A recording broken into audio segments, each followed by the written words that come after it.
EST that is the only person below Wyatt Holiday in the ComicsGate phone book. It's my favorite failed clone of Peter Sammetti. The YouTube WyzGyz. How you doing, Conrad? Welcome to the show.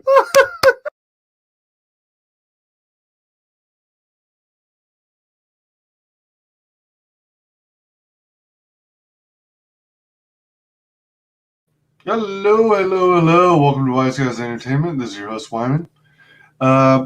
Welcome back. This is part 2 of the Disney Investor Day 2020, December 2020. I think yesterday I screwed up so bad. I was so unprepared. I think I finally got it figured out this time around. Welcome, Mananui. Good to have you. This I'm hoping will be more entertaining because you'll get to listen to hopefully the entire stream. What was interesting about yesterday's video, even though a lot of the time was spent with me trying to figure things out and trying to find the content to begin with, I ended up getting a copyright strike for, I guess, a piece of music from The Mandalorian, and it was less than a minute long. I think it was like 40 seconds worth. And I don't know. I thought that fair use included video clips with commentating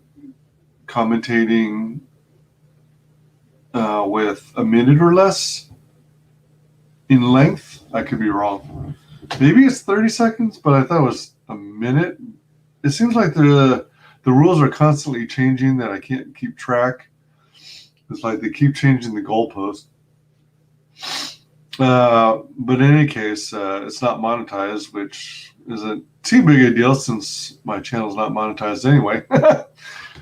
But it still kind of sucks. I wonder if everyone else who did Disney Investor Day on their channels got similar copyright strikes. Anywho, this sucker's something like 4 hours long. So without further ado, let's get started.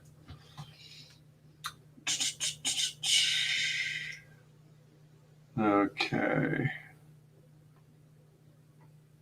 And this time I did ensure that it was set to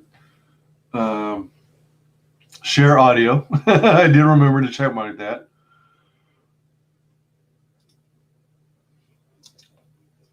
Oops.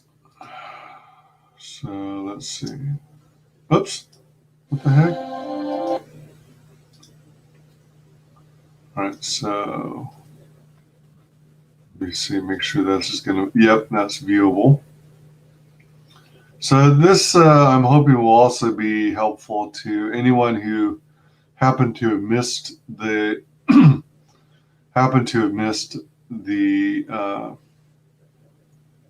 event live, and who happens to also be interested in the content that they were announcing. So let's check this out.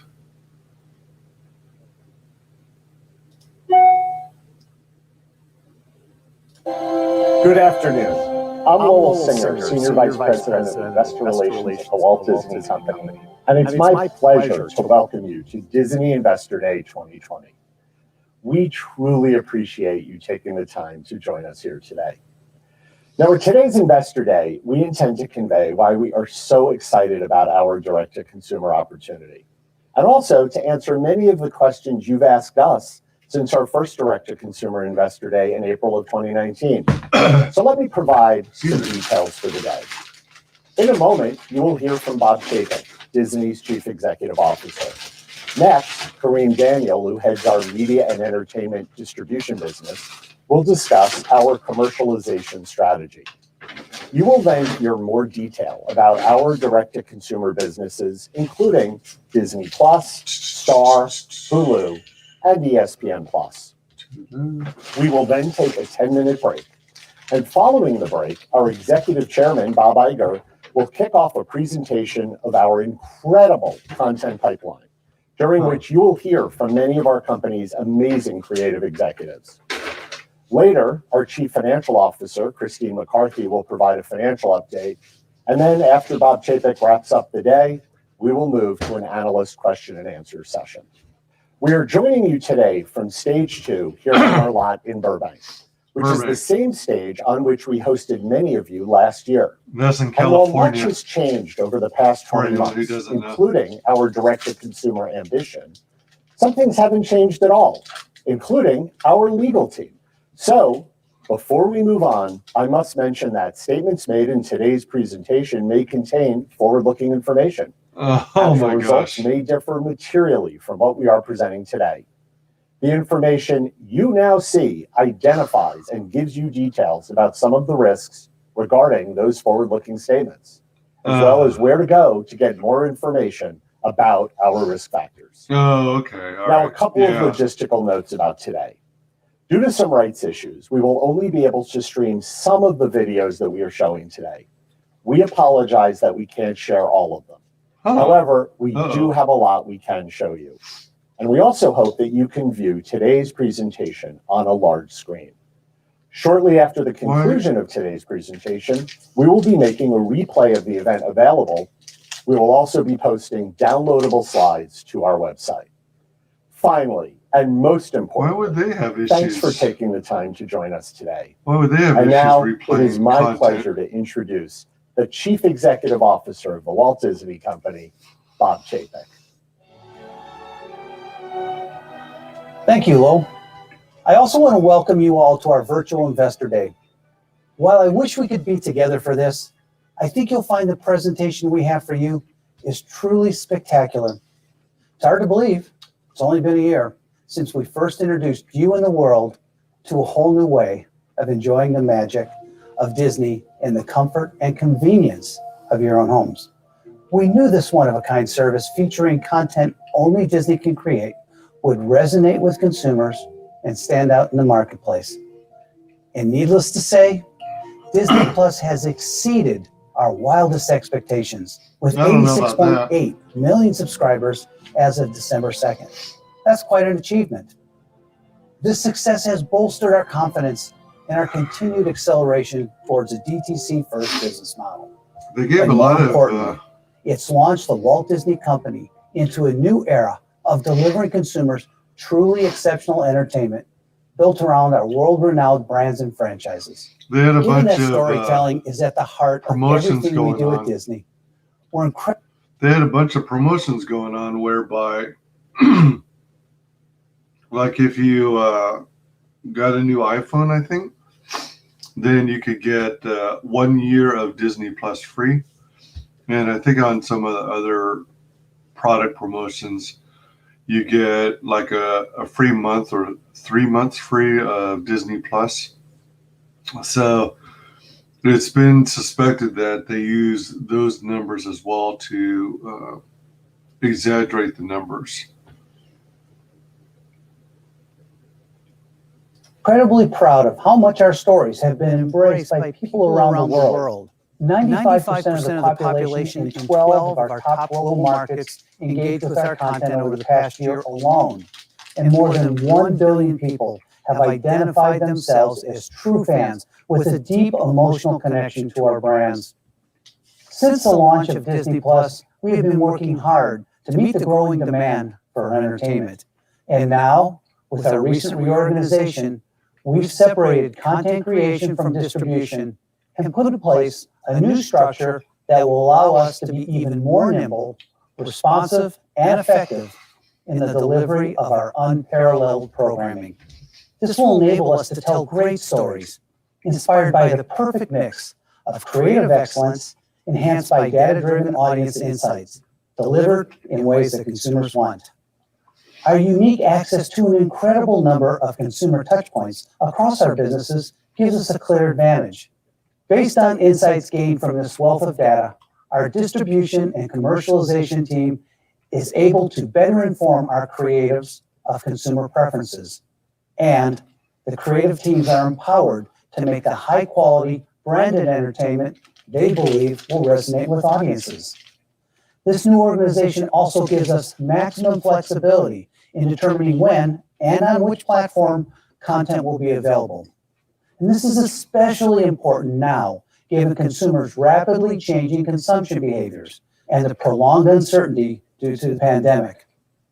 As circumstances change, we will continue to consider these and other critical factors when determining what steps we may take to most effectively distribute our programming.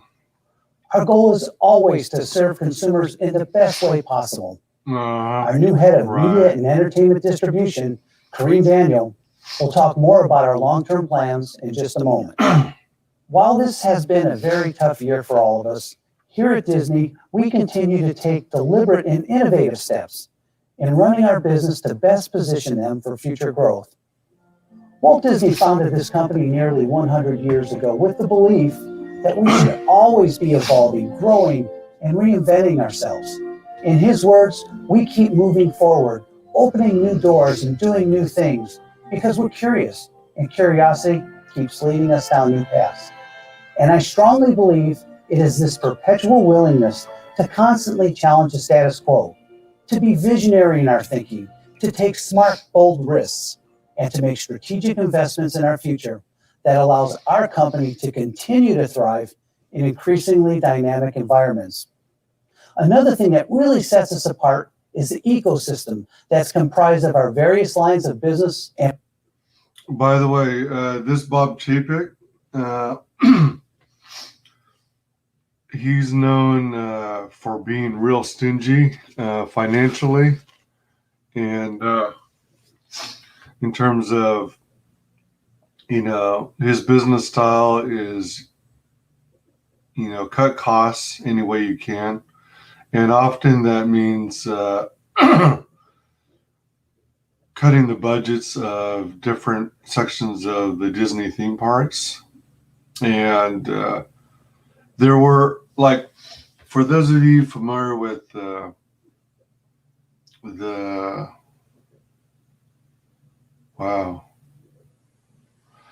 what was the name of the, I can't believe I guess it's Galaxy's Edge, the name of the Star Wars theme park portion of Disney World. And Disneyland, I believe, has one too.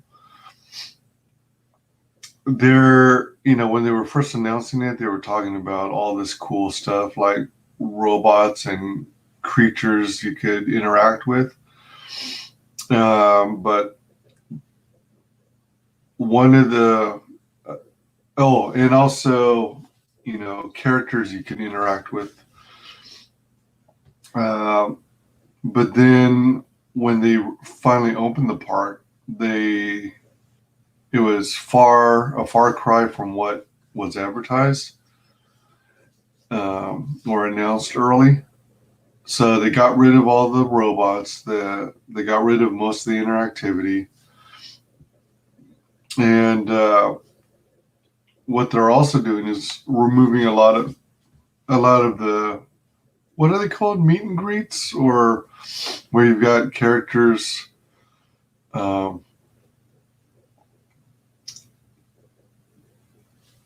their movies interacting with you and being available for picture taking opportunities. Instead, it's like they're all housed in some sort of central hub or something, where you go into a building and then you have photo ops with various characters, which seems very cold, the way I see it, because instead of having a more natural, friendly outdoor environment where you can interact with each other, it's like they're pushing you through. I know a lot of it is because they're trying to be efficient and, get as many people their photo ops as possible in the shortest amount of time. But at the same time, it kind of just detracts from the experience of being in the Disney world or universe. Yeah, so Bob Chapek's all about cutting the costs. He, I think, initially was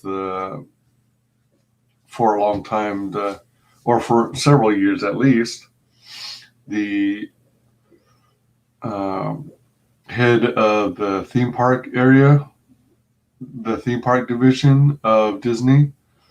So people would constantly gripe about his cost-cutting measures and then hiking up the price for tickets. And while Bob Iger was kind of the face of Disney, he was trying to be like the Walt Disney of Disney.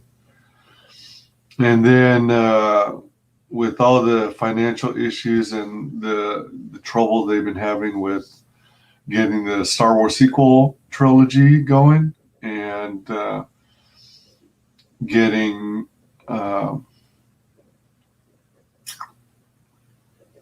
them losing money from the comic book divisions of Marvel and DC.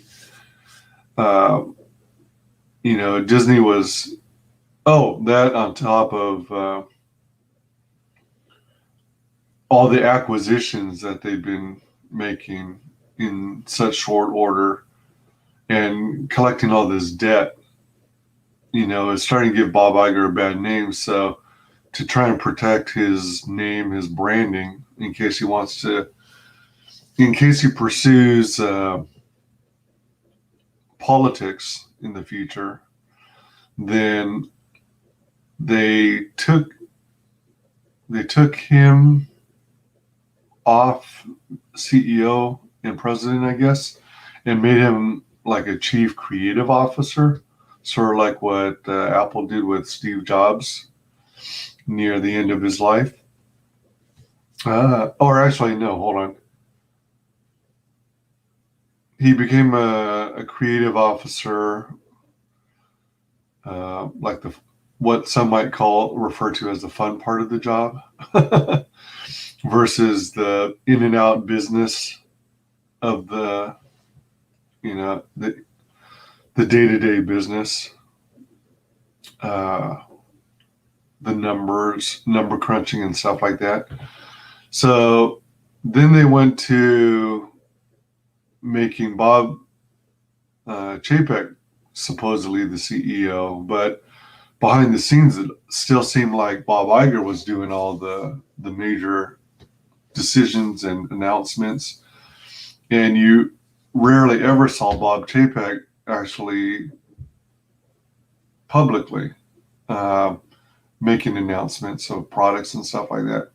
So I think this is their way of warming Bob Chapek up and, getting him to be more of a public figure visually, I guess, for Disney. Bob Iger's still up there. I don't know if they'll ever release him or give him a golden parachute, or if one of these days he's going to quit, but it sounds like he's interested in politics, but he's trying to leave Disney on a high note. So hope that's kind of informative to anyone interested. Let's continue. And portfolio of great brands and franchises. Some of you may be familiar with this 1957 schematic that shows how Walt envisioned the company, with everything centered around storytelling. There was an incredible amount of synergy between segments that powered the company's success. And what you see today is a modern incarnation of this same synergy, still rooted in the tremendous strength of our storytelling across our unrivaled collection of brands and franchises. Our unique ecosystem connects us with consumers in ways that no other company can. For example, let's consider the outstanding success of Marvel. With its record-breaking collection of films from the Marvel Cinematic Universe loved by fans around the world, including the #1 movie of all time, Avengers Endgame. and we're incredible. It remains to be seen what happens with the MCU. Because based on other announcements, it seems like they're going to become what many refer to as the MCU and Phase 4 instead of Phase 4. It seems like based on announcements and on all the new upcoming movies, since they got rid of, beloved characters like Iron Man and Captain America, they still got Thor for another movie or two at least. They're going to be bringing out all these lesser known characters like I think Squirrel Girl and Ms. Marvel, not the Carol Danvers version of Ms. Marvel, but Kamala Khan. And we also lost Black Widow. And since the passing of Black Panther actor, they're looking to probably replace him with the actress who plays Shuri. So they'll have a female Black Panther. That's what it sounds like they're doing. Yeah, with all the crazy titles of the upcoming Marvel movies in Phase 4, I personally don't see much to be excited about. Hope it works for them, but presently I'm not interested in much of what they're going to release, at least in Phase 4. Phase 5 might be interesting, but what was a crack up is in earlier announcements from Marvel, there was no mention of Captain Marvel 2, despite it supposedly being a success and hitting over $1 billion. They weren't planning on supposedly releasing a Captain Marvel 2 until Phase 5. And the reason why it's funny is because everyone's touting what a big success it is and how everyone simply loves Captain Marvel and that it was a great movie. I saw it 2 or 3 times, and mainly because I kept falling asleep during it. And I'd easily lose about 45 minutes of the movie before I'd wake back up. So the subsequent times I watched it were attempted rewatches, trying to see what the heck I missed. And it was like, meh. It was quite boring. And it had a horrible origin story for why Samuel L. Jackson's character lost his eye. It was pretty lame, really pretty lame. And she seemed like very much a Mary Sue, like Rey in Star Wars. So it wasn't really anything to be interested about.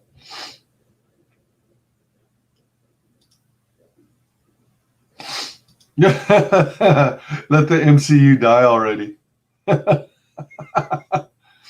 I'm curious as to how well it goes. I mean, are they going to fake the box office numbers? I don't know if you heard, but when Captain Marvel was first announced, back when it seemed like Rotten Tomatoes was still a decent site for tracking upcoming movies and the interest of moviegoers, there was a point at which Captain Marvel had, if a movie hadn't been launched yet, released in theaters yet, it had this rating system called Want to See, I guess. And then you can see how many people are interested in this upcoming movie. But what happened is it more or less got so many downvotes of people not interested in the movie that it hit a peak of like, let's see,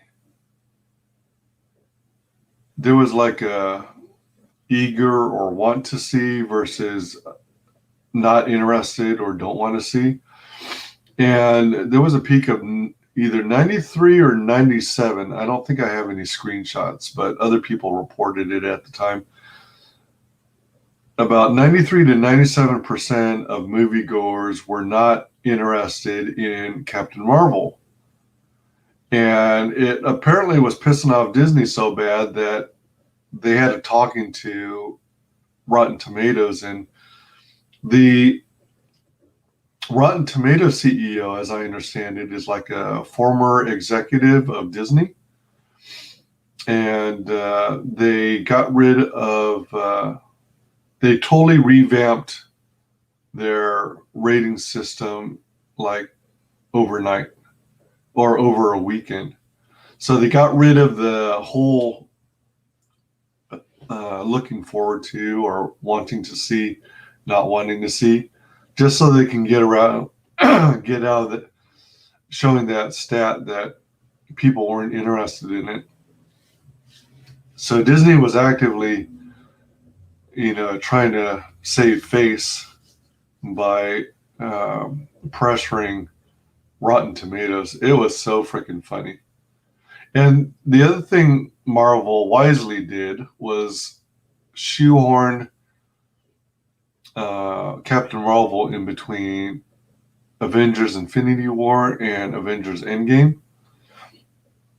So, as much as the general fandom didn't like the idea, everyone pretty much called Marvel out on it. Up until then, the first three phases of the MCU, they did origin stories. So you got a chance over the course of 2 to 3 movies to, get to know the characters better before they did a big old group movie like Avengers. But with Captain Marvel, they literally shoehorned her in. They just crammed her in at the last minute because they wanted to go woke. Where have you heard that? Everywhere I go, people hate that movie. Which movie are you referring to? Are you talking about Endgame? Yeah, I hate that. They took a cool moment and butchered it. Rotten Tomatoes was never a good site. People put way too much stock in that site. Yeah, there's another site that people use, but it doesn't seem to be, people don't seem to be talking about it as much as Rotten Tomatoes still. Despite Rotten Tomatoes having, very biased operators. Yeah, Captain Marvel was ridiculously protected. It's annoying. Yep. Definitely was. And Disney's not about to admit it. Yeah, but what I was getting to make a long story long, is that, Captain Marvel, most places I go, people don't like it. Yeah. At the most, or at its best, it's like a meh, maybe as high as a C grade, maybe a D grade, if you're grading from A to F, like in school. But it really wasn't all that good. And her origin story, more or less, was just crammed in through a montage, kind of like a flashback, while Carol Danvers was being, her mind was being tapped by aliens. It was either the Kree or the Skrull. I keep mixing the two up. But yeah, she was crammed in real bad. But their narrative was that Captain Marvel was well loved. It was so popular. It hit over $1 billion, which I'm not sure if it really did. It might have. But I don't know if it's Disney fudging their numbers again, because they are known for fudging their numbers, especially on investor calls. But then you'd think if it were as big a success as it were, the Captain Marvel 2 movie would have been fast-tracked and released 1 or 2 years max after. But instead, they're saving her for Phase 5 at the earliest. And I don't know if the rumors are true, but there's talk about them possibly replacing Brie Larson. So I don't know. We shall see. We shall see. Incredibly excited to show you what the amazing team at Marvel has in store for you later in the presentation, including feature films, along with cinematic quality episodic shows headed to Disney Plus, such as the highly anticipated.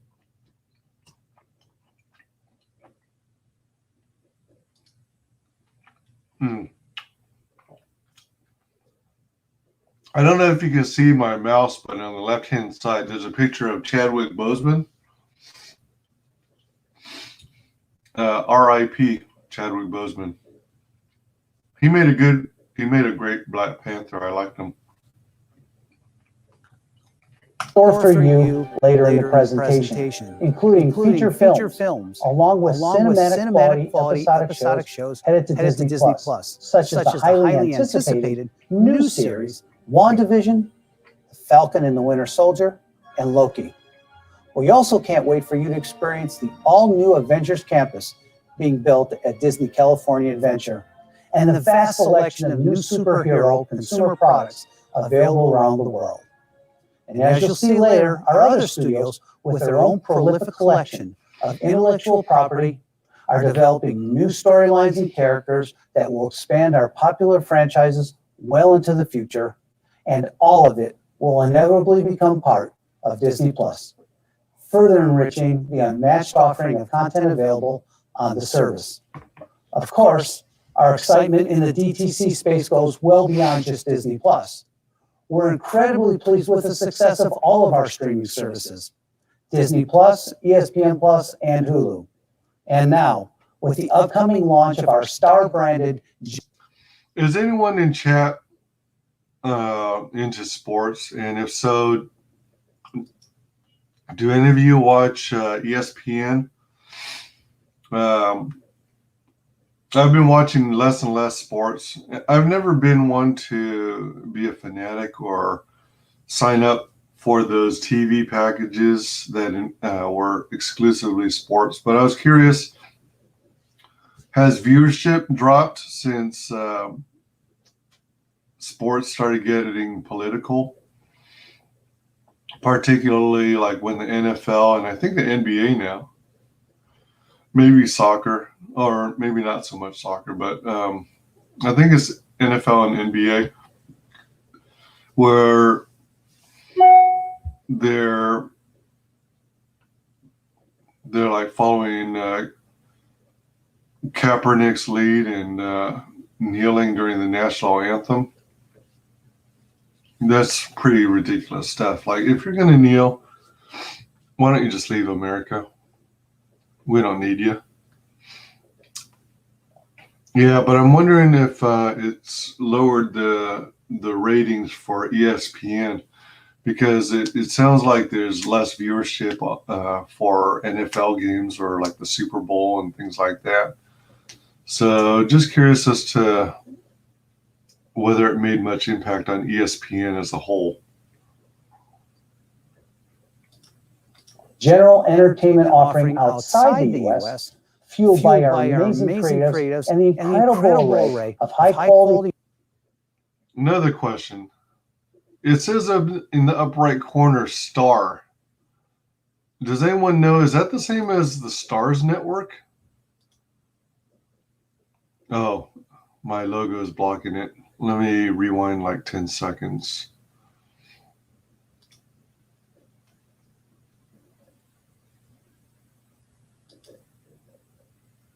You can sort of see it. Let me go back another 10 seconds.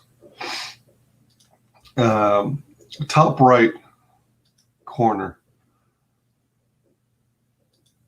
Yeah, is that the same as the Stars Network? Did they rename it Star and drop the S or something? I was just curious because I haven't heard from Stars in a while. Disney Plus. We're incredibly pleased with the success of all of our streaming services. Disney Plus, ESPN Plus, and Hulu. And now, with the upcoming launch of our Star-branded general entertainment offering outside the U.S., fueled by our amazing creatives and the incredible array of high-quality movies and series from our acquisition of 21st Century Fox, our DTC business will be even more robust and have a greater global reach than ever before. We're confident the future of the Walt Disney Company. Oh, maybe Star is a new brand for them where they, what do you say? Is content outside of the United States?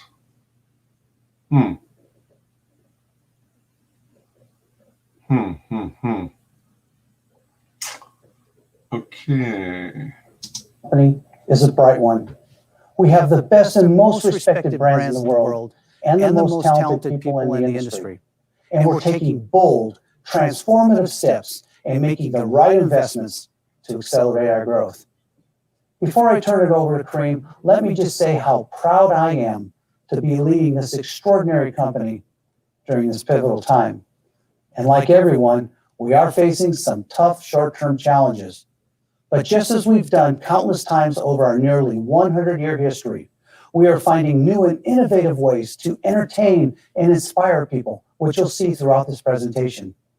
Now, let's welcome Kareem. Kareem Daniel, Chairman, Media and Entertainment. Thanks, Bob. Well, Good that's pretty afternoon, fast. everyone. I am thrilled to be here representing Disney's new Media and Entertainment Distribution Organization, where we have the privilege of sharing the unparalleled stories created across the Walt Disney Company with fans and families around the world. We have the very best creative minds in the industry here at Disney, and I'm excited to share with you our plans for how we intend to accelerate our growth in the critical direct-to-consumer space in partnership with the creative teams in the studios, general entertainment, and sports organizations. Oh my God. You can tell he's very much delivering it like he's giving a speech. Yeah. As a company, we were set up to achieve success in an increasingly dynamic environment. And as Bob mentioned, consumer behavior really does drive our decision-making. While we have always valued the data gained through our numerous consumer touchpoints, the rapid growth of our portfolio of D2C services provides us with an even greater opportunity to understand their preferences. And we're using these insights to help. I was racking my brain trying to figure out what the heck DTC is, but it's direct to consumer. In short, streaming services. Determine how to optimally engage with our audiences. In fact, our team uses all of the information available to us when determining how best to allocate our annual creative content budgets across platforms, with the goal to maximize both audience engagement and commercial impact. And we share this budgetary framework and critical insights with our creative partners as part of a truly collaborative planning process that delivers high-quality, branded entertainment to achieve our established growth objectives for all of our platforms, from direct-to-consumer to linear networks to theatrical exhibition. This exchange of information is a key pillar of our organization's overall strategy, which also relies on the increased flexibility provided by our mix of distribution options, including, in no particular order, releasing content through traditional windows, such as theaters and linear networks, before it is made available on our direct-to-consumer services, particularly recognizing theatrical exhibition's ability to help establish major franchises that are at the heart of our Disney flywheel, providing our creative output simultaneously, day and date, on both traditional and D2C platforms, in concert with our Premier Access commercialization strategy for the D2C component. and exclusively distributing our content on our streaming services, providing a constant flow of new titles for subscriber acquisition and to minimize churn. Of course, regardless of where it originates, all of our films and episodic series will inevitably end up as part of our incredibly rich and increasingly robust library of content on our D2C platforms. Since streaming has quickly become a preferred method of consumption, we are prioritizing our D2C platforms, both in terms of how we distribute our content and also through an increased investment in original programming for Disney+, Hulu, ESPN+, and the upcoming Star-branded international general entertainment offering. By significantly ramping up production for these services, we will not only accelerate the growth of our D2C businesses, but also solidify our deep and very personal relationship with consumers globally. Today, you will see this new strategy clearly. I was trying to get a closer look at his eyes and see if I could tell if he was reading a teleprompter or something.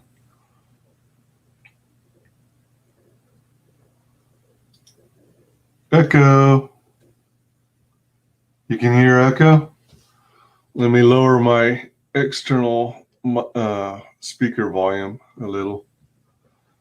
Sometimes, since my mic is a couple feet from my external speakers, it picks up when I have the volume a little too high.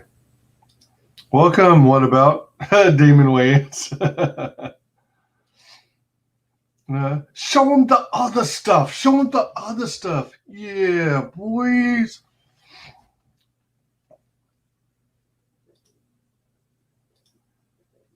Reflected as our creative leaders tell you about the phenomenal stories that they're developing, ranging from blockbusters that will debut first in theaters to premium series and films that will only be available on Disney+. These Disney+ originals will carry a special logo, and I can tell you that you'll be seeing it a lot over the course of the next couple of hours. Just to provide you with a preview, we're happy to announce that over the next few years, we will release roughly 10 Marvel series, 10 Star Wars series, 15 Disney live action, you with the preview on Disney+. These Disney+ originals will carry a special logo, and I can tell you that you'll be seeing it a lot over the course of the next couple of hours. Just to provide you with a preview, we're happy to announce that over the next few years, all this content's going to come out over the next few years. Few to me is 3 or 4 years. So that's a hell of a lot of content being spit out. It makes you wonder with Disney carrying so much debt, especially after the Fox Entertainment acquisition, how they can afford to continue, and the losses of their theme parks being closed due to them being closed for huge chunks of time. Makes you wonder where they're getting the money to. Oh, I'm sorry, they actually got approved for a couple loans, I think, a couple huge loans to help cover the cost of making all these movies and TV series. Because the TV series that are coming out, under the Marvel and Star Wars franchises are going to be kind of pricey, as I understand, based on the quality they're showing. So that's a heck of a lot of money being put into content creation. We will release roughly 10 Marvel series, 10 Star Wars series, 15 Disney live action, Disney animation, and Pixar series, as well as 15 Disney live action, Disney animation, and Pixar features, all new and all directly on Disney+. With these Disney+ originals, along with theatrical releases and library titles, we will be adding something new to the service every week. Notably, this month's programming is a great example of how we're able to seamlessly blend. Yeah, that's important for Disney+. I mean, when they first launched, it was a very lackluster library of content.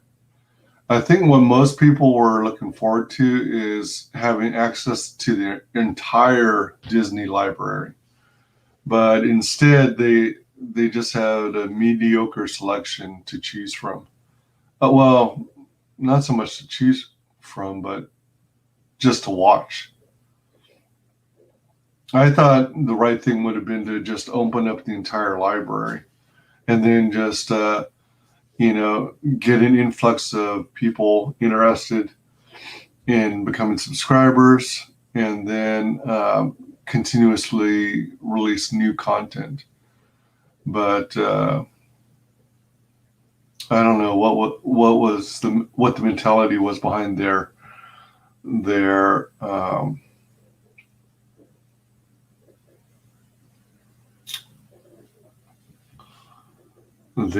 launch or the design of Disney Plus. I think it was a mistake not to open up the library and the vault. But oh well, they did what they did. But I think it contributed to them having a slow start and slow acceptance and interest. But it looks like they're starting to make some ground. Netflix seems to be weighing the lead past all these other streaming services for the time being, but we'll see.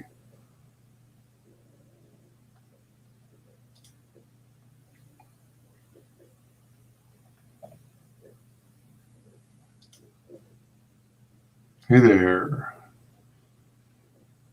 What about, I guess I'll just keep getting money printed for them. Yeah. Yeah, they got a couple huge loans, I think, during the summer. They figured they'll get their money's worth eventually.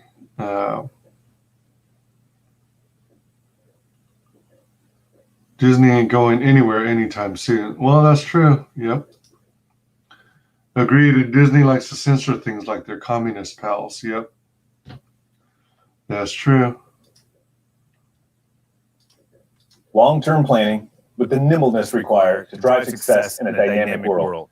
As we are offering both the conclusion of the second season of our hit original series, The Mandalorian, as well as the recently announced debut of Pixar's next masterpiece, Soul, which was initially slated for theaters.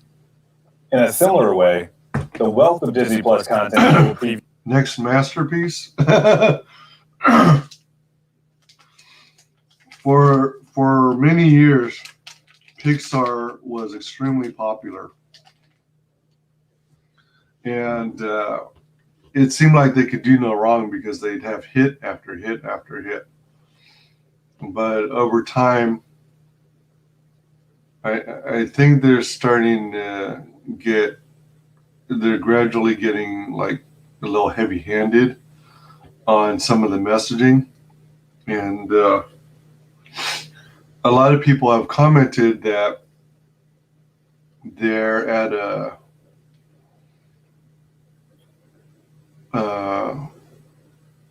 point where it seems like Pixar's goal is to make you cry every time. They're quite effective at it too, Pixar has always been pretty good about making you connect with the characters. And I don't know. I think Pixar has lost its edge and is starting to rely on sequels like Disney is. I think by being its own thing, its own entity under Steve Jobs, it challenged them to be competitive against Disney. And I thought that was healthy. And I think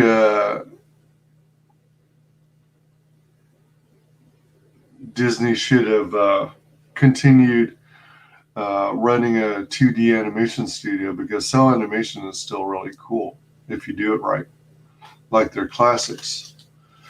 But as soon as Disney acquired Pixar, it's like Disney gave up the ghost and closed down their 2D animation studio and figured CGI animation was the way to go. As far as I'm concerned, CGI animation is like one piece. I think there's always still room for 2D cell animation and things like that. of course, maybe you can replace 2D traditional cell animation with software-based cell animation to cut down on the costs and the manpower required to make a feature film. But to get rid of cell animation altogether seems like a bad thing, I think. I think there's still plenty of people who even prefer that over CGI animation. Because at a certain point, it seems like all the CGI animation starts to melt together and look the same. Review for you today also reflects a mix of stories developed specifically for the service, along with content originally intended for theatrical release. In particular, a number of Disney and Pixar films heading to Disney Plus were previously planned as theatrical releases, but as a perfect illustration of our strategic pivot to a D2C first business model, we have decided they will now be Disney Plus originals. Further, in light of continued COVID-related challenges in the marketplace and our commitment to providing consumers greater choice than ever before, we are pleased to announce that we will release Walt Disney Animation Studios' epic adventure story, Raya and the Last Dragon, through Disney Plus Premier Access at the same time that we debut the film in theaters in March. You'll have a chance to hear more about this highly anticipated film from Jennifer Lee, Chief Creative Officer of Walt Disney Animation, in just a little while. It is important to note that all of these distribution plans reflect our current view of the media and entertainment landscape. One of the primary benefits of our new organizational structure is our ability to quickly reevaluate and adjust our plans in light of any changes in the marketplace. And we will continue to shift and optimize our mix of windowed theatrical, day and date, and D2C exclusive offerings according to what is best for the consumer and our businesses. The Walt Disney Company is uniquely positioned to execute this consumer-centric strategy. We have brands and franchises that are beloved globally. We have teams of brilliant storytellers powering our best-in-class creative engines. And we have a strong and diverse portfolio of streaming services. All of these factors yield distinct competitive advantages, enabling us to deliver the compelling stories that audiences worldwide have come to expect from Disney in the ever-evolving ways that they prefer to view them. And now, here to share a business update on our direct-to-consumer services, please welcome Rebecca Campbell, Chairman, International Operations and Direct-to-Consumer. Thank you. So they're looking to do Thanks, DTC Kareem. first. Today, I'm going to start by updating you on the incredible growth that our streaming services have experienced to date. And then I'm going to give you a preview of the exciting things that we have in store for our global direct-to-consumer offerings. Now, when you heard from us in April of 2019, we shared our guidance for fiscal year 2024, 60 to 90 million Disney Plus subscribers, 40 to 60 million Hulu subscribers, and 8 to 12 million ESPN Plus subscribers.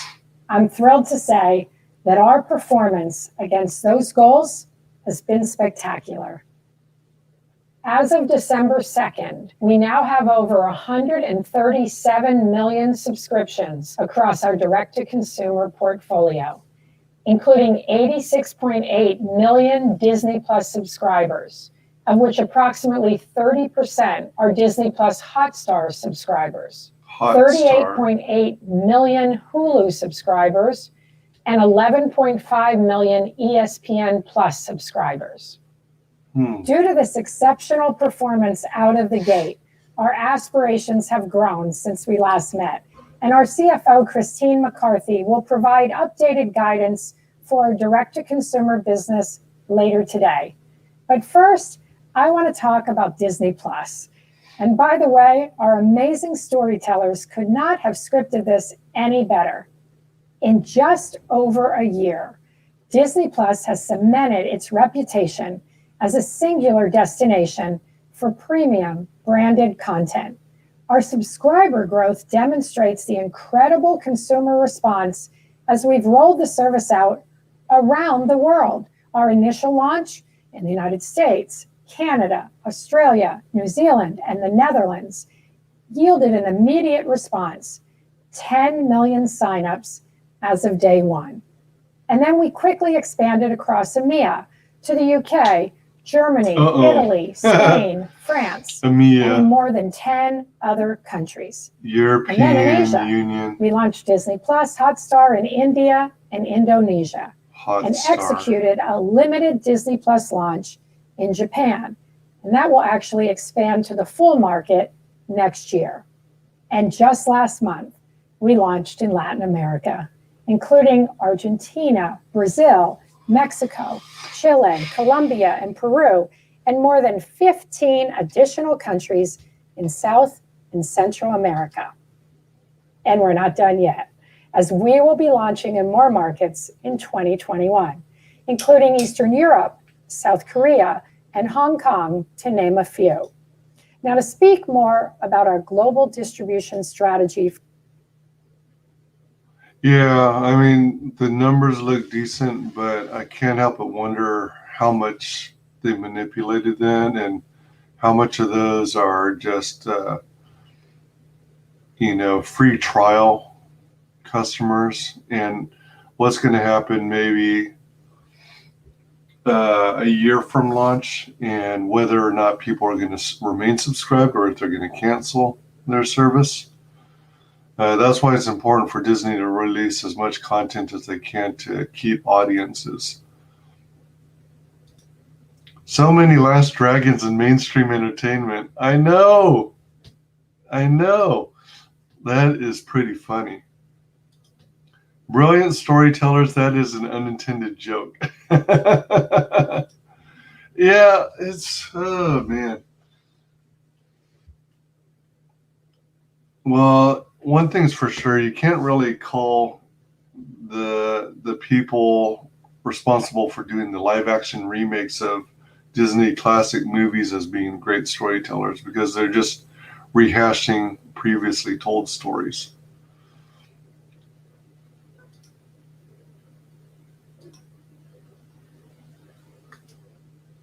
I trust their numbers like I trust the COVID ones. I know. Yeah, Disney's always telling lies and fudging stuff. It's unfortunate. For Disney Plus, I'd like to turn it over to Michael Paul, President of Disney Plus and ESPN Plus. Thanks, Rebecca. That's a perfect setup. Across the globe, we've built early momentum by meeting customers wherever they are on the devices they prefer. The availability of our app on mobile and connected TV devices has helped us amplify our reach into more streaming households and deepen subscriber engagement. We have an extensive device footprint globally, which provides subscribers with a variety of ways to access Disney Plus. This was made possible by launching deals with Apple, Amazon's Fire TV, Google, and Roku, to name a few.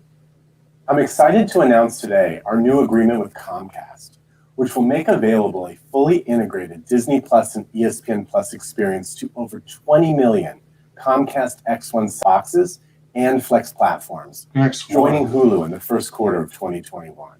While we've acquired the majority of our subscribers directly or through third-party app stores, our launch strategy also included wholesale agreements with a variety of distributors to further expand our reach and amplify our marketing. In the US, we've been pleased with Verizon's Disney Plus on Us promotion.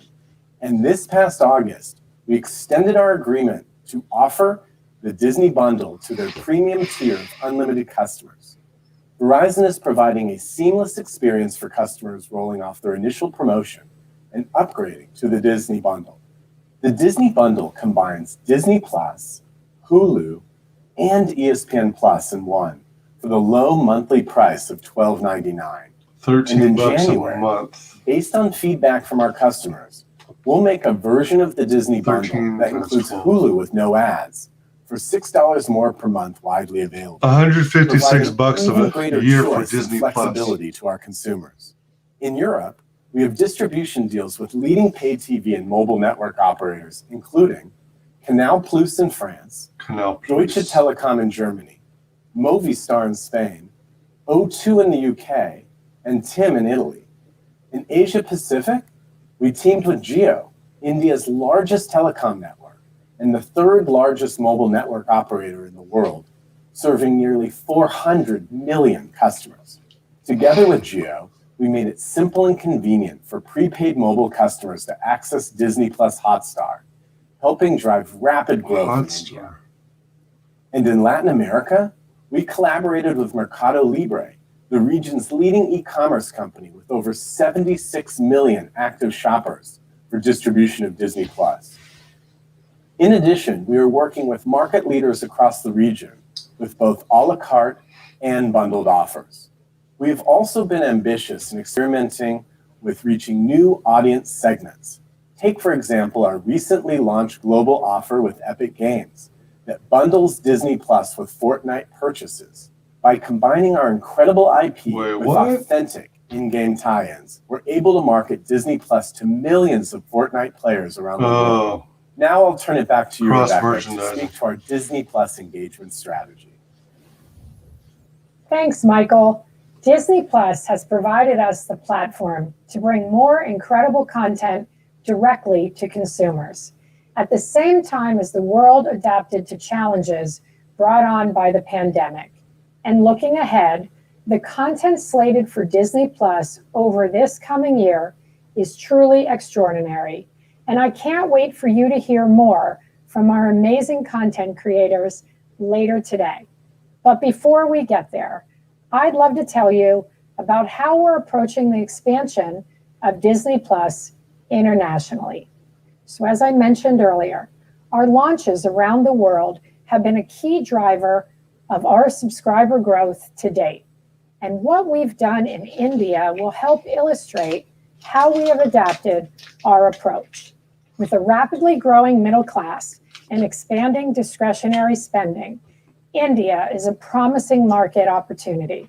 And we are uniquely positioned to succeed in India due to our existing presence with Star TV and Hotstar digital brands.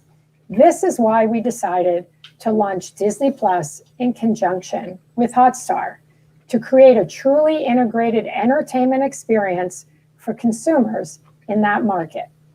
Disney Plus Hotstar offers a massive collection of local content, from Bollywood films to TV series in 7 local languages, adding over 17,000 hours of original local programming every year. And importantly, Disney Plus Hotstar is the exclusive home for the most significant cricket events in the world. The Indian Premier League, the Asia Cup, the Cricket World Cup, and BCCI's India cricket rights. On top of that, offering all the best that the Walt Disney Company has in one place has made Disney Plus Hotstar the ultimate streaming destination in India, all at an accessible and an affordable price. Now, this strategy is our a perfect setup. I wonder which brilliant storyteller scripted that line for him. I know, really, that was a funny phrase for him to mention. Fortnite in VR will bring a new wave of addiction, especially if you can eventually make money from being an expert Fortnite player. Fortnite in VR, wow. That'd be crazy. Yeah, maybe one of these days VR will actually take off in popularity.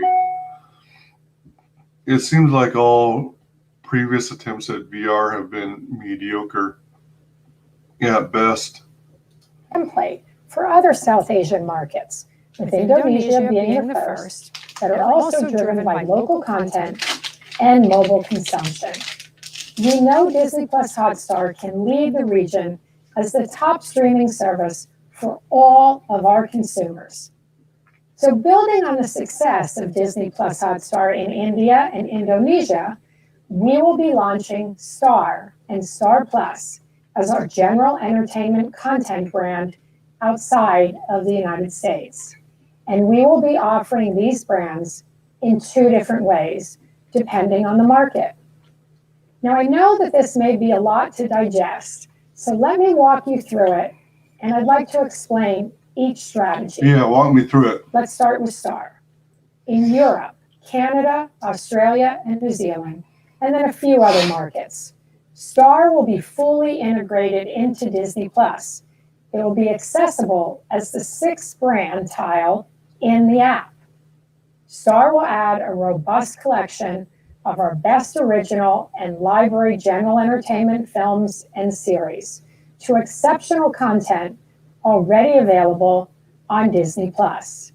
Star will include global hit series from Disney Television Studios and FX, to blockbuster films and significant library content from the Disney Library and our 21st Century Fox acquisition, to an array of exclusive, specifically programmed to appeal to our subscribers within each market. We will be launching Star in many markets on February 23rd, 2021. We'll also be raising the price of Disney Plus to reflect the value of all of this remarkable content. For example, in continental Europe, we'll be raising the price by €2 to $8.99 with a similar adjustment in other markets. And then we'll use this approach as we launch Disney Plus with Star already included in additional markets, including Japan and South Korea later in 2021. Now, to give us a first look at the Disney Plus service with Star integrated, please welcome our head of product for Disney Plus, Gerald Jimerson. Great to be with all of you this afternoon. Rebecca's given me a wonderful setup to walk everyone through the Star experience on a connected TV. So what is Star on Disney Plus? Man, is it the same scriptwriter, the amazing storyteller who keeps giving everyone perfect setups?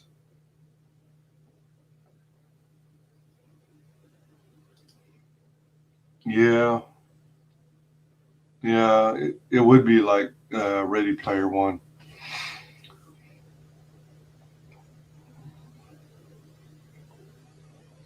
Yeah.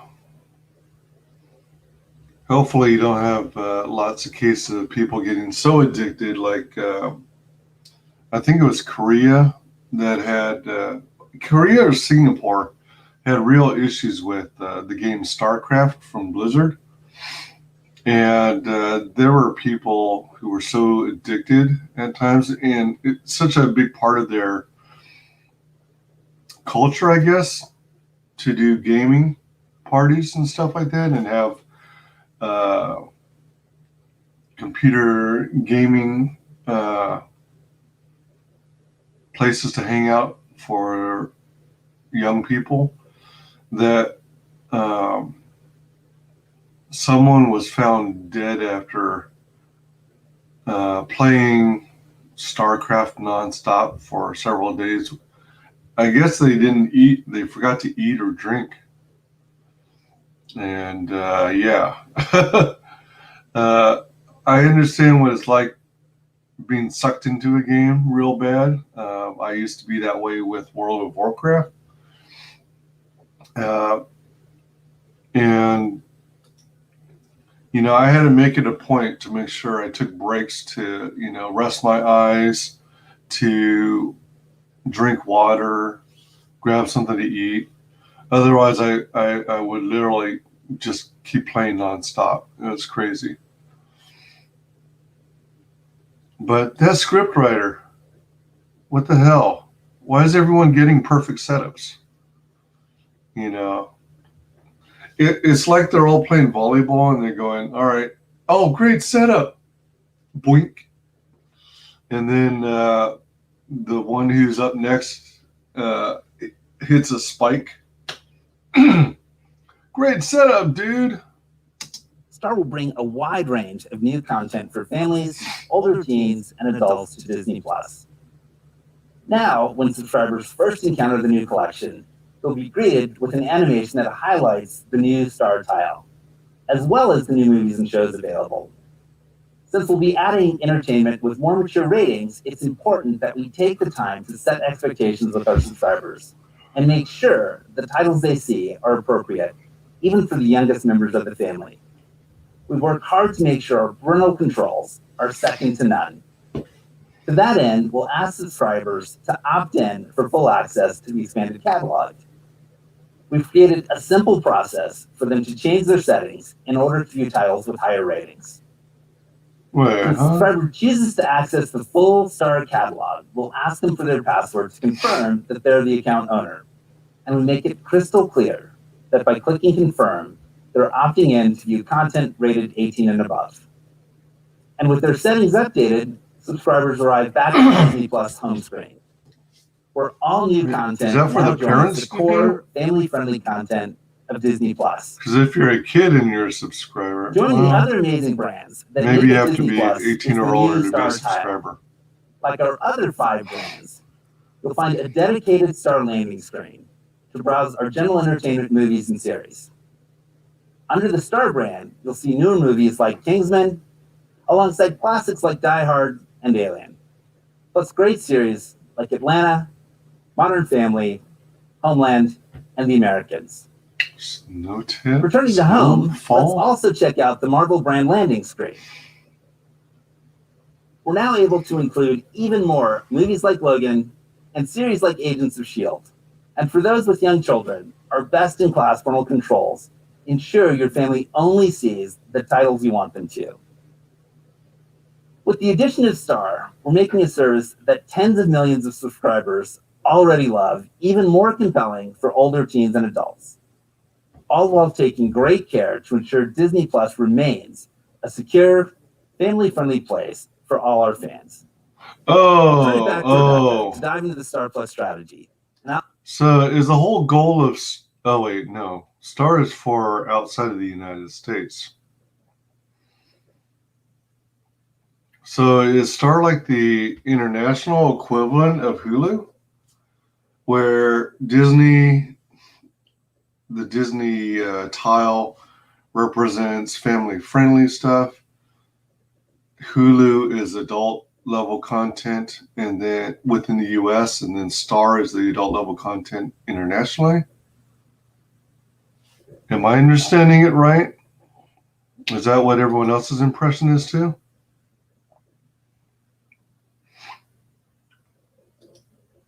What about says, damn. VR is only going to make it worse. Yeah.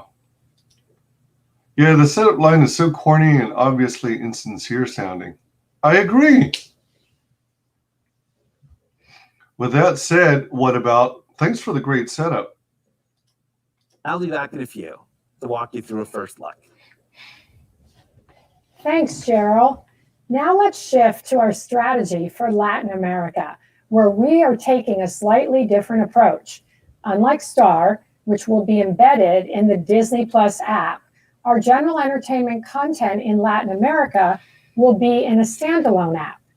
Given the strength of our sports portfolio in this region, we will launch a direct-to-consumer offering called Star Plus, which will include general entertainment TV series and movies from our studios, and a stunning array of live sports from ESPN, including an all-star portfolio of soccer leagues, Grand Slam tennis, and much more.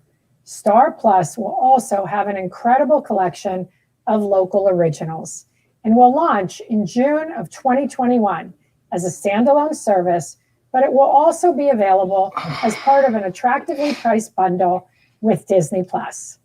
And now back to Gerald to give you an exclusive first look at the new Star Plus streaming service for Latin America.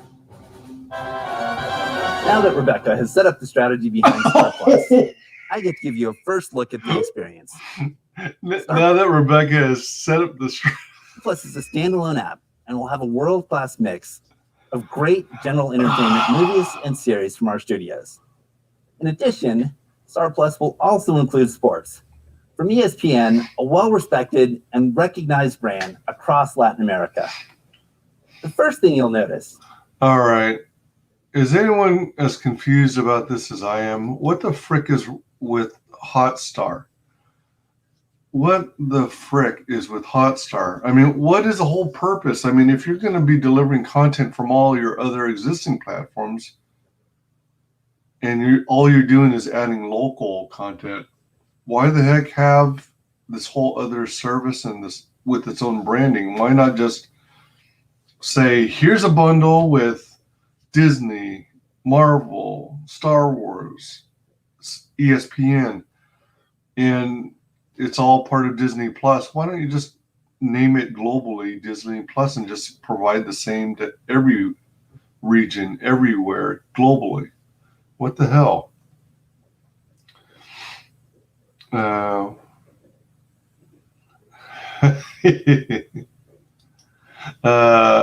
Not my monkeys, not my circus. Hi all, how's it going? Lol, you're welcome for the setup. Sorry, I passed out last night. Oh, that's no big deal. It was kind of a travesty.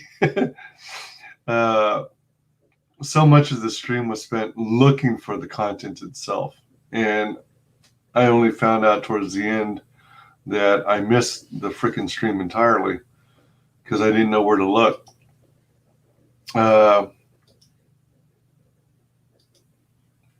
Nice trainers.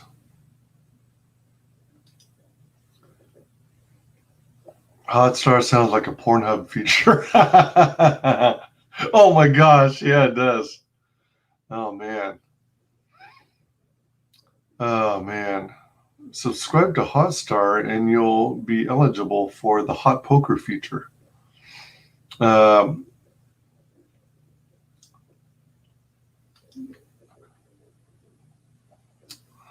All right, with that in mind, what about gave me a great setup? Is a more interactive home screen, where we're showcasing some of the most exciting new content front and center. We've made it easy to find what you love with an updated approach to continue watching. Now, in addition to series like Modern Family and movies like Underwater, you'll also find live event programming like the US Open on ESPN. Continue watching is even smart enough to know when a live event is over and will remove it from view unless an on-demand replay is available. As you scroll down the screen, you'll find blockbuster movies like Deadpool 2 and The Devil Wears Prada. And with new shows and movies from our studios continuously being added to the service, the new to Star Plus row will help subscribers keep up with the always growing collection. Now, moving down the screen, you'll find a row for live sports from ESPN. From this row, you'll be able to see at a glance who's playing, what the score is, and how much time is left, in a way that's much more engaging than a traditional EPG. That feature's kind of neat, being able to see scores. ESPN Sports Landing screen. This screen can do much more than your traditional channel guide. If I actually gave a damn about most sports, then that would be a cool feature, I think. Being able to at a glance see what the current score is. It's a window into an incredible variety of sports, and it's all included with your Star Plus subscription. It will carry not only the ESPN channels loved across Latin America, but also a wide range of exclusive live events, all organized so fans can quickly see what's on and find exact across Latin America, but also a wide range of... I was checking out this far left one, the one that's highlighted, the UFC Embedded, episode 6. I was trying to see if I recognize the person, but nope. Let's see, what's this? Blackfeet Boxing? Not Invisible trailer? I don't know, that sounds a little racist. Or some other cyst. Ist. Rolex Belgian Grand Prix. Oh. That's also racist. It's covering stuff that's Belgian specific and excluding us, non-Belgianese. Exclusive live events, all organized. So Women's singles, Arena,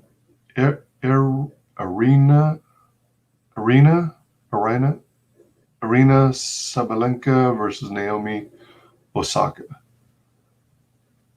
Men's singles, Rafael Nadal versus Novak Djokovic. Women's singles, Serena Williams versus Karolina Pliskova. Sometimes I check out tennis just as, oh man, their faces look really crazy, weird. Sometimes I check out, the face-offs on tennis just to see if the Venus, oh crap, what's her last name again? What's her family name? Why am I blanking? Been so long since I talked about tennis. Venus and Serena Williams. Sometimes I just checked. Oh, frick, it's right here. Duh. It's on screen. It makes, I often wonder, I just look to see if they're still in the circuit. I think Serena's the only one who actively plays, while Venus is more of a businesswoman doing merchandise.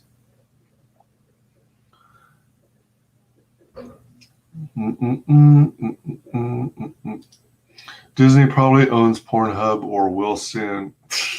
Yeah.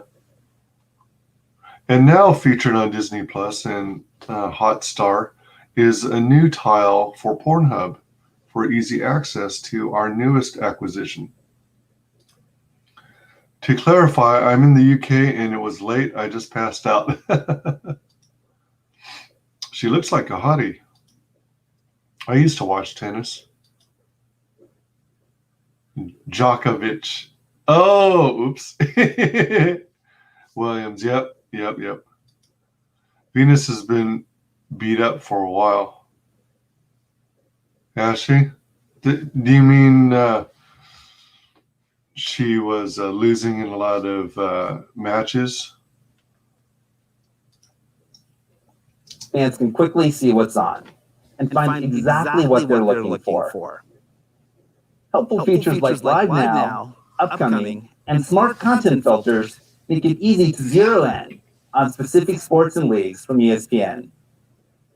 Our teams are still diligently working to create the best possible consumer experience, but I hope you enjoyed the sneak peek of Star Plus. We're confident Star Plus and Star will become household names for the best in streaming general entertainment content outside of the US.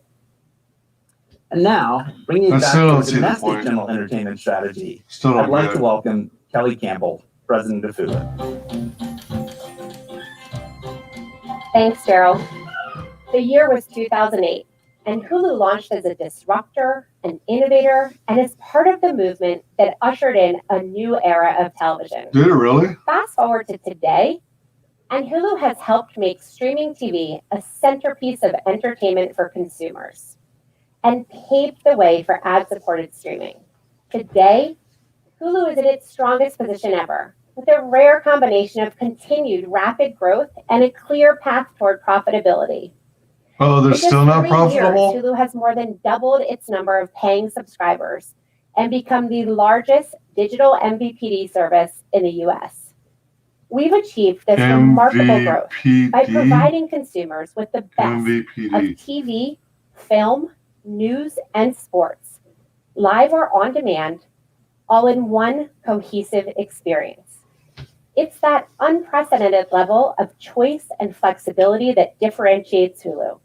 Subscribers can choose from the ad-supported SVOD package, SVOD with no ads, or Hulu Plus Live TV. All right, SVOD. Is that standard video on demand? Or subscriber video on demand versus no ads?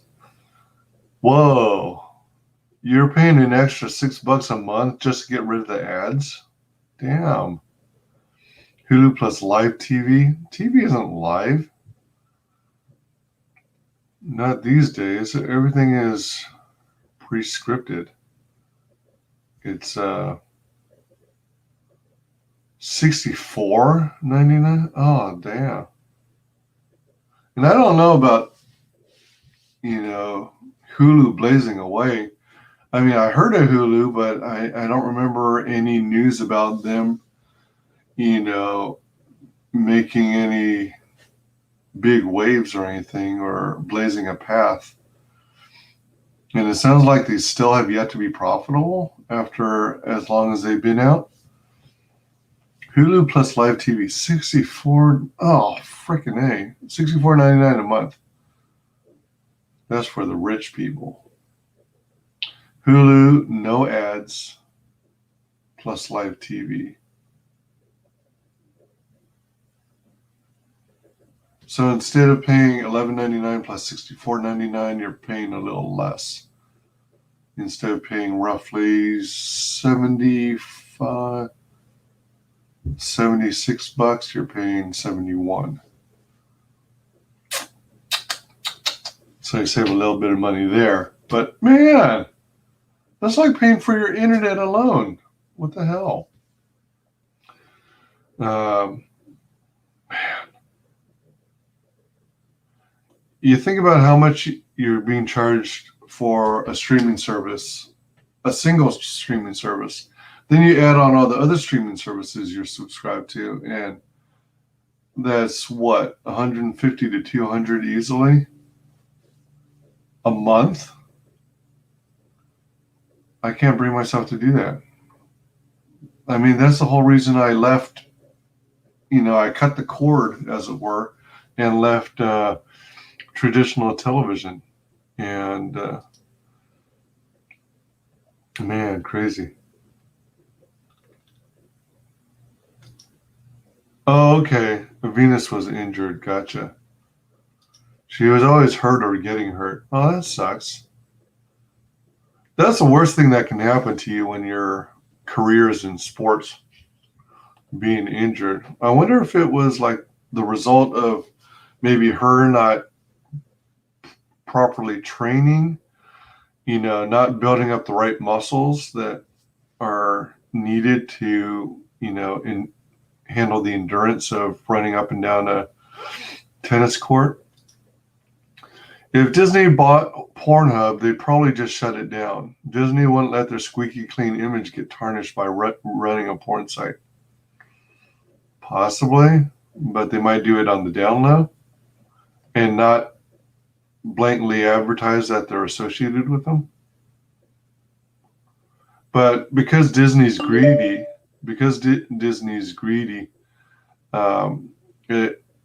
it wouldn't really surprise me if they made an attempt to acquire it, because Pornhub is very lucrative, from my understanding. Lance Armstrong, I see, has shown a show on there. Yep. I guess he has been forgiven by the system. Yeah. Yeah, that broke my heart when I heard the news that he supposedly did take steroids after all.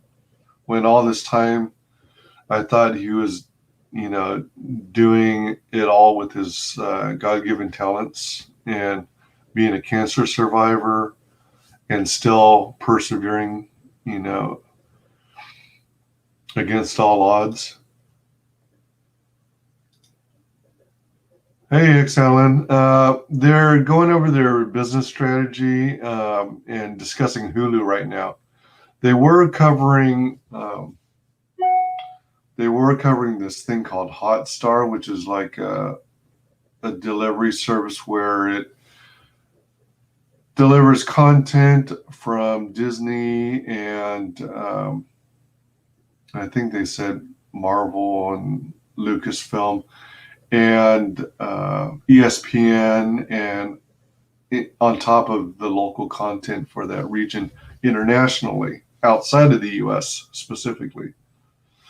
Now they're talking about Hulu. What About says, I think Disney is far more kinky than Pornhub, especially with their child stars roster and their history with how they mostly turn out. That's a valid point. That's a valid point, I'd say. Hex Allen has a live TV package.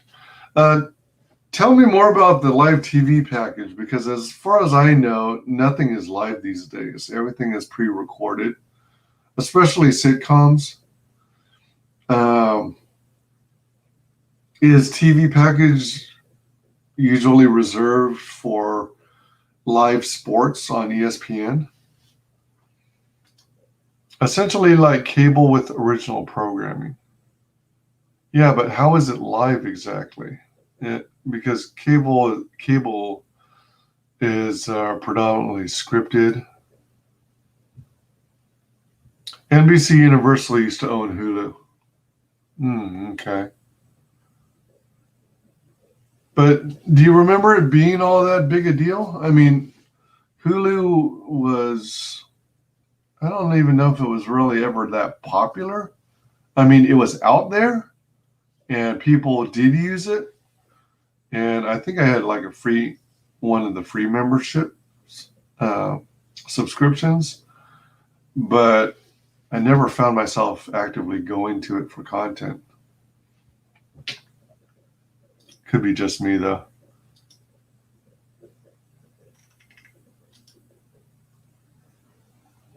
I'm watching more and more YouTube and less TV. Yeah. As I mentioned, I cut the cord years ago. I also doubled down when I started seeing sports events get political and all the kneeling and stuff during the national anthem. I'm totally against that. I mean, they're welcome in America to express their opinions and do what they're going to do, but that doesn't mean they should get pissed off that I'm not going to watch them. Their actions yield consequences, and they should be prepared to accept those consequences. Hulu was never that popular with me, I know that. Same here. With the option to add premium networks to any of these plans. And we do this in a way that uniquely allows consumers to seamlessly move between products, depending on their changing habits. One key component of that consumer experience is Hulu plus Live TV. It combines popular live channels across sports, news, and entertainment, along with the full Hulu on-demand library of more than 70,000 TV episodes and films, making Hulu the most complete solution for the new generation of streamers. At the end of the fiscal year, Hulu plus Live TV surpassed 4 million paying subscribers, making it the #1 digital. By the term based on the term streamers, I presume they're talking about like the big pros, the big companies, not us YouTube streamers. Yeah, I wanted to add that most of my content, most of my entertainment is YouTube and a small portion Twitter and a small portion Instagram. Yeah, those are the main sources. I generally stay away from Facebook these days. I rarely use Pinterest. Yeah. Yeah. And even with so-called live TV, there's, from my understanding, roughly a 15-minute delay. So they can try and, like, there's a 15-minute delay from when they broadcast to when it appears on people's TVs. So that gives them like a buffer from which they can try and, do edits or bleep out stuff or block stuff prior to going live. But then if you're really like nerdy, or if you're the type who subscribes to satellite TV, supposedly you can see all the behind the scenes crap, all the intermissions between, during news broadcasts. So you can see like private conversations or conversations that aren't on the air between, a news interviewer and a guest, for example. And that's where you see a lot of the behind the scenes drama and the scoop that you wouldn't otherwise see if you saw it on regular mainstream media on TV.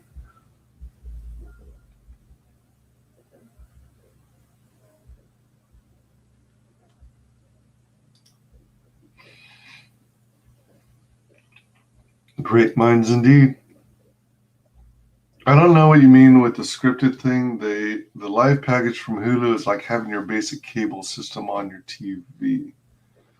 I use the Hulu app on Roku and watch the cable and major network channels. Well, what I mean is like, it used to be, as I understand it, they used to have a lot of sitcoms and stuff recorded in front of a live audience, and it was like live. So as it's recorded, is broadcast on television, and then if they screwed up or said flubbed the line, then you would catch it, but then they'd try and cover it up somehow by, for example, pretending they didn't screw up the line and just continue with the dialogue. Yes, the mics are still hot. Yes, indeed.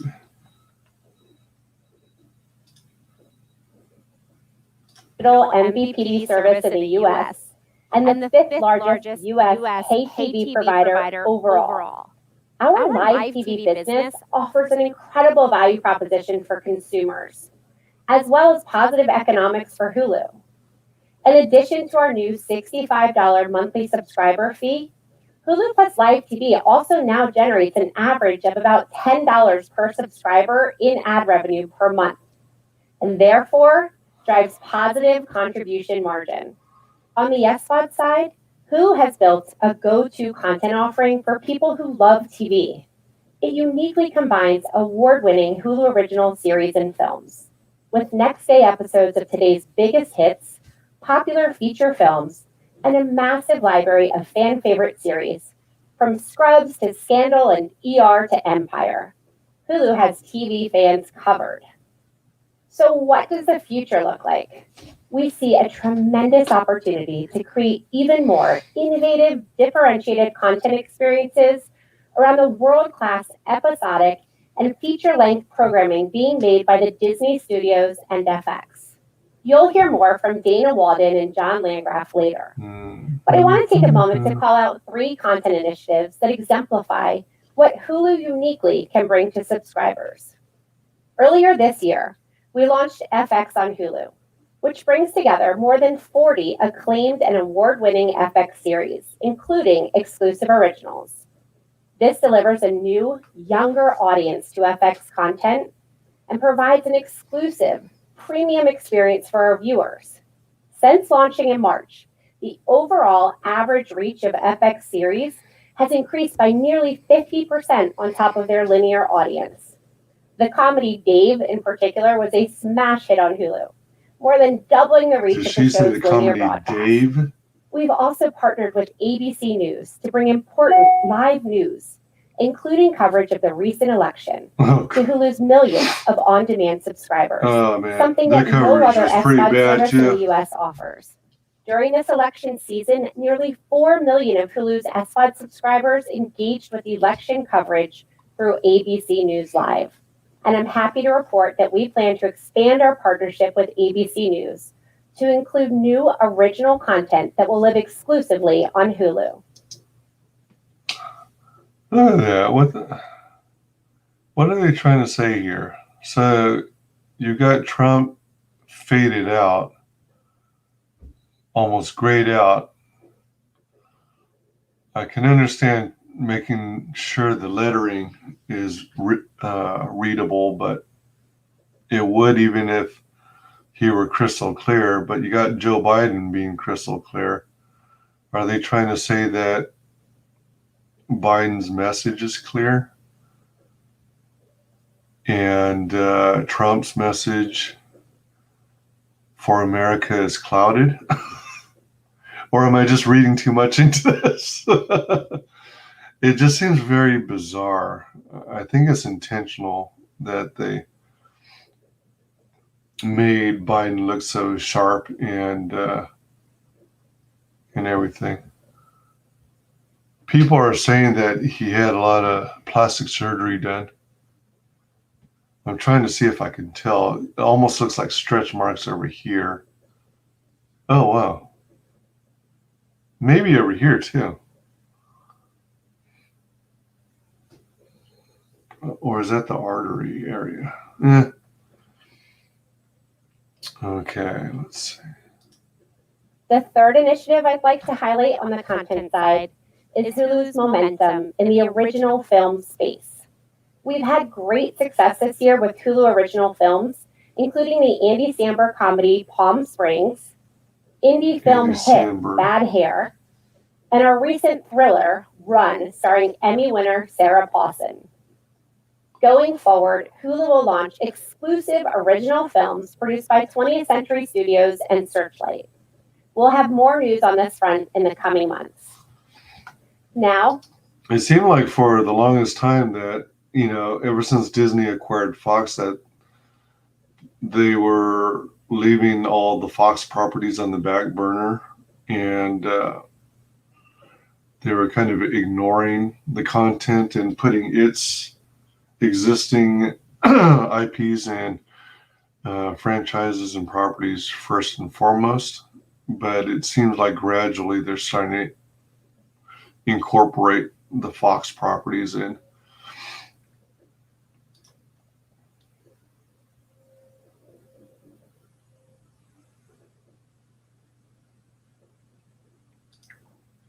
Oh, that hasn't been done since the 70s. Trump still looks more alive than Biden, even with his image faded. Yeah, I agree.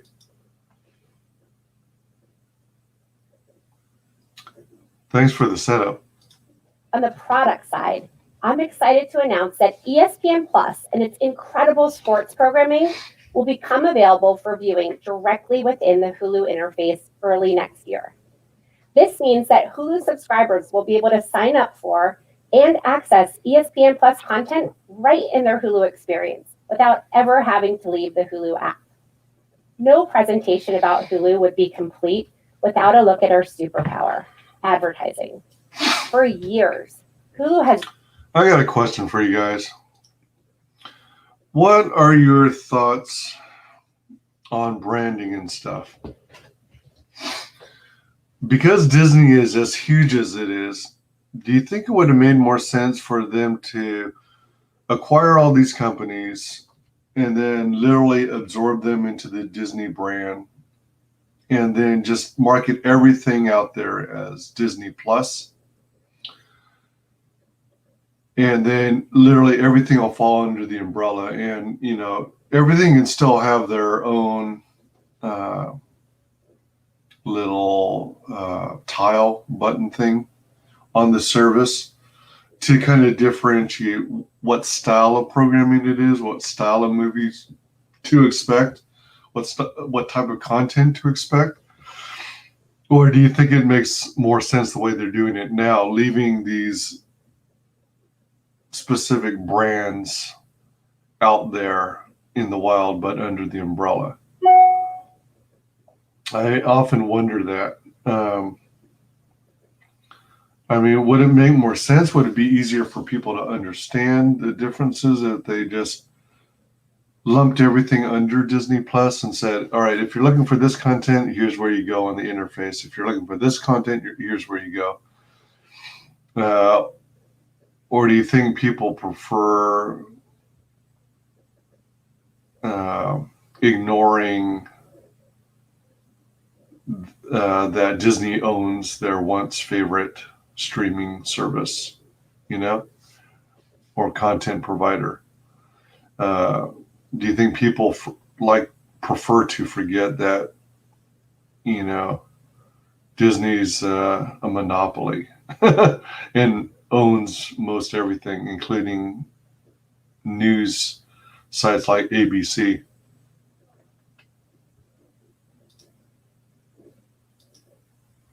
Driven the growth of advertising and streaming TV, and is now, with the power of Disney ad sales behind us, the undisputed leader in ad-supported streaming TV. In fact, Hulu now has over 92 million ad-supported viewers, double where we were just 2 years ago. Hulu's increasing scale in ad-supported video is driven by a number of key advantages. We have over a dozen years of experience in this space. Our focus on automation tools for advertisers, both big and small, has resulted in a rapidly growing programmatic channel that's setting daily records for new customers and for revenue. And with our new Hulu Ad Manager platform, Disney is the first to make premium streaming TV advertising inventory directly available to the more than 28 million small and medium-sized businesses in the US. All of this, our incredible content, seamless product experience, and viewer-first advertising translates into tremendous financial upside. And thanks to the company's strength in advertising, the underlying economics of Hulu's ad-supported product, even at the consumer-friendly $5.99 price point, are generally on par of that with the no ads product. We're really proud of what we've built at Hulu and of where Hulu is today. And with an infusion of even more content from our creative partners at Disney Television Studios, FX, ABC News, 20th Century Studios, and Searchlight, we're incredibly optimistic about our future. Now, let's turn it over to Michael Paul, who will share an ESPN Plus business update. Thanks, Kelly. Hulu's future really looks exciting. ESPN Plus quickly became the #1 sports direct-to-consumer service with its unique and differentiated set of live events, original programming, and editorial content. Our business strategy includes diversified revenue streams across subscription, advertising, and pay-per-view. We are really proud of the progress we've made to date. Our offering is clearly resonating with sports fans, with subscribers nearly tripling in the past year, and we have already passed the midpoint of the 2024 subscriber guidance that we gave at last year's Investor Day. Despite an unprecedented year of disruptions, ESPN Plus has delivered over 10,000 live sporting events, including all of our top 10 most viewed events ever, with 9 of those coming since May.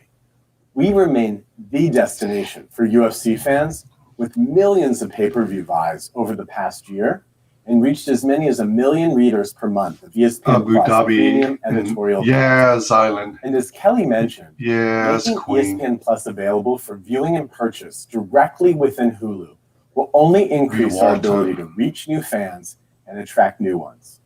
None of the success we've seen would be possible without the strength of the ESPN brand and our best-in-class sports content strategy.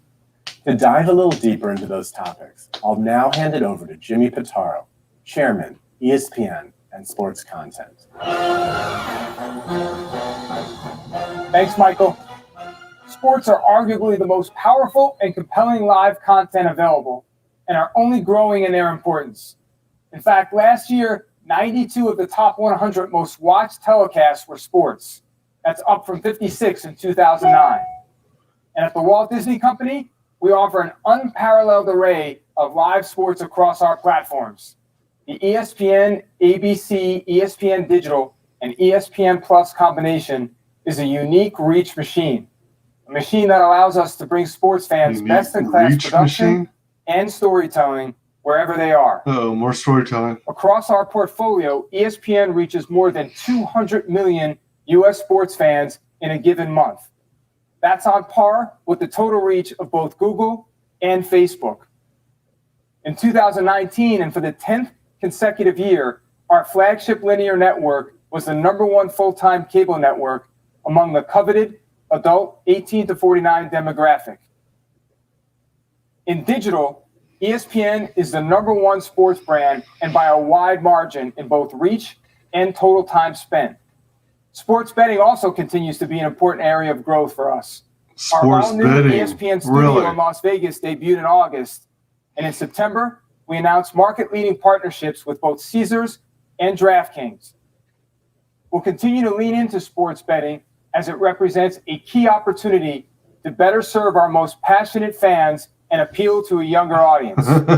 Overall, our priority is to make content available across all platforms, and that includes ESPN's got into betting, which is owned by Disney. That's family friendly. Okay. That's interesting.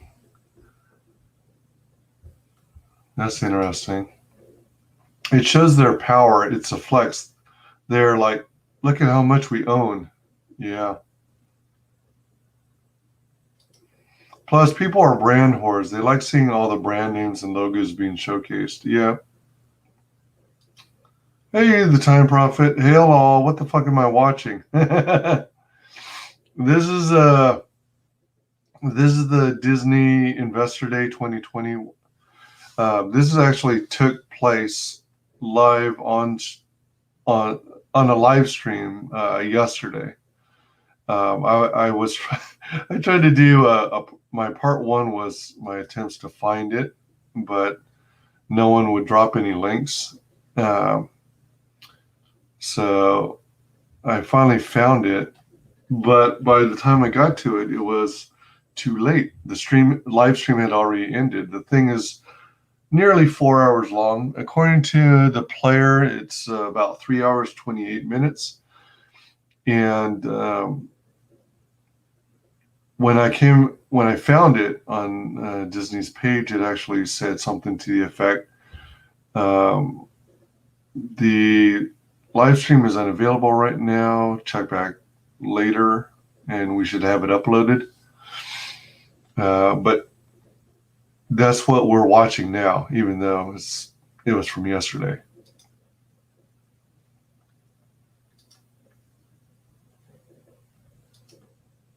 Includes a strong focus on a direct-to-consumer future. Our underlying goal is to acquire, create, and distribute the best sports content, and to do so in a way that serves fans, maximizes consumption, and best positions our business to continue to be the leader in an evolving sports media environment.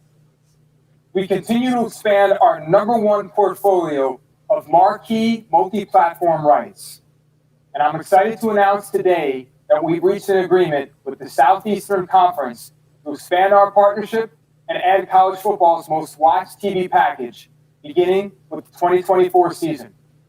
As a part of this deal, ABC will become the new home for the SEC's marquee Saturday afternoon football games beginning in 2024, as well as select Saturday primetime games and the annual SEC football championship game. In addition, select SEC football games will be made available on ESPN Plus beginning with next football season. I know some people are interested in this stuff. That means that ESPN Plus will feature games from the conference that has won 10 of the last 14 national championships. I don't ever watch this stuff. With this long-term agreement, but I know ESPN, there are sports fans ABC, out there into this. SEC Network and ESPN Plus will all together be the exclusive home of the SEC across all sports. In terms of ESPN Plus, our content strategy mirrors the overall ESPN content strategy. Offer the best live rights, the best surround programming across studio, does that mean ESPN has exclusivity and the best original sports content?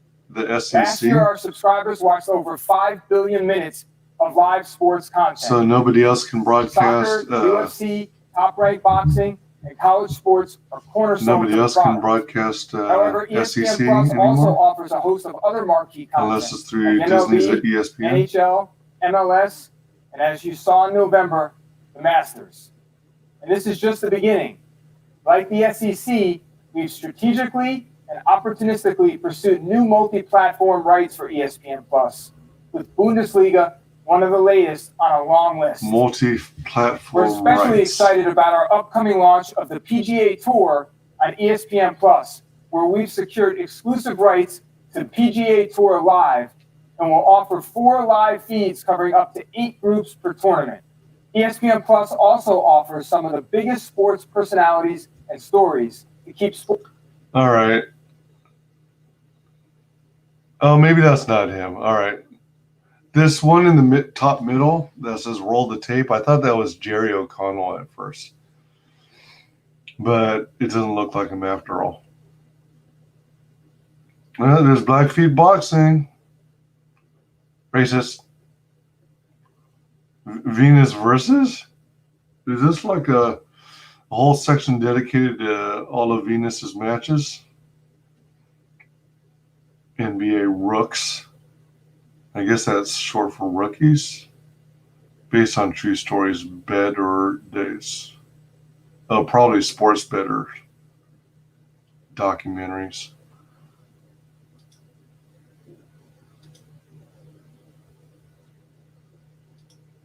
Sports fans engage year-round. Today, I'm excited to announce that we'll be launching a new daily morning highlights program exclusively on ESPN Plus, which will recap the previous night's action through the lens of opinion, debate, and social media.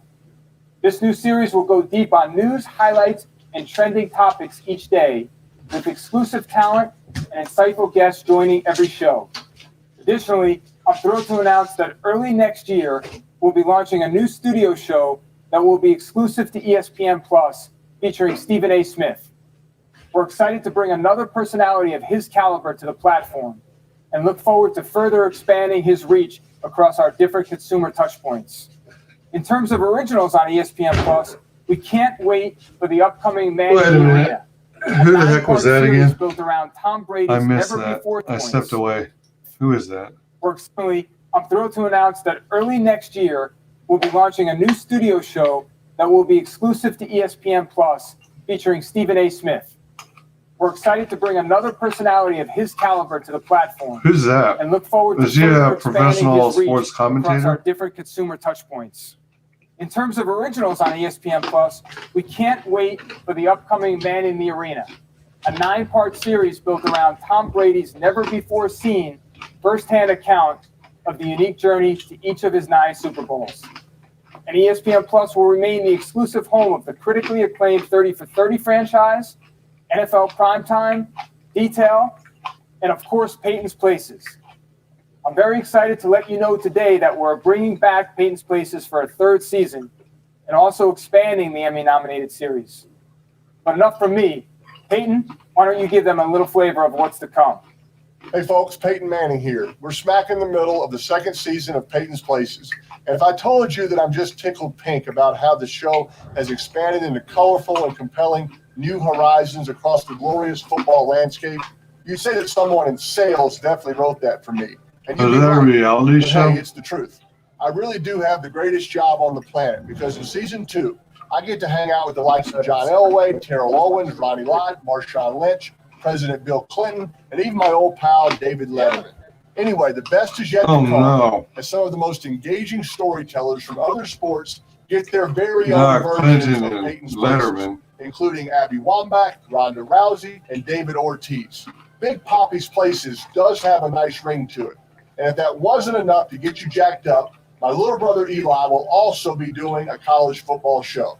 So get yourself the whole Disney bundle and join me on ESPN Plus. It's on Jimmy. I don't know about that one, Peyton, but thank you very much. We're really looking forward to the expansion of this fantastic series. As you can tell, it's an exciting time to be working on sports at the Walt Disney Company. And as we move forward, we'll continue to build the platform flexibility we need in order to deliver against our mission, to serve sports fans anytime, anywhere. We'll continue to listen and respond to our fans, and as they increasingly turn to direct-to-consumer platforms, we'll evolve the ESPN offering to meet their needs. Our unique ability to reach fans with compelling sports programming across linear, digital, and direct-to-consumer platforms will further augment our market leadership in the sports space, and we couldn't be more excited about our future. Lowell, back to you. Thanks, Jimmy. We will now take a 10-minute break to give you an opportunity to stretch your legs and grab a... What a bizarre thing to say. I'm not sure what it was you were referring to. Was it what I was saying or what one of them was saying? Or what Peyton Manning was saying? snack. And when we resume, we'll be joined by Bob Iger, Disney's Executive Chairman and Chairman of the Board. As Executive Chairman, Bob directs the company's creative endeavors, and he will introduce the amazing content lineup we're developing for our direct-to-consumer services. So thanks, and we'll see you all in 10 minutes.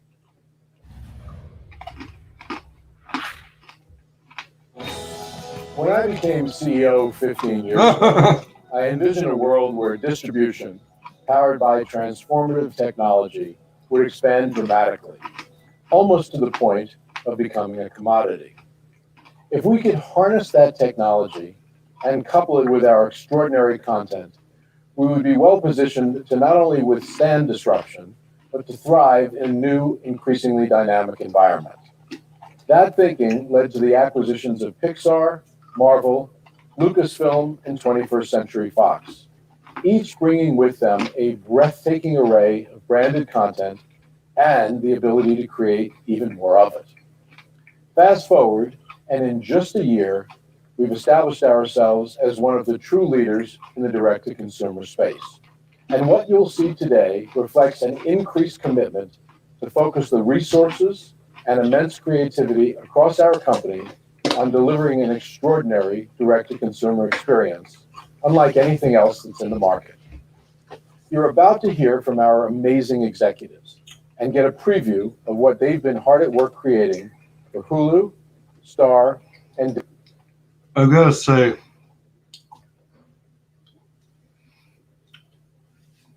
so you got Bob Iger. I don't remember now if he's what his role really is in the company, but I think to most he's still considered the face of Disney. And it's pretty clear that he does have an interest in going into politics one day. So the squeakier clean the image he has when he leaves Disney eventually, the better. During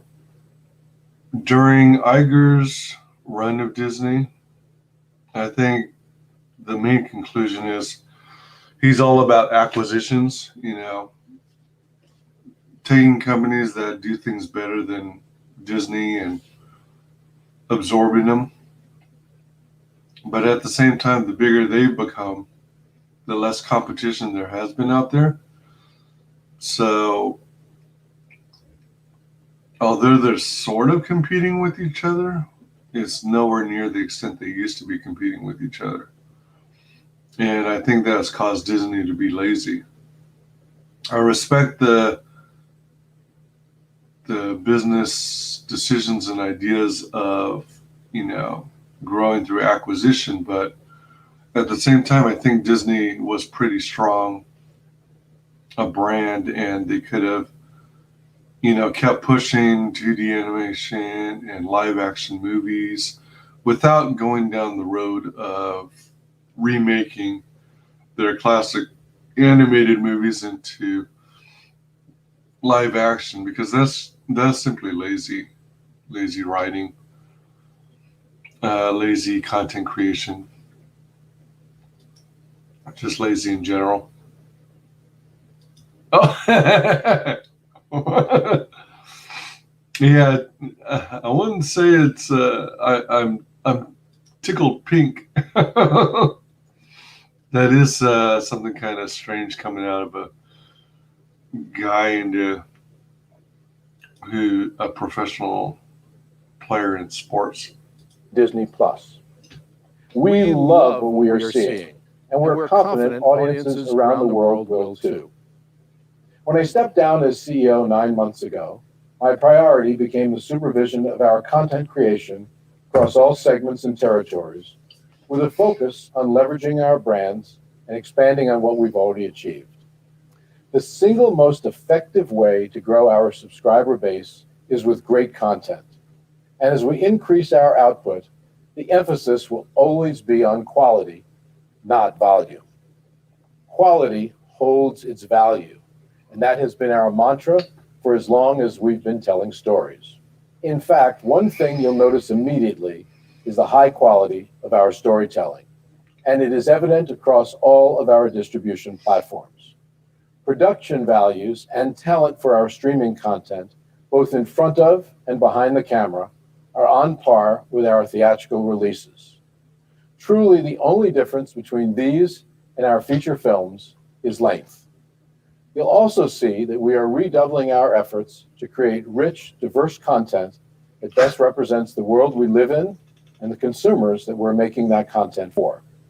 It's very important to us that when people watch our shows and movies, they see themselves and their experiences reflected in our stories. And by further expanding our storytelling to include a multitude of perspectives, we believe we will forge an even stronger connection with our consumers. We've got an incredible slate of new content to show you today. It's going to take us a while to get through all of it, but we promise you it will be worth sticking around for. And since all of you are watching this from home, it's not like you have anywhere else to go. Dana Walden will kick things off. Oh my God. First, here's a great sizzle of what's in store for our general entertainment platforms. It's like you Enjoy. don't have anywhere else to go. Oh man, that's cold. Hello. What you just saw in that reel and all around me are some of the biggest hits in the TV industry. And here's what they have in common. They've all been developed and produced by content creators inside the Walt Disney Company. These are high quality, award-winning, creatively adventurous shows. They've won audiences and acclaim at home and around the world. Our teams have produced the top-ranked show for every broadcast network and many cable channels. And now we're laser focused on creating great content for Disney's streaming platforms. Our content strategy, highly curated programming. We're making hard choices about which shows we produce, landing on content that feels special and is both highly entertaining and part of the cultural conversation. Shows like Little Fires Everywhere. This was the addictive hit starring Reese Witherspoon and Kerry Washington. It was huge on Hulu, proving the value of juicy, can't turn it off content. Next year, we have new series coming from many of our studio's longtime partners, including the creators of This Is Us, New Girl, and Empire. So how do we know these are the right creators? Because the shows I just mentioned have all been hits here and around the world. And this is what they have coming up. Only Murders in the Building reunites two comedy legends. They'll be joined by one of the most popular stars on the planet, someone who has over 370 million followers. Followers where? Steve Martin, Martin Short, and Selena Gomez. These next two series are ripped from the headlines, the type of stories our audience loves. The Dropout is the unbelievable story of Elizabeth Holmes. She's the Silicon Valley con artist who captivated the world. This show started with a gripping investigation and podcast produced by our very own ABC News. What? Dope Sick is a deeply emotional drama series. Did it have her name It's about on there? heroes who are battling the worst. Oh, Kate McKinnon. Huh. Dope Sick is a deeply emotional drama series. It's about heroes Does who are anyone know battling the what worst. Does anyone know what the story was behind this scam artist? I don't even remember her.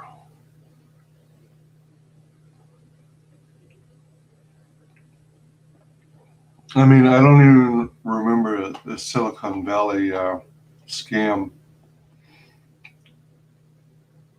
I mean, there was the Hollywood thing where they were like buying their kids' way into universities, but I never considered that Silicon Valley. Does anyone know what this is based off of?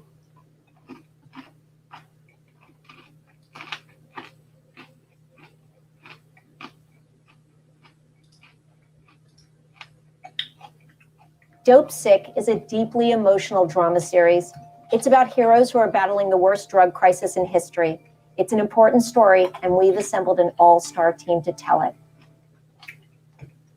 Michael Keaton, Rosario Dawson, Peter Sarsgaard. So 3 distinctive series from 3 great creators, all featuring major stars and all available on Hulu and Star. And in addition to shows we own, Hulu will also continue to pick series from outside studios, especially shows from exceptional creators like David E. Kelley. He's one of my favorite writers, and I'm proud to have worked with him for the past 28 years. From Ally McBeal to Big Little Lies, his shows are huge everywhere. And the next one is for Hulu. 9 Perfect Strangers is a thriller that attracted 2 of the biggest stars working today. Nicole Kidman, Melissa McCarthy, and Regina Hall. And while we're hard at work on new series, Hulu also has returning hits, like Golden Globe winner Rami, Emmy-nominated The Great, and Emmy, Golden Globe, and Peabody Award winner The Handmaid's Tale. The Handmaid's Tale is a cultural phenomenon. It's a juggernaut. There are many critically acclaimed shows out there, but none have pierced the culture like this one.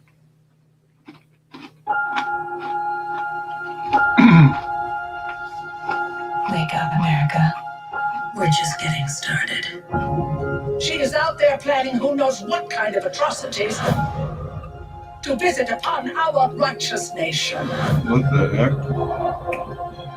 What happens in the next few weeks will determine the future of this country. Change never comes Canada. easy. This war isn't going to win itself. Doesn't be the squad. It's not safe where we're going. It's not safe anywhere. You can't save her. Someone who don't want to be saved. We can't rest. We're the ones we've been waiting for. The Handmaid's Tale. I thought that was supposed to be a popular novel that this was based Handmaids off is the biggest hit in the history of Hulu, and we are committed to its future. As a matter of fact, I'm happy to announce today that we're ordering season 5. Now I want to talk about adult animation for just a moment. Look at the shows we've produced over the past 3 decades. We have the largest library anywhere, and we're making more than 1,500 episodes available for Hulu and Star. And finally, I want to talk about reality shows because the Hulu audience loves them. But remember our strategy for originals. It's not about volume.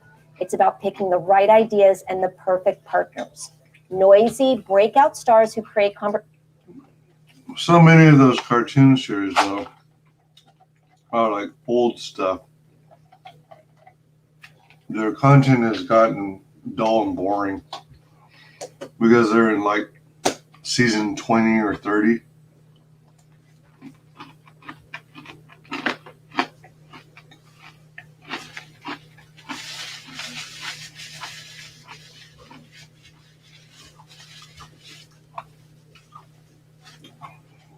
I imagine lots of people will binge watch it, but I don't know if it really has any staying power. If people are going to continue rewatching the old episodes.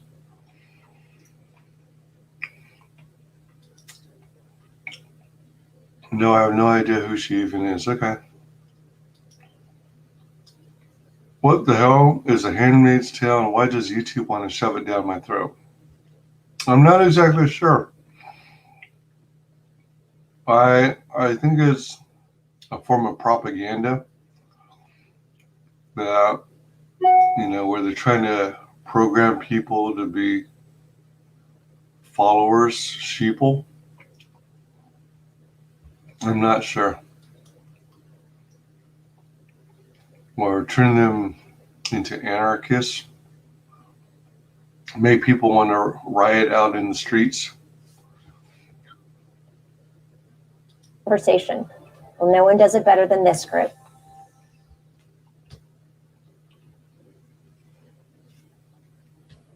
Is that Selena Gomez We're thrilled again? to bring these global stars to a global audience. What I've shared today is just some of what's in store. Wait, Our biggest hit makers are creating, thrilled to bring these, well, no one does it better than this group.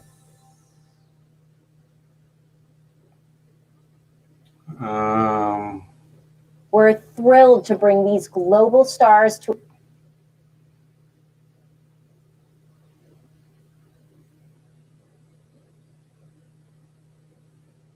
Oh, all right. Oh, it's all the Kardashians, isn't it? There's the mom. What's her name? Well, that's what's her name. I think that's Kim. I think that's Chloe. No, wait, that's Kim. And that's what's her name. It took a while. At first, I thought the middle one, looking over her left shoulder in the white top, was Selena Gomez. To a global audience. What I've shared today is just some of what's in store. Our biggest hit makers are creating great shows that we will make available to Hulu and Star. They'll join an incredible lineup from our vast library. It's truly game-changing. And speaking of game changers, I'm happy to introduce the longtime leader of the most prestigious brand in our industry. Here's my great colleague, John Landgraf, to talk about FX. John Landgraf. Thanks very much, Dana. I've been honored to be your colleague over these many years, and I'm so happy we get to continue our wonderful partnership at our new home. 25 years ago, FX began as a location rather than a mark of any particular distinction or quality. Specifically, FX was just the name of a linear channel in a cable program guide. Still, one thing we all know from the great legacy of Disney is that if you work hard enough, you can sometimes take a once ordinary location, just a vacant plot of land, and invest enough passion and creativity in it to make it an extraordinary destination and brand. Over the past 20 years, by working with great creative talent to bring exceptionally compelling original stories and characters to our audience, FX has made the name of our little channel, one of the more than 500 just like it, into something truly special. So, how did we get here? We focused relentlessly on giving our audience some of the very best television anywhere, and they responded by turning FX into more than just the name of a cable channel. FX became a real brand, a mark of quality wherever it might be located, by earning love show after show and year after year from the fans of our distinct and reliably excellent original programming. This is because FX shows consistently score incredibly high marks with audiences. For the past 18 years, since the launch of our first premium original series, the award-winning and history-making drama The Shield, the FX batting average in user ratings of the Internet Movie Database on a scale of 1 to 10 is among the best in U.S. television at every elite level. 7 out of 10 stars and above, 7.5 and above, 8 and above, and 8.5 and above. These are batting average for quality for our scripted television programs premiering in the U.S. for almost 2 decades. For example, a remarkable 78% of all FX shows are rated 7.5 out of 10 or above by IMDb users. And we fare even better on Rotten Tomatoes. There, 74% of our shows post an audience score of 80% or better. In fact, for every original FX series ever made, the overall average score with Rotten Tomatoes audiences stands at an incredible 86%. However, despite FX's 2 decades of creating excellent shows, much of that success achieved side by side with my longtime creative colleague and partner, Dana Walden, linear channels are just not the optimal location for a couple of thousand great episodes of television. And that fact caused many FX original series to be licensed and scattered across numerous other platforms, sometimes resulting in confusion as to which brand was actually responsible for fostering these beloved shows. But along came Disney, which acquired both FX and a majority stake in Hulu, and then enhanced the growth of FX as a brand by creating an FX-branded presence on Hulu, which has now become the singular U.S. streaming location at which the past, present, and future of FX's great shows could be gathered. On Hulu, FX has been able to reclaim 18 years of great work and to finally distill our brand's entire legacy in a permanent streaming home as the foundation of quality that it is. This alone has been thrilling, but it has also allowed us to do so much more. Since March, we've made all of our great FX linear originals available to Hulu subscribers the day after they premiere on our channels. To put the extraordinary impact of this opportunity in perspective, the average audience of FX scripted series launched on Hulu has increased 120% over their audience on our channels and VOD sites alone. 120%. And with the expansion of distribution that Hulu provides, every single one of FX's returning series has posted year-over-year viewership increases. So the addition of the FX brand has significantly expanded the audience reach for FX and added to the outstanding results Hulu has already been achieving with their own excellent original programming. But the best is still to come. Because of production delays due to COVID-19, the full benefit of FX's hit current programming has yet to be realized. However, most of our shows are back up and running, and we expect to begin rolling out shows again early next year. New seasons of FX linear series coming soon to Hulu subscribers include Atlanta, American Horror Story, Dave, What We Do in the Shadows, Mayans, Better Things, Snowfall, American and Horror Archer. Story. And I'm delighted to announce today 4 more seasons of It's Always Sunny in Philadelphia, which will take Sunny to season 18, 4 seasons longer than the prior record holder for longest running live-action sitcom in television history, Ozzie and Harriet. Even more importantly, the FX brand is now expanding its offering of original programs by making exclusive branded FX original series for Hulu. We will also make those shows available globally to Star. FX had outstanding success last year with our first 3 FX exclusives on Hulu, Mrs. America, Devs, and A Teacher. And even with COVID-19 slowing us down, our FX on Hulu exclusive slate expands next year to include The Old Man starring Jeff Bridges, American Horror Stories, a new anthology series by Ryan Murphy, spun off from our biggest, longest-running FX original drama hit, Platform, an innovative scripted anthology about the craziest aspects of pop culture from BJ Novak, an actor and award-winning writer of The Office, Reservation Dogs, a new half-hour series co-created by Academy Award winner Taika Waititi and Sterling Harjo, a Native American who also directed the pilot episode, and Why the Last Man, a new drama series based on the acclaimed and beloved graphic novels starring Diane Lane.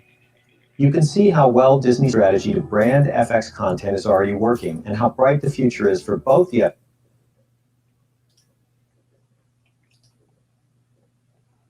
What the hell is The Handmaid's Tale? Why does YouTube want to shove it down my throat? For a while, I couldn't escape ads for that damn show.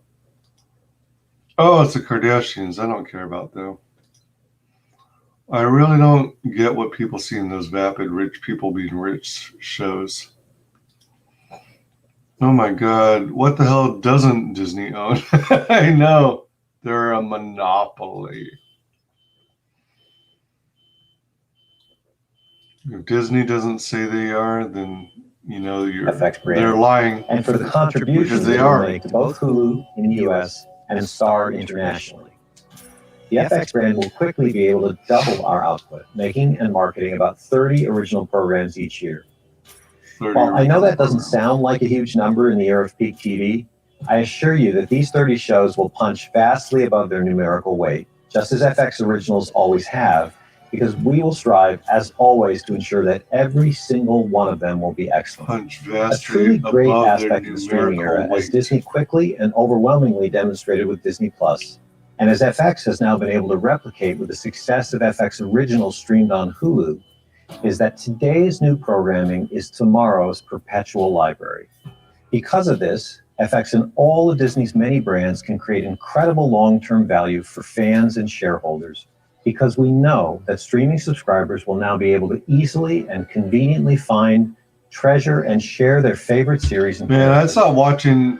I mean, Disney has always understood that quality is the surest path to value, which is why for almost a century it has devoted itself but I more haven't than any seen other entertainment any company of to the consistently creating FX truly series great that and memorable stories.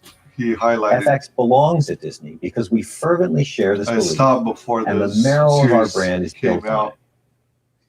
Finally, I'll conclude today's presentation with a few examples of some new and unique branded FX original series that are currently in the pipeline. We are moving quickly to bring audiences the first television series based on one of the greatest science fiction horror classics ever made, Alien. FX's Alien will be helmed by Fargo and Legion's Noah Hawley, stepping into the creator executive producer chair, working alongside Sir Ridley Scott. Set not too far into our future, it's the first Alien story set on Earth. And by blending both the timeless horror of the first Alien film with the non-stop action of the second, it's going to be a scary thrill ride that will blow people back in their seats. Oh my gosh. That might be cool, but... And finally, we'll be embarking on one of the most sweeping, sophisticated, and adult series FX has ever created, a retelling of James Clavell's beloved epic saga, Shogun. Set within the riveting and real Game of Thrones that was feudal Japan, it is adapted by Justin Marks and Rachel Kondo. Tim Van Patten, the highly decorated award-winning producer of The Sopranos and Boardwalk Empire, and the director of the pilot and early episodes of Game of Thrones, has signed on to bring this giant and visceral canvas to life. Well, that might be those good. Are just some of the many exciting I wonder projects if we it's have live on our action site, or if it's animated. along with a number of others in early development that we will be announcing in the coming months. All of us at FX are truly honored to be a part of the Walt Disney Company, where we will continue our mission to deliver outstanding adult programs that engender passion from our viewers, and to grow the FX brand's value as a beacon of quality within TV's streaming future. That's it for me today. Thanks for your time. And now back to Rebecca Campbell. Thank you, John.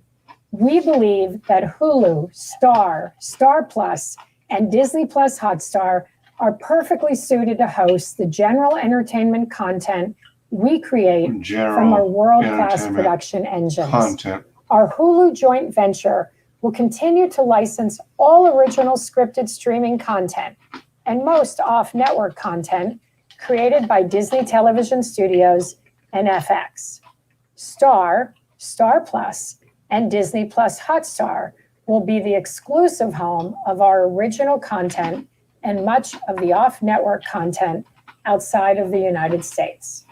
Also, each of these services will be enhanced by the addition of local programming. So looking ahead, our plan is to grow with premium content for everyone, engaging our existing subscribers and helping us to attract new ones. And now, we're going to switch gears. It's time to hear from our brilliant content creators for Disney Plus. Well, so this is one of the other reasons why I thought it might make sense to just throw everything under Disney Plus and go, all right, everybody globally, here's our service, check it out. And then have all of these different offerings under, different buttons. It may be a convoluted interface, but at the same time, it's like they're making this Star Plus, and Hotstar, Disney Plus Hotstar for like international viewers. So what if I just have, since America is supposed to be a melting pot, suppose I was interested in watching sitcoms from Mexico, or I wanted to see movies from Japan, or a TV series from France. Does that mean, or local news from the Middle East? I mean, does that mean that so-called local content will be unavailable to me in the States and only be accessible to those who are on one of those services? Because surely there are people interested in other cultures. And I mean, that's why I used to watch, when I had cable TV, I used to watch things like BBC TV. So I can kind of see how the British viewed the United States and the news that we had in our area, and what their views and interpretations were. So I'm curious as to whether, as a US subscriber, if there's any chance of getting access to the local content from other countries, because I think that's something that would interest people. I mean, I don't want it set up the way cable and satellite TV did, where you get a package that has some of your favorite stations, but the majority of it is garbage. Majority is infomercials. The majority is not being racist or anything, but the majority is like Mexican TV. I mean, they have a few things here and there, but since I don't personally know Spanish very well, I don't have an interest in their programming, except the occasional game show. But I'm sure there are many people in the States who are interested in the local content of, say, Mexico, Puerto Rico, what have you. And I would be interested in seeing, you know, what kind of entertainment is put out in other countries myself. Because by seeing other people's entertainment, you kind of get a feel, or not only entertainment, but like documentaries, travel channel equivalent programming. You learn more about other cultures, and you know, if you're among the people who can't afford to do a lot of traveling, it's one of those things that I think interests people for all countries to have access to everyone else's local programming. I think that would be a kick. And that may one day be a market that somebody would fill one day. Starting with Lucasfilm, please welcome Kathleen Kennedy. Oh boy, hang on to your seats. Thank you, Rebecca. It's remarkable to be back here with you again for another Investor Day and reflect on all that's happened since we last gathered in April of 2019. Our world and our entire industry has been thrown numerous challenges that none of us could have foreseen. As we grapple with one of the most... She's probably thinking of the Fandom Menace. And thankful that she hasn't been fired yet. On the same note, even if she were fired, it wouldn't be put out there in the public eye as being such. She would inevitably probably fail upward and get another lucrative gig. Most difficult periods in modern history, it's clear that we need great storytelling and the joy of entertainment more than ever before. Last year, we were looking ahead to the launch of Disney Plus with our very first live-action series, The Mandalorian. Star Wars was moving into new territory in the streaming space on a brand new platform, creating an original series through groundbreaking technology and an entirely new approach to production and filmmaking. It was a big bet and a leap of faith. The Mandalorian debuted on Disney Plus in November of 2019, and the response has been overwhelming. We could not be more humbled by the reception to the show, the honor of 7 Emmy Awards, and the enormous support our fans have shown us. With The Mandalorian on Disney Plus, we have ushered in an entirely new era for Star Wars, and there's more to come. We premiered Season 2 on October 30th, and Jon Favreau and Dave Filoni continuing the journey of The Mandalorian and the Child. Audiences around the world have joined the adventure on Disney Plus, traveling to new planets with incredible action, larger-than-life creatures, delivering a complete cinematic experience. Let's take a look at Season 2. So it was during one of the Mandalorian segments. I agreed to take you back to your own kind, so that's what I need to do. And they're going to take real good care of you. My last stream from yesterday got a copyright strike because of some of the music played in the... I've been quested with returning this child to the Jedi. The Mandalorian segment. I can lead you to one of their kind. But first, we need your help It has on our mission. It has something to do with a portion of the music. Something like they fly like 45 seconds worth of my stream. How's my credit around here? And you come here, little one. And marked it. Taking good care of him? Yeah. Mando can Copyright. take good care of you, huh? Yeah. Yeah. Strike. What is that thing? And as such, I keep it around for luck. You don't need it where you're headed. Yeah. So for like 45 seconds, I got a copyright strike, and they said, as a result, you cannot monetize this video. So I don't know. I don't remember what portion of the trailer it is, but The Jedi Order I fell a think- long time ago. So did the Empire, yet it still hunts him. Long live the Empire. Long live the Empire. Yes, the Empire. Oh, wait a minute. Was that a Dark Trooper? Oh. That segment where the stormtroopers were out in the daylight and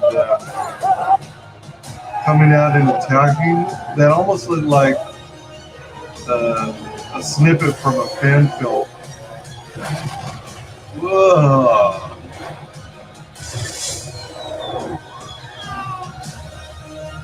There's a lot of good effects. I've never seen any of this series, but right now it's among the only things that I Been do. tracking you, Mandalorian. I'm here for the armor. If you want my armor, you'll have to peel it off my dead body. I don't want your armor. I don't want your armor.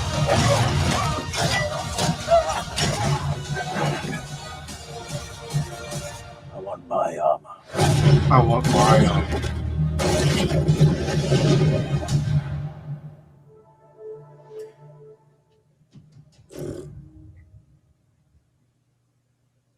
Mm-hmm. Today, I'm excited to share with you that John and Dave are concurrently developing 2 new spin-off series exclusively for Disney+. One, The Rangers of the New Republic, and the other featuring fan favorite Ahsoka Tano.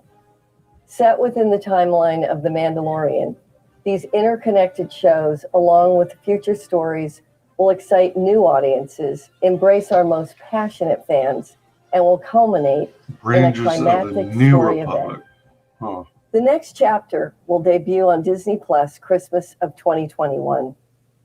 I'm fortunate to be surrounded by incredible talent next both in chapter? front of and What, the behind the next camera, season of with a company Mandalorian? full of people who care passionately about high-quality storytelling. Yeah, that looks like Boba A Fett. few times in my career, I've had a chance to be part of game-changing technology.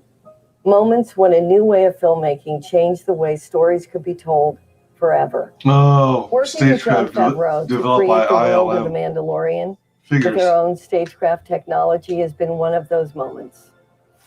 Stagecraft is a new virtual production tool that utilizes the latest innovations in real-time graphics and massive LED screens that allows us to bring entire locations into a soundstage and photograph them live. Sheesh. Telling stories in ways we could only dream of a few years ago. Wow. This new collaboration process brings the artists and the crews into a creative partnership with efficiencies that now marry pre-production, production, and post, all in sync to preserve the cinematic culture around a singular artistic vision. That's impressive. By eliminating unnecessary travel, a more controlled environment, and efficiencies with set design and special effects that allow for an in-camera visual experience, actors are immersed in those environments rather than having to imagine what they're seeing or reacting to. And ironically, the efficiency of stagecraft has allowed us to continue to work during this pandemic.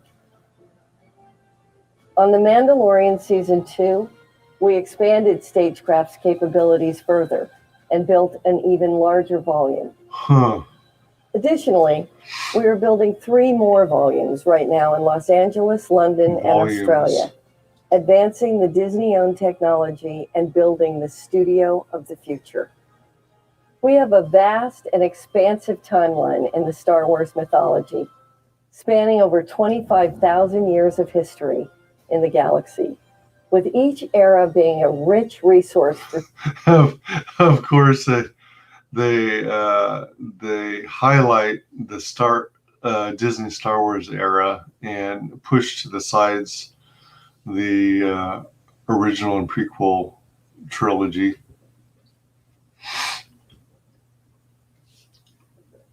Yeah, Mandalorian, Force Awakens, you got R2, you got, what's his name? We got Kylo Ren, Babu Frick. It surprises me that they even bothered to highlight Babu Frick. Baby Yoda, Obi-Wan, Mace Windu, Ahsoka.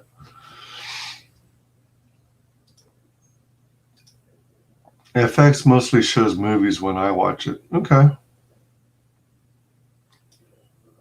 Yeah, apparently they're supposed to be known for TV series too.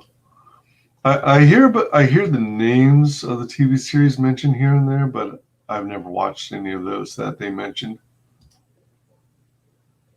For storytelling. Now with Disney Plus, we can explore limitless story possibilities like never before and fulfill the promise that there is truly a Star Wars story for everyone. One of the most exciting and... No.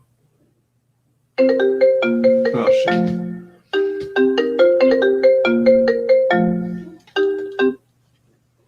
That looks like spam. Don't recognize the number.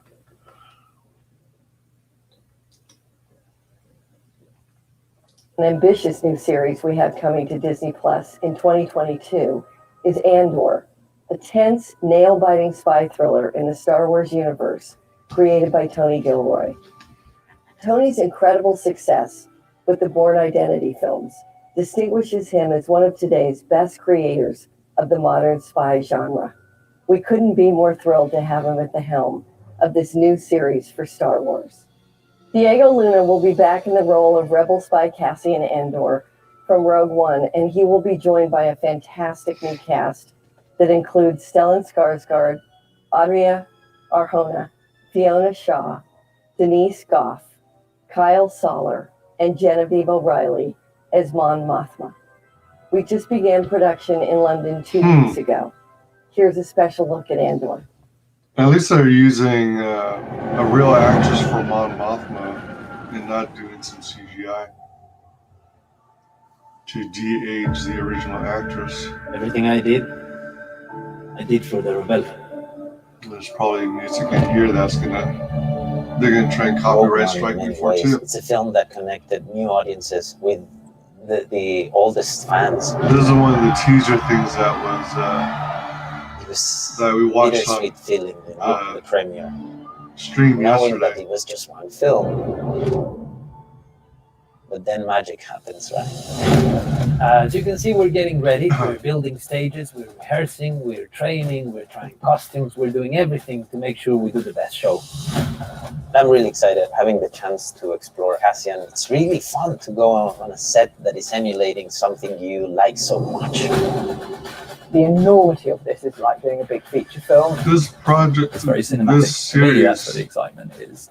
12 episodes, 12 scripts, over 200 names. is never anything that over I 6,000 crowd people. A lot of preachers. was all that excited about.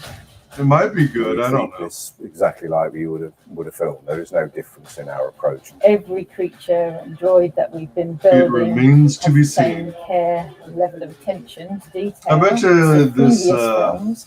is all being done in the Huge, UK. It's thrilling, but also it's wonderfully challenging. There's tons of possibilities to explore. It is the building of a revolution.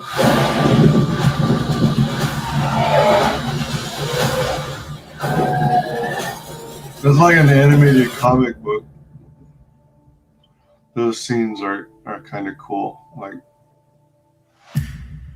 an animated comic book, but using concept art. Last August at the D23 Expo in Anaheim, we announced the return of Ewan McGregor in the iconic role of Jedi Master Obi-Wan Kenobi for a special event series on Disney+.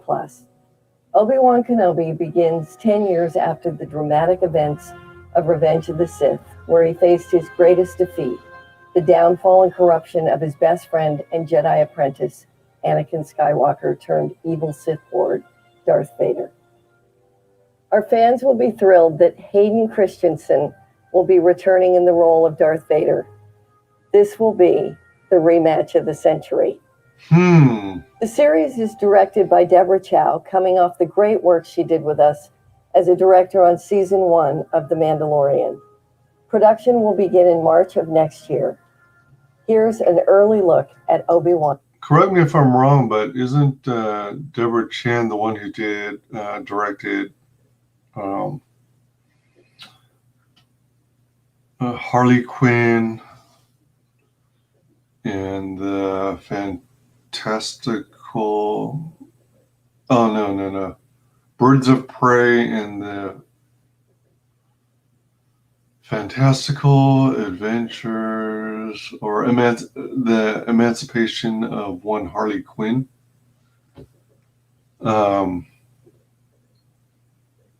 Didn't she also piss on the fans of Star Wars or piss on the fans of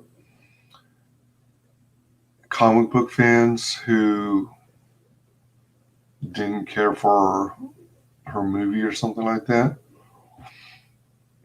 Name sounds so familiar. For the longest time, I thought Obi-Wan was never going to happen, that they were just, Lucasfilm was using this to tease the fandom, only to be the equivalent of vaporware, like in computer software. When something's taking off, but a giant company was late to the game and they're, they don't have it in them to want to pursue releasing something like that, then they advertise this software that's going to blow your socks off. But then it never ever materializes. That's what vaporware is.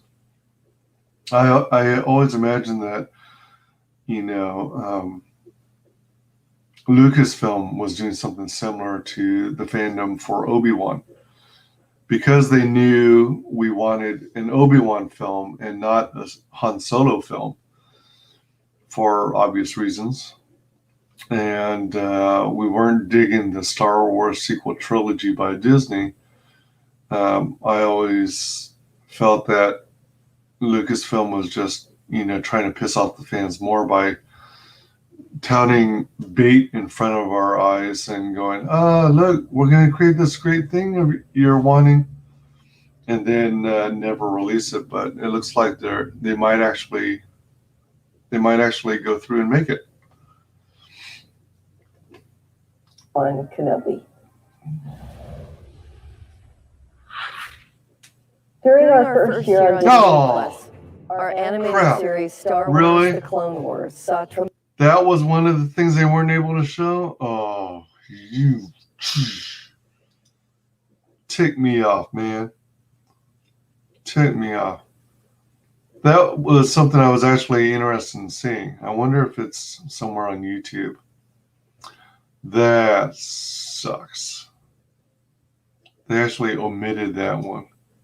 Tremendous success with its epic 7th and final season.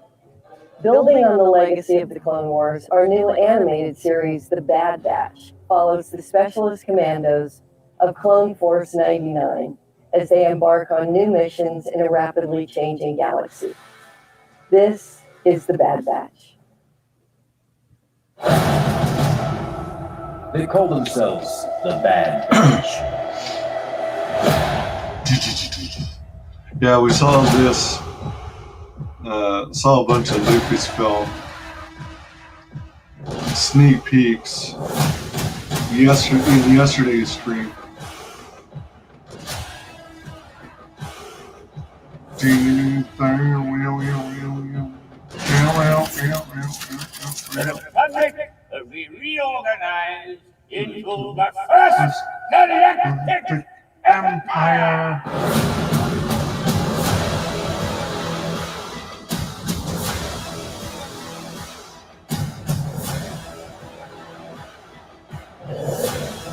I've never seen Clone Wars. I'm thinking eventually I'll see it. Maybe I'll pick. Since it's gotten That was quite an good, impressive display. since it's gotten good reviews from people in the Fandom Menace that I like tend to agree with. I might one day pick up like a DVD Blu-ray collection if they have it Star like Wars the complete Visions will be a series. series of animated short films celebrating the Star Wars galaxy through the lens of the world's best anime creators. This anthology collection will bring 10 fantastic visions from several of the leading Japanese anime studios, offering a fresh and diverse cultural perspective to Star Wars. Fresh and diverse. Lando Calrissian is the Oh my galaxy's gosh. smoothest, most Were notorious they? scout. What? I wonder if they removed a clip, or if that's all they showed about it. I wonder if they're also pulling from like fan-made films.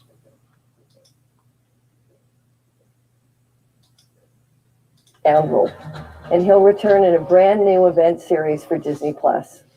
Justin Simien, creator of the critically acclaimed and hugely popular Dear White People, is developing the story with us now. A massive Star Wars Dear fan White himself, People, seriously? Justin has put together a reel to give you a sense of the style, tone, and irresistible swagger of our upcoming series, Lando. Take a look.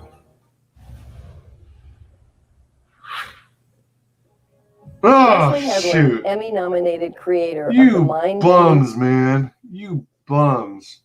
I wonder who the hell they're casting in as Lando. If they're going to go back to, what's his name? Don Glover. Yeah, people jokingly refer to him as Dong Lover. Man, this is pissing me off. Them cutting out these clips. series Russian Doll is a boldly innovative filmmaker bringing her new Star Wars series to Disney+.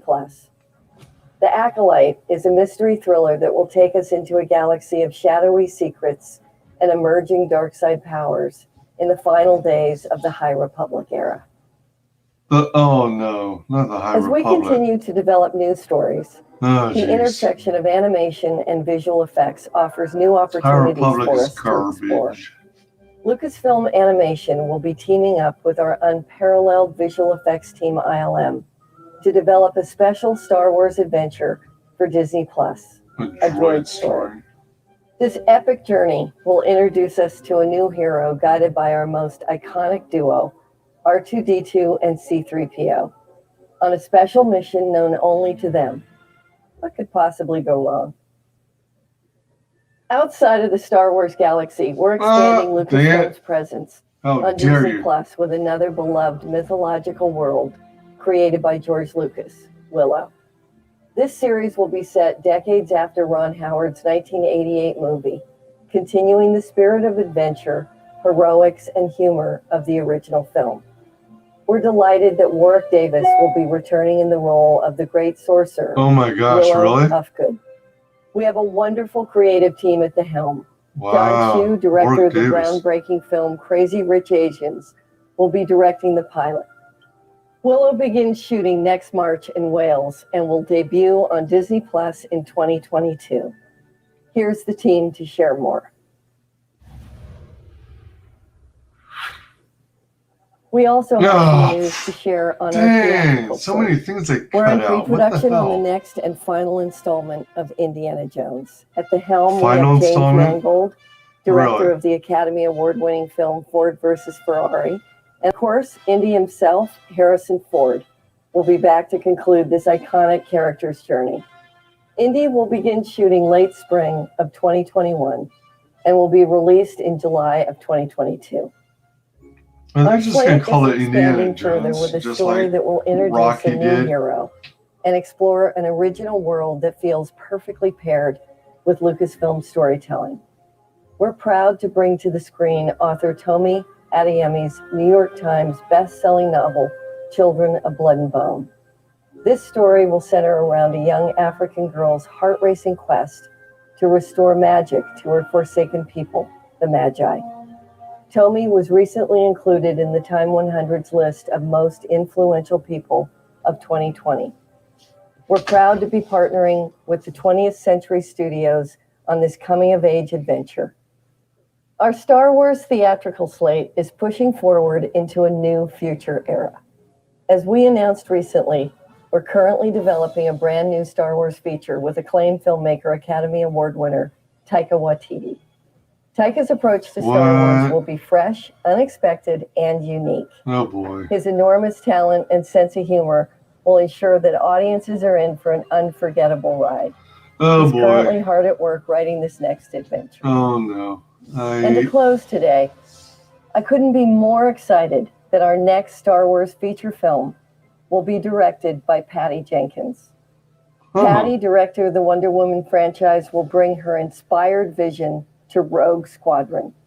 This story will introduce a new generation of starfighter pilots as they earn their wings and risk their lives in a boundary-pushing high-speed thrill ride. The legend of Rogue Squadron has been long beloved by Star Wars fans and will move us into a future era of the galaxy. Rogue Squadron will be released in theaters Christmas of 2023. 2023. As you can see, this is a new era for 2023.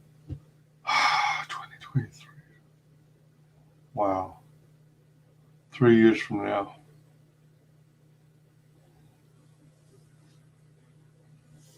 Wow. That's a ways out. That's a ways out.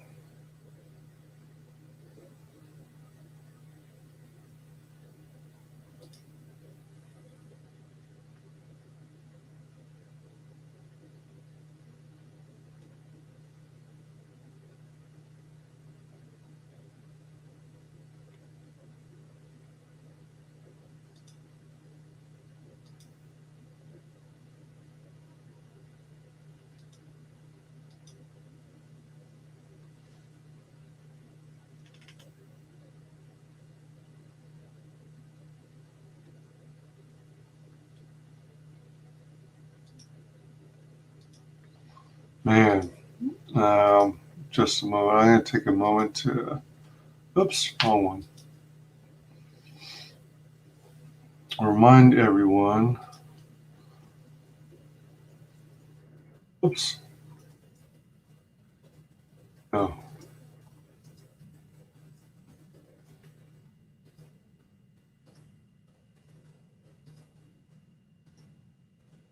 Let me check Twitter and see if I need to forward.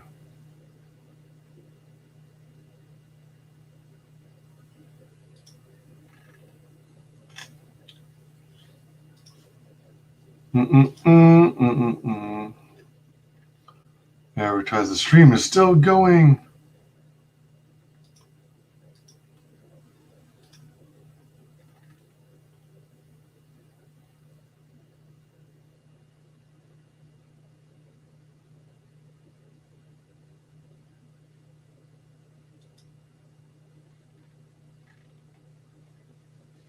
This week, I'm sure tune in to find out what.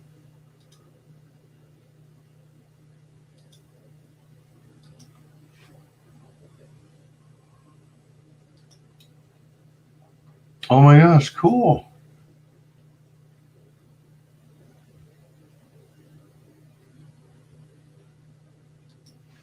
Oh, that's cool. Pizza Trap Pro. Yeah.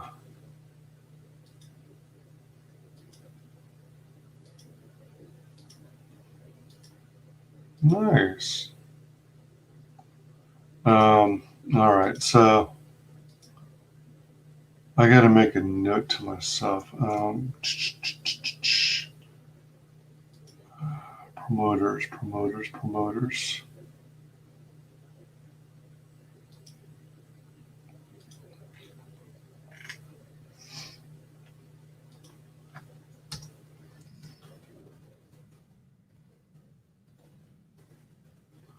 And all right, there we go.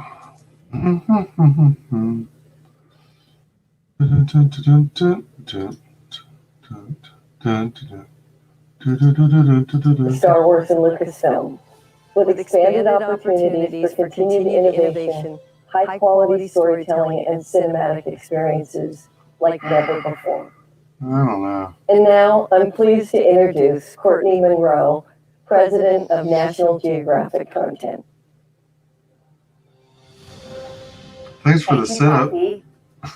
National Geographic has been entertaining global audiences with groundbreaking, visually spectacular storytelling for over 130 years. And now, more than 1,500 hours of National Geographic content is available on Disney+, including award-winning documentaries, landmark wildlife and natural history, and premium fact-based scripted drama. Today, I'm thrilled to announce an ambitious new slate of original shows exclusively for Disney Plus subscribers. Inspiring stories that celebrate real-world heroes and icons, and that ignite curiosity, awe, and wonder. I can't think of a better example of those values than our award-winning National Geographic documentary films, including Free Solo and Jane, both of which are available now on Disney+. And I'm delighted to introduce you to one of our upcoming National Geographic documentary films, profiling an extraordinary icon. Cousteau, a new documentary from Oscar-nominated and Emmy-winning director Liz Garbus. Mention Jacques Cousteau to someone my age, and their eyes light up, recalling vivid memories of his thrilling underwater adventures. This film will not only delight those fans, but it will also introduce him to a whole new generation of aspiring explorers. Featuring never-before-seen archival footage, Cousteau will provide a deep dive into the fascinating life of the man who first showed us the beauty and wonder under the sea. That could be interesting. While most National Geographic content is nonfiction, we have also developed Emmy-winning dramas about real-world heroes and icons. Icons like those profiled in our scripted anthology series, Genius, which beginning with the 4th season will be available exclusively to Disney Plus subscribers. From executive producers Ron Howard and Brian Grazer, Genius tells the fascinating and dramatic stories of the world's most brilliant innovators, exploring their extraordinary achievements and often complicated lives. In the next season of Genius, we will profile the remarkable life of Nobel Peace Prize winner and civil rights leader Martin Luther King Jr., dramatizing his journey to becoming one of the most influential and inspirational leaders in history. Dramatizing. National Geographic's iconic yellow border is synonymous with exploration. From planting our flag on Everest to trekking the forests of Tanzania with Jane Goodall, National Geographic has long inspired people to care about the planet. Continuing that legacy, we are announcing several new blue-chip National Geographic science and natural history series exclusively for Disney+. Blue chip? First up, Did she say from blue National chip? Geographic explorer What does at that large and award-winning filmmaker James Cameron, and National Geographic explorer and photographer Brian Sterry, comes the stunning Secrets of the Whales, narrated by Sigourney Weaver. With breakthrough science and never-before-captured behavior, Secrets of the Whales showcases 5 different whale species in all their visual splendor, revealing the extraordinary culture of the world's most intelligent giants. Have a look. A 4-part Disney Plus limited series.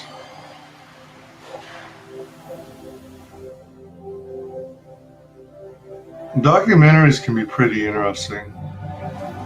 I love seeing animals in the wild. And after 3 years of filming,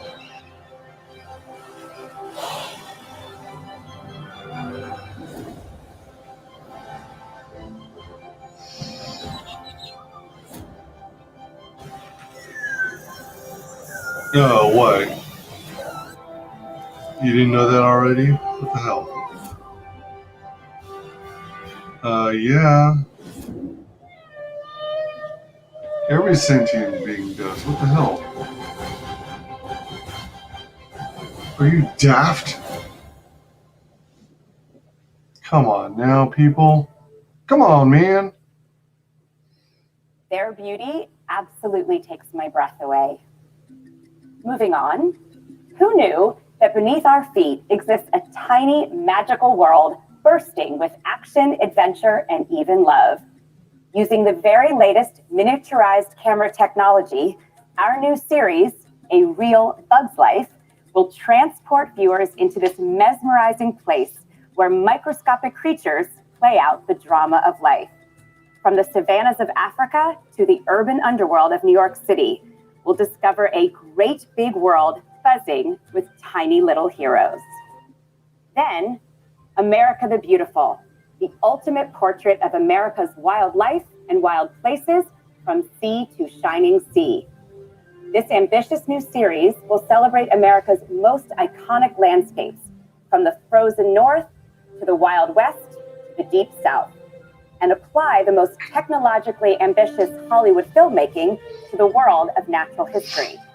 For So this example, kind of stuff, we recently... the National Geographic stuff looks like pretty decent stuff.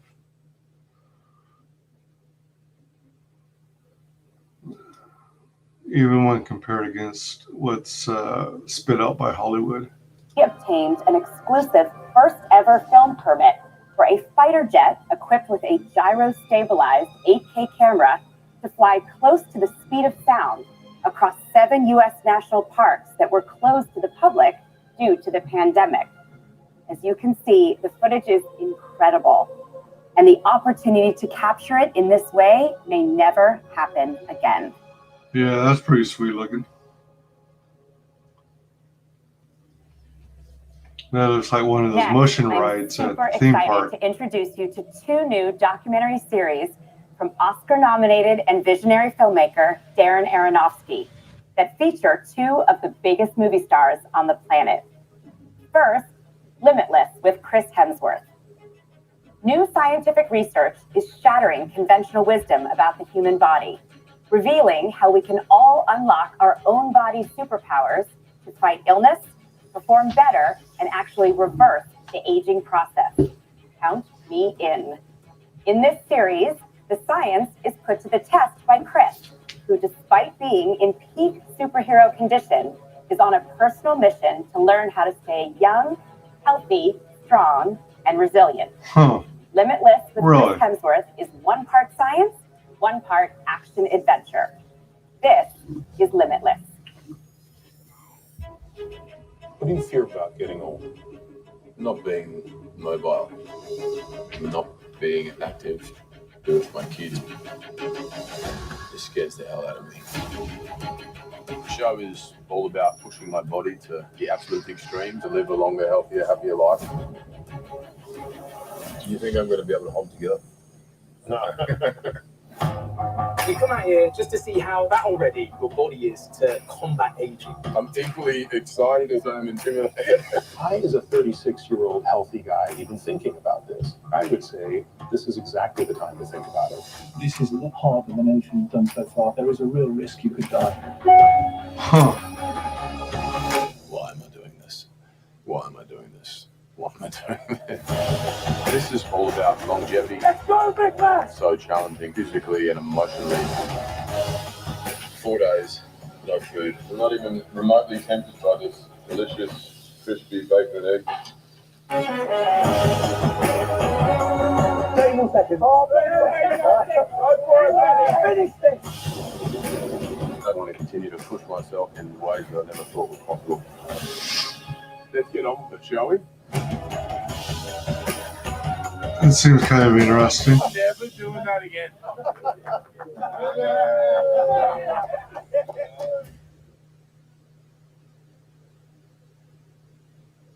Finally, our epic new series, Welcome to Earth, featuring Will Smith as he guides viewers on an extraordinary journey around the globe. Welcome to Earth follows Will and his insatiable curiosity to some of the most extreme and exciting places on the planet. We're standing next to him as he drops inside the lip of an active volcano, dives 3,000 feet below the surface of the ocean, and rappels deep into an Icelandic glacier. Each location revealing the hidden forces that shape our planet. With breathtaking cinematography from Darren Aronofsky, Welcome to Earth explores the mind-blowing ways that our planet works. Here is Welcome to Earth. Once you explore something, you see. All right, I guess I missed your message and got to it late. Oops. Yeah, I can already tell it's a load of shit. Which one are you referring to? Are you talking about the Chris Hemsworth one? Or was it one of the other things that National Geographic was going to cover? Or was it reference to like Obi-Wan? I lost track of what you were commenting on. Sorry about that. Everything different. That's spectacular.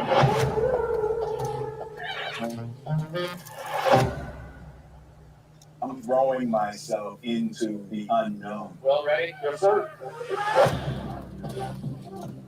It's the coolest thing ever.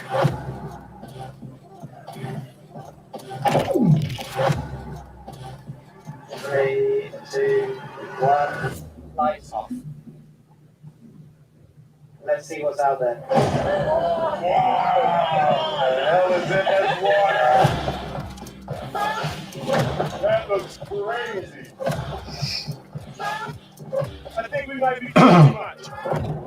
Oh my god. I mean, that's big. Yeah, we need to get the hell out of here. Wow, look at that. Yeah, I remember this from Jaws.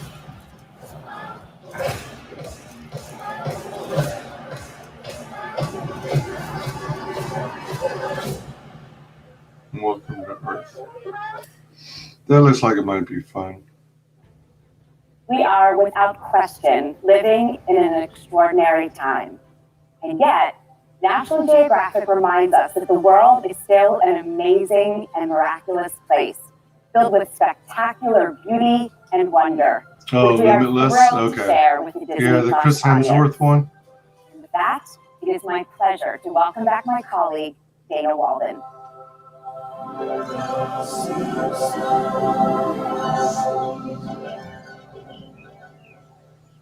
Hello again. I'm so happy to be back talking about Disney Plus. All of us have loved developing for it, but only one of us has actually been living on it. So I've traveled all the way to Springfield, still don't know what state I'm in, to talk to a member of our studio family for 30 years, Mr. Homer Simpson. So Homer, what have you learned about Disney Plus this year? Oh, wait, I didn't know there'd be a test. Well, I've learned how to find plus on my keyboard, and I've learned that armed bounty hunters make excellent nannies. And if you don't mind some creative criticism, live-action Aladdin is a total rip-off of this cartoon I saw called Disney's Aladdin. Frozen is not about my credit cards. I would kill for Fat Thor's body. Snow White finally exposes the dangers of eating apples, and in conclusion, Pixar is run by a jumping lamb. Now I'm going to throw it back to Dana, who's going to tell you about all the great new projects that are going to be developed by the powerful television studios for Disney+. Allow me one personal note. I was promised beer, and if I don't get it soon, I'm taking this guy with me. I want to thank Homer and his family for helping to make Disney Plus such a success. The Simpsons is one of the top titles on the platform in every country where it's launched so far. Now here's our development of Disney Plus originals. We have an expansive slate of family entertainment, from comedies to epic dramas. Shows that speak to a global audience executed by great creators, people who know how to produce big hits. You'll see that a number are based on iconic IP from the Disney library. These are titles that are beloved. They're trusted by families, Disney passed television. down through generations. It's a creator's dream to have access to them and gives us a real competitive edge. And I'll start with this one. The Mighty Ducks is the iconic movie that led to sequels, an animated series, and a Stanley Cup winning hockey team. The next installment, The Mighty Ducks Game Changers. We'll pick the story back up with a familiar face, lots of heart and humor, and kids who can really skate. Well, not all of them. Are we ducks or what? When you tell somebody you're working on the Mighty Ducks reboot, it needs no further introduction. Oh, Emilio's It's gonna coming make back? a lot of people really happy. The Ducks are a powerhouse organization with a record 10 state championships. A little different than the Ducks of the 90s. Sunscreen, sunscreen. You know we play indoors, right? Scrimmage, now let's go. I gotta cut you. If you can't be great at hockey, it's like, don't bother. Shouldn't kids be able to play sports for fun? Stephanie, you brought 2 private trainers to your kids' hockey practice. I'm a pediatric sports psychologist. Okay, let's start She our own looks- team. I want you to think about all the other kids who've been told that they're too small or too slow. What do you mean? She looks familiar. Oh, I agree. I would not be an asset physically. I have more of a podcast body. 24 hours to find a coach. You lost? So if you're looking at red skates, that's up front. My mom doesn't seem to care for any good or not. And I don't think the other kids care either. Yeah, you know who else doesn't care? This guy. Wait, which guy? This guy? You gotta be more specific. How are you not getting this? You gotta make this happen for yourself. Let's do this. I was trying to freeze on that gal. Why do you care so much? Oh. You care. Lauren Graham. Lauren Graham. It's not over yet. I think she's been in sitcoms before. She looks kind of familiar. Turner and Hooch is a charming buddy comedy. It stars Oh, Josh gosh. Peck in the role made famous by Tom Hanks. You may not know Josh, but I bet your kids do. His partner here is a sweet but slobbery mastiff. Big Shot is an original concept from David E. They Kelly. didn't include It's a the clip. celebration of girl power set in the world of high school basketball. No one creates authentic relationships quite like David, and few TV stars Girl are as power? recognizable as this one. I found something. It's not college. You need a second chance. This is the only one I could get. It's high school. Tim, I can't coach a bunch of rich private school boys in California. Oh my gosh. It's a girls' school. Is that Coach Marvin Rich Korn is going Stamos? from the NCAA to some fancy girls' high school. Personally, I think it's all a big mistake, but I'm prepared to make the best of it. Do not screw this up. Holly Barrett, assistant coach. Marvin Korn. Any advice? Some of them can be a bit much. I'm sorry, you chewing gum? This is Westbrook. We won't respond to my way or the highway. I'm going to teach you my system of basketball from the ground up. Smaller steps but faster. I figured it'd be rough, but this is next level. If we all just quit, they fire him. I think he wants to be a good person. When they said you were coming, that meant something. I was excited. All I care about is basketball. It's about making my father proud. After watching you play, I truly believe that we could do something special. We're just getting started. I wanna be like most girl. You connected with these girls. Now stop it. I just wanted to say thank you for caring. We do this not because it is easy, but because it is hard. You try your No. very best. Oh, You have the potential to be great. Let's go win a basketball game. That might actually be fun. But it sounds like it's going to be a series. Big, fun, character-based series like these Yeah. are one segment of our content strategy. The other, dramas that are ambitious in scale that will be brought to life by A-list talent. I'll start with 3 projects Still, in it seems development. like it would be something Beauty and more the suited Beast for a movie. expands the universe of the blockbuster film. More than $1 billion prequel in series. worldwide box office.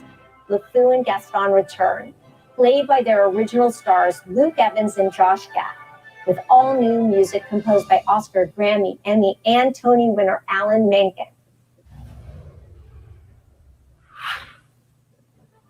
Swiss Family Robinson didn't show reimagines the that classic either? story. Ooh, This is a collaboration you between bums. Ron Moore, the creator of global smashes Battlestar Galactica and Outlander, and John Chu, the director of Crazy Rich Asians. As you just heard, he's also directing Willow. Percy Jackson and the Olympians is one of the most popular books in the world. It sold more than 70 million copies in 35 countries. News I of thought it its didn't do development so hot at in the Disney theaters, Plus was though. the #1 trending conversation in the world. It drove more than 1 million tweets in the first 24 hours. And the final project I want to share is based on the international best-selling book series, The Mysterious Benedict Society. Time magazine called it one of the best young adult books of all time. There is a place where truth matters, Yeah, even if most people don't pay attention to it. Our organization is always searching for those who appreciate the truth. If any child is caught cheating, they will be executed. Excused. Excused. And our criteria for approval may be considered mysterious. What the? Mr. Benedict, we have our team. Hello? I'm the aforementioned Mr. Benedict. You all possess a quality that is lacking in our society. Bring your intuitive understanding of human nature, sticky your reservoir of knowledge, constancy refines of conventional thought patterns. Hey, your uncanny feel for how things go together. What is it that you all have in common? I see fear and bad fashion. You're very unpleasant. Okay. You're the only ones capable of seeing the truth, and together you are immensely powerful. We're asking you to go on a mission that can only be accomplished by children. There is a sinister force brainwashing us, and yes, he is my twin brother.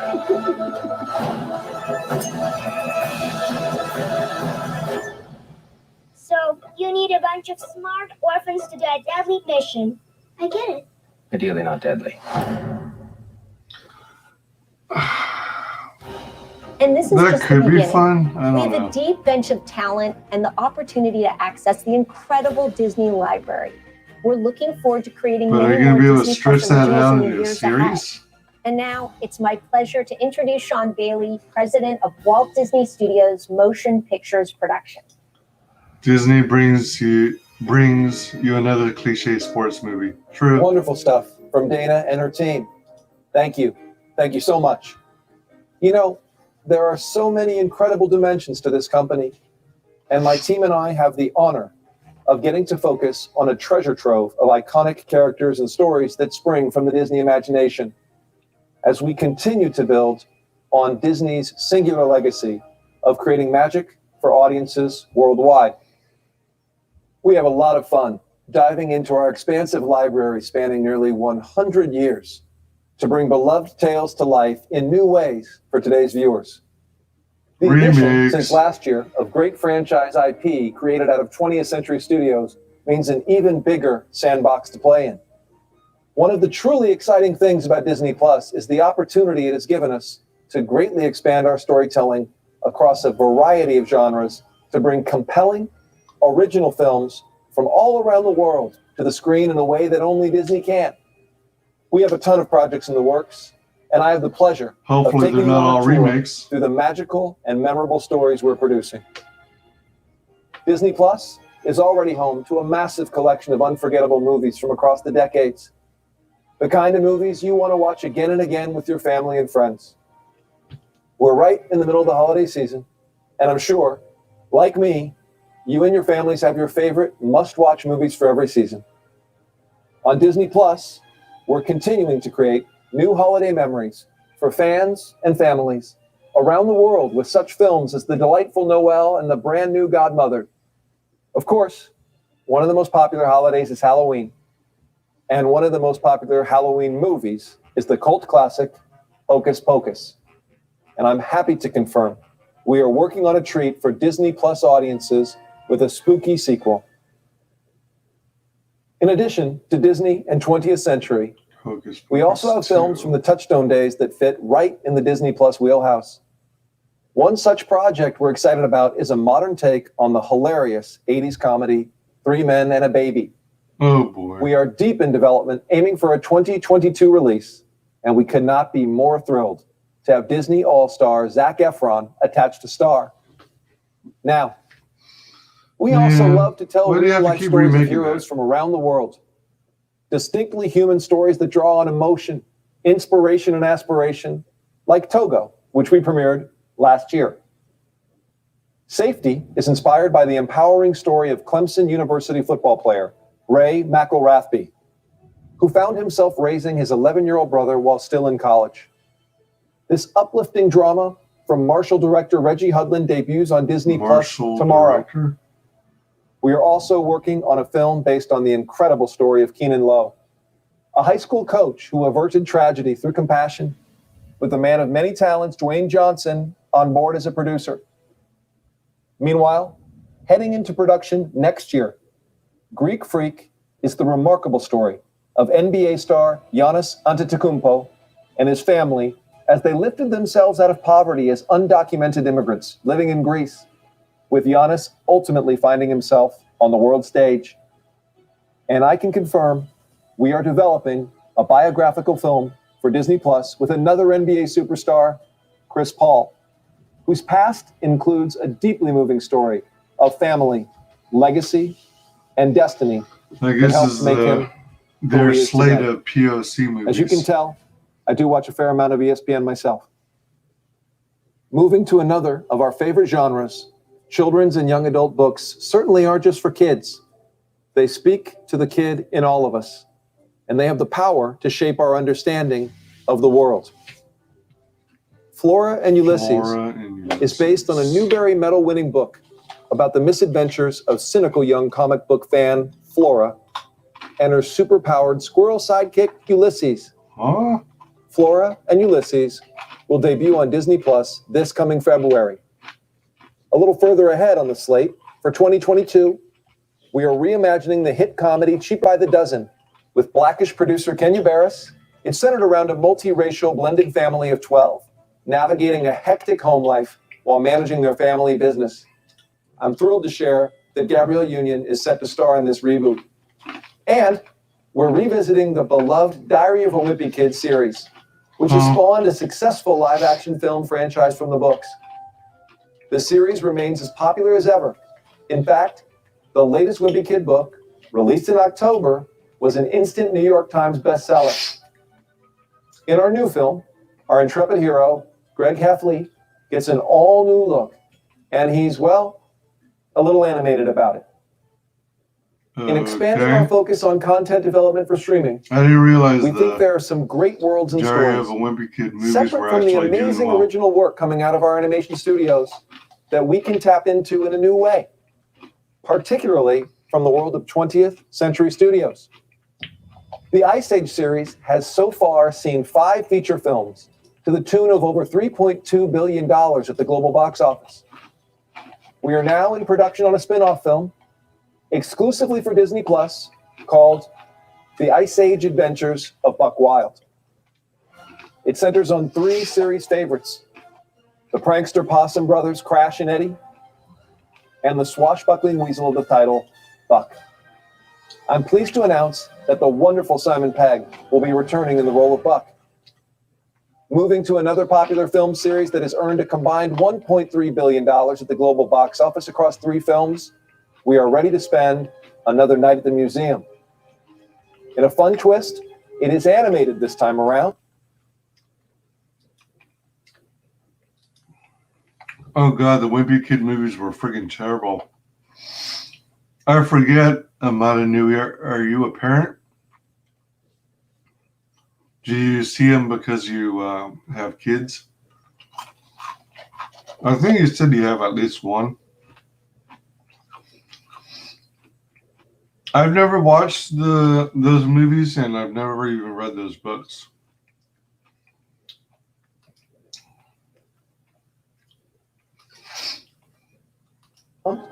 Which gives us even more leeway to stretch the imagination with this fantastical premise. We are thrilled to have Sean Levy, who has helped shape this blockbuster franchise as director of the previous films, on board as a producer. Now, I'm excited to shift gears into some of the event titles we have in the works. At the museum? These are films born out of some of the most iconic and enduring stories and characters in the Disney canon. As with Beauty and the Beast, Aladdin, Maleficent, Mulan, and Lady and the Tramp, these are worlds and characters we love, reimagined and brought to life by visionary filmmakers and top talent. And we create these stories at a size, scale, and quality that is second to none, regardless of the size of the screen. We have an extraordinary slate of upcoming tentpole films, and I will give you a quick glimpse today of just a few. In July 2021, we invite audiences to embark on Jungle Cruise, with an adventure of mythic proportions in the grand tradition of Pirates of the Caribbean. It stars two of today's biggest movie stars, Dwayne Johnson and Emily Blunt, and it strikes the perfect balance of high stakes, gigantic action, and plenty of comedy. Now, when it comes to having it all, drama, comedy, action, emotion, music, for audiences worldwide, there is perhaps nothing like The Lion King. Following the $1.6 billion success of our 2019 reimagining, we are in development on an inspired prequel of sorts that revisits these iconic characters. And I am beyond thrilled that we have Barry Jenkins of the Oscar-winning Moonlight in the director's chair. A couple years ago, Mary Poppins Returns had audiences tapping their, what do you call them? Oh, feet. And director Rob Marshall is back in the Disney fold to bring his unique gifts to a live-action take on The Little Mermaid. In the title role, we have multi-talented singer and actor Halle Bailey, alongside a phenomenal cast that includes Awkwafina, Daveed Diggs, Jacob Tremblay, Melissa McCarthy, and Javier Bardem. I don't know about And we will have not only the beloved Menken Ashman songs from the animated original, but some all-new music from Alan Menken and Lin-Manuel Miranda. For Disney Plus, we're currently in development on a hybrid live-action animated feature with two perennial favorites in Chip and Dale Rescue Rangers. Pop stars Akiva Schaffer directs, and the hilarious John Mulaney and Andy Samberg are set to star in the title roles. Seth Rogen will cameo, and you'll be sure to recognize his voice in this early animation test we are sharing with you today. In our film, cartoons are living among us in all their animated forms. And let's just say, Dale may have gone a little overboard to keep up with the current popularity of CGI. Rescue Rangers is slated for spring 2022. Man, it is no lie to say this next tale is one of the all-time classics. Pinocchio brought us That's goofy. They keep doing that crap. Oh, crap.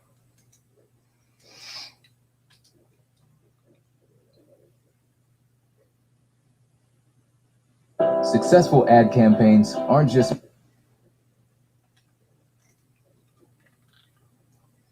Oh, shoot. What did I do?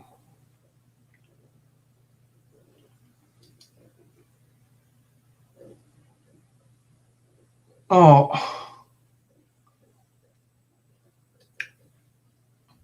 Just a sec. Just a sec. I accidentally closed. Oh, come on. Man.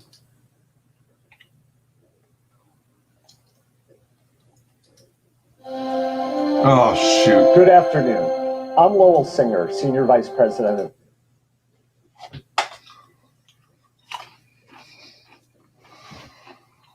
Wow.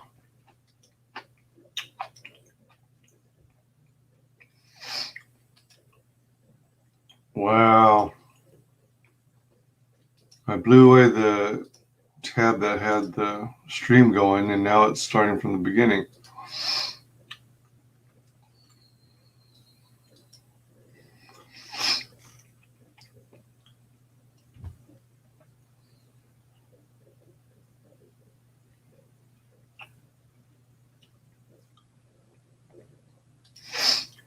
The way only Disney can. Sanitized of anything that made them enjoyable in the first place. Yeah. Oh no, leave Hocus Pocus alone. The Wimpy Kid movies were freaking terrible. They ran on Cartoon Network all the time.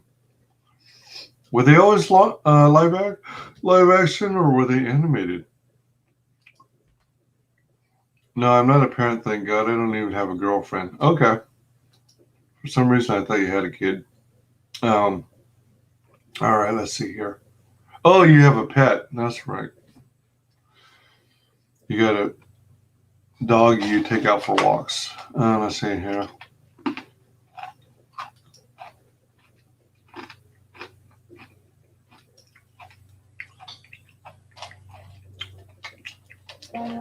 Tommy was recently included in the Time One.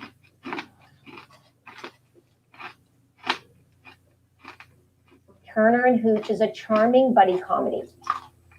Director Robert Zemeckis, who is Rangers. Pop stars Akiva Schaffer directs, and the hilarious John Mulaney and Andy Samberg are set to star in the title role.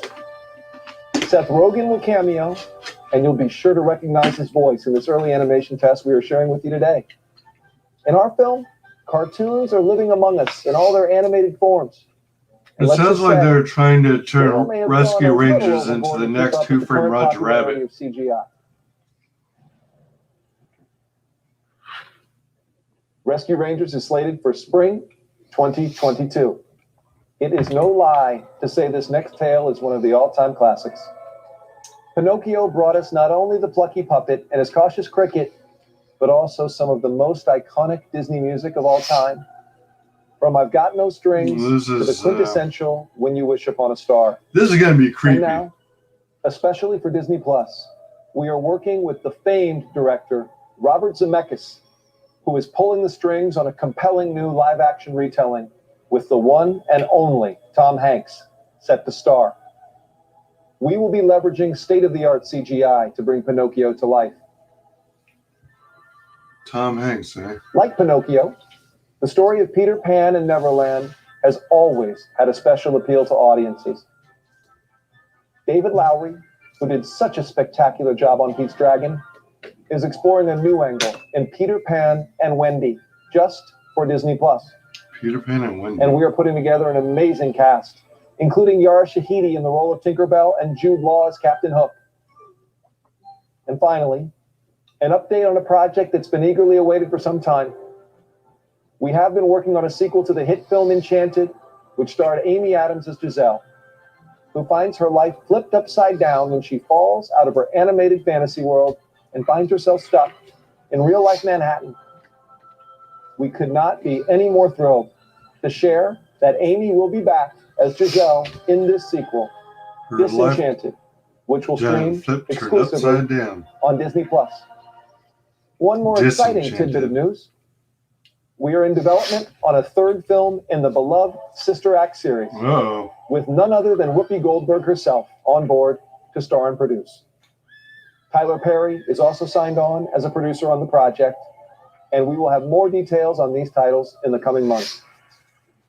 As you can see, we have a huge range of exciting projects in the works across live action and animation and somewhere in between. Now, I haven't shown a lot of footage today because many of these projects are still in development or pre-production. So I want to close out with something really special for you from a film that's a little further along and that we could not be more excited about. Cruella dives into the rebellious early days of one of the most notorious and notoriously fashionable villains, the legendary Cruella de Vil. Oscar winner Emma Stone stars as Estella, aka Cruella, opposite Oscar winner Emma Thompson as the Baroness, the head of a prestigious fashion house who plucks Estella from obscurity as a burgeoning designer. It's set against the backdrop of 1970s punk rock London, and our director Craig Gillespie delivers a truly unique take on this one-of-a-kind villain. Today, I have a never-before-seen sizzle that will give you a real flavor of this fantastic film. Please enjoy. Oh yeah, you're not going to share it, are you? We can't wait to share more from all of these projects soon. Thank you so much for joining me today. It is now my pleasure to introduce Jennifer Lee, the Chief Creative Officer of Walt Disney Animation Studios.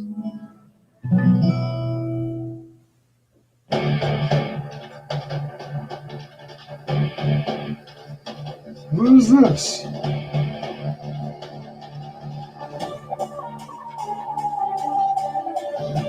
Oh. All right, I think I know now. Welcome to the Kingdom of Kumandra, the setting of our next feature film, Raya and the Last Dragon. Taking inspiration from the incredible cultures and lands of Southeast Asia, the team at Walt Disney Animation Studios has created a fantasy world like no other. Raya is a film about a lone warrior who brings together an unlikely gang of sworn enemies on a mission to unite the kingdom.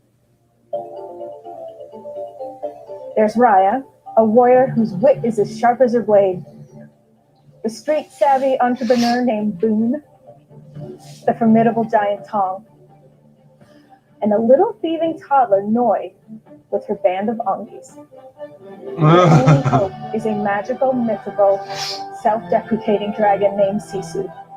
With time running out, can they rebuild their shattered world? Led by the indomitable Kelly Marie Tran as Raya, and the one and only Awkwafina as a dragon like you've never seen before, Raya and the Last Dragon is a beautiful, bold, and hilarious film. And while it is our 59th animated feature, it is our very first to be produced at home. Over 400 different homes at that. And from our homes What do you mean to by yours. that? As Kareem mentioned earlier, Raya and the Last Dragon will be released both in theaters throughout the US and around the world, as well as on Disney Plus with Premiere Access. Made in home. This simultaneous release on Disney Plus and in theaters March 5th gives audiences every possible opportunity to see the film. In Disney Plus, we have a home for our legacy of films, upcoming films like Raya and the Last Dragon, and we see boundless creative opportunities to continue stories with our favorite characters, as well as create original stories set in all new worlds, working with talent not just in our studio, but around the world. Stop doing Today, remakes. we're happy to announce several new projects in development and production. This is where nostalgia meets the future. We begin with Disney Animation's first ever animated series. It takes place in one of our favorite fantastical cities and stars one of our most beloved characters. To tell you more is the Oscar-winning director of Big Hero 6 and creator of Baymax the series, Don Hall. Hey everybody, I'm Don Hall, director of Big Hero 6. I am so excited to talk to you about Baymax the series for Disney Plus. The series is a continuation of the movie.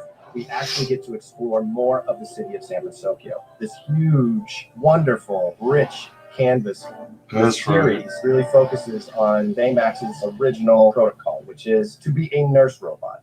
Each episode, we meet a new character, a patient that Baymax is going to help. I would like to be more like Baymax. His kindness, his compassion, his single-minded devotion to just helping people. He's kind of a hero for the times. And lastly, I don't want to give away any spoilers, but Baymax will have a new feature that will allow him to quickly travel around the streets of San Francisco looking for patients.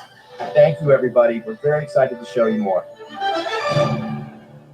Baymax will be on Disney Plus in early 2022. That might be fun. I don't know.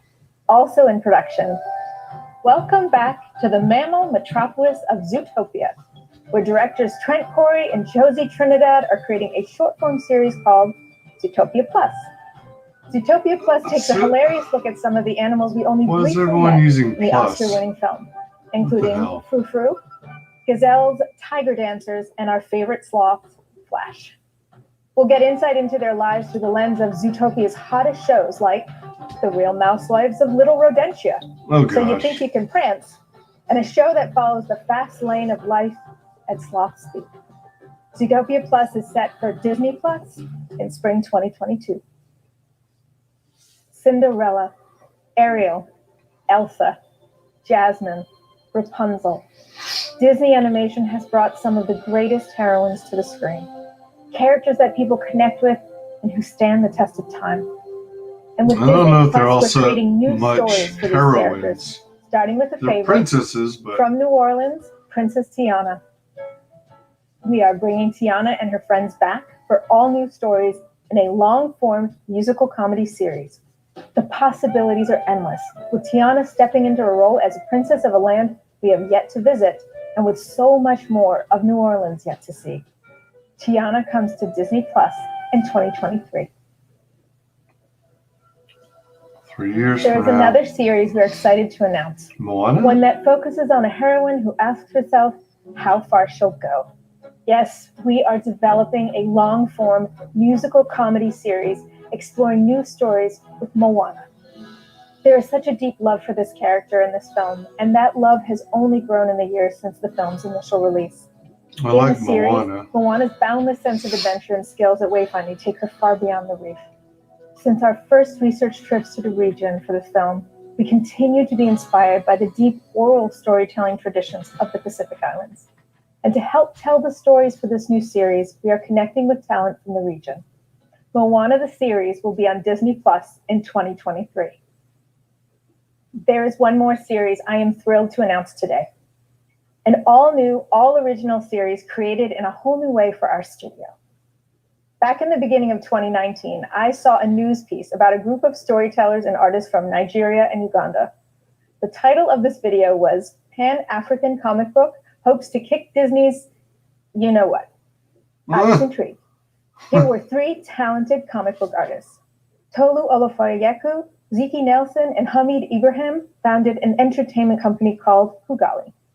Their dream was to bring African stories created by African artists to the world through comics and animation, highlighting the diversity of cultures, history, and voices across the continent. Their talents as storytellers blew us away. I'm proud to announce a first-of-its-kind collaboration as Kugali and Disney Animation team up to bring their original long-form series to Disney+. The series is called Iwaju, which in the Yoruba language roughly translates to the future.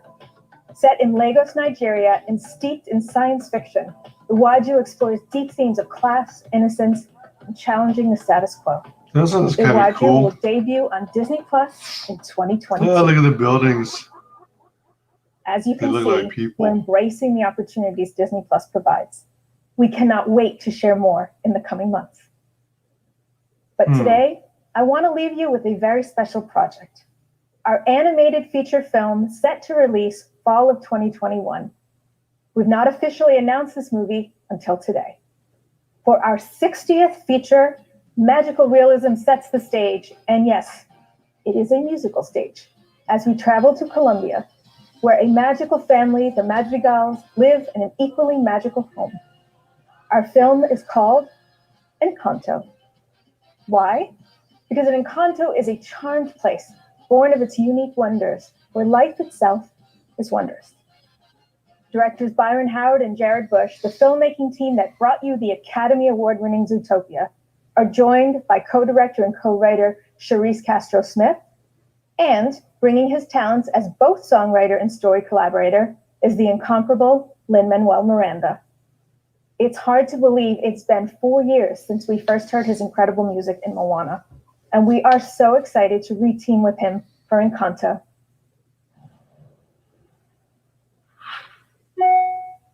That's Encanto, a musical comedy with songs in Spanish and English that's not afraid to dig deep into the dangerously wonderful chaos of family. From Kumandra to Colombia, San So Francisco I guess that's to supposed to be Zootopia, their next from New Orleans to the Pacific Islands Coco. to a sci-fi world in Africa. The story possibilities for the near century-old Disney animation By the way, are more Coco was limitless pretty. than ever. Coco was good. It is now I my enjoyed pleasure it. to introduce my esteemed colleague at our fellow animation studio, a person both tall in stature and in talent, from Pixar Animation Studios, Chief Creative Officer Pete Docter. I miss John Lasseter. He was a big part of Pixar. Hey everybody, I'm Pete Docter.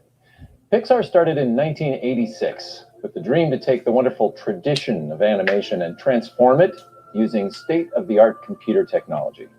Tradition and innovation, two opposing concepts, have been at the heart of Pixar since the very beginning. Since then, we've gone on to make 23 feature films and many, many shorts. And as a director of several of these films, it makes me so happy to hear that folks who grew up on these films as kids are now passing them along to kids of their own. It's hard to believe Pixar's been around 34 years, but you know what? Truth is, we're just getting started. Today, I'm excited to introduce you to a bunch of fresh new filmmakers. Getting their voices on the screen is our key focus right now, while at the same time allowing our veteran filmmakers to continue to mature and do their great work. And I think that's really what we do best at Pixar. We honor tradition while at the same time innovating for the future. Here's something that sure took a lot of innovation. It's our 23rd feature film called Soul. And it's one of the most challenging and rewarding projects I've ever directed, that's for sure. Soul is set in two distinct places, one that's familiar and one you've never seen before. The film looks into what makes us who we are and what we do with our limited time here on Earth. Appreciating the simple joys of life, finding the spark that makes you, you.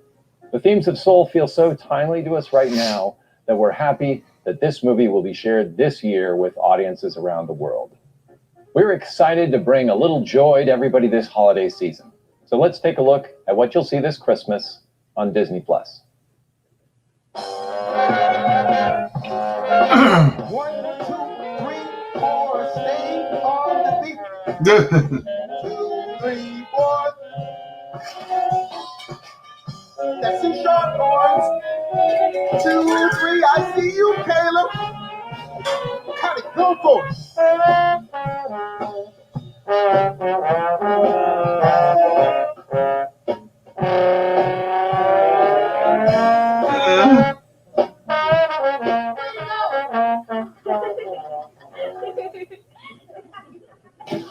Hang on, hang on. What are y'all laughing at? Sounds like she's got talent. She's got That's potential. a good thing. Look, I remember one time my dad took me to this jazz club, and that's the last place I wanted to be. But then I see this guy, and he's playing these chords with force on it. And then with a minor, I was, whoa, whoa, whoa. Then he has the inner voices, and it's like he's singing. That's where the next thing I know, it's like he floats off the stage. That guy was lost in the music. He was in it, and he took the rest of us with him. That's when I knew I was born to play. Look around. Life has so much to offer.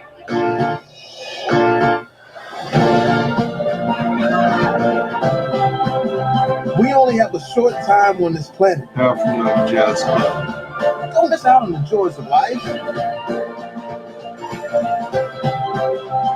Remember to enjoy every minute of it.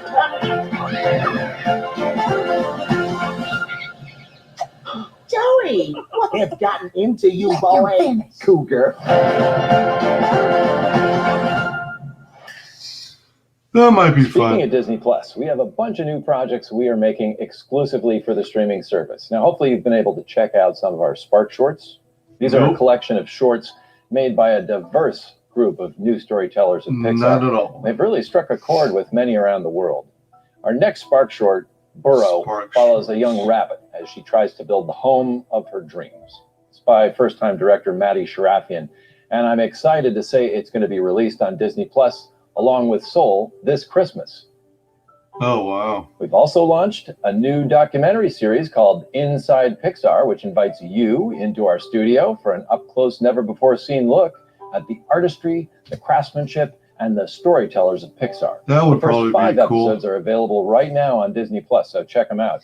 And more are scheduled to be released in the coming months. That kind of stuff is interesting. Next, grab a quick snack with Pixar Popcorn.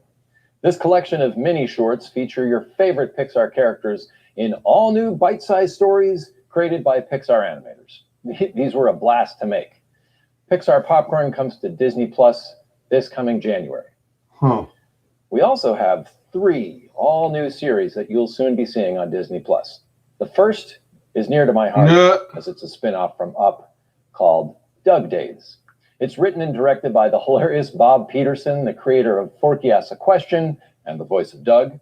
This brand new series follows our favorite talking dog, now with Carl, as he returns from the dangers of the South American jungles to the dangers of suburbia. Here he will face many challenges, including puppies, fireworks, and of course, squirrel!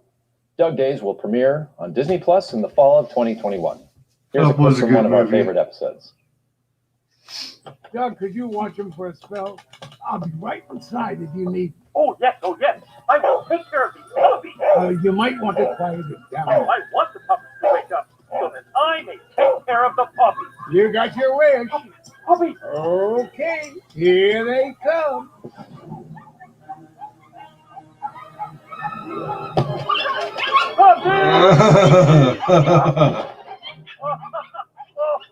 Have fun, guys. I am faster than you. I wouldn't think Carl would have the energy to have pups. I mean, he's already got Doug. Isn't one dog enough? Oh, puppy. How did you get there? You caught me. Ow. Good. Sharp teeth, you puppy. Tiny puppy teeth. Puppy teeth. Ow. Oh, so sharp. Uh-oh. Ow. Puppy teeth. Tiny puppy teeth on me. Now I am burning.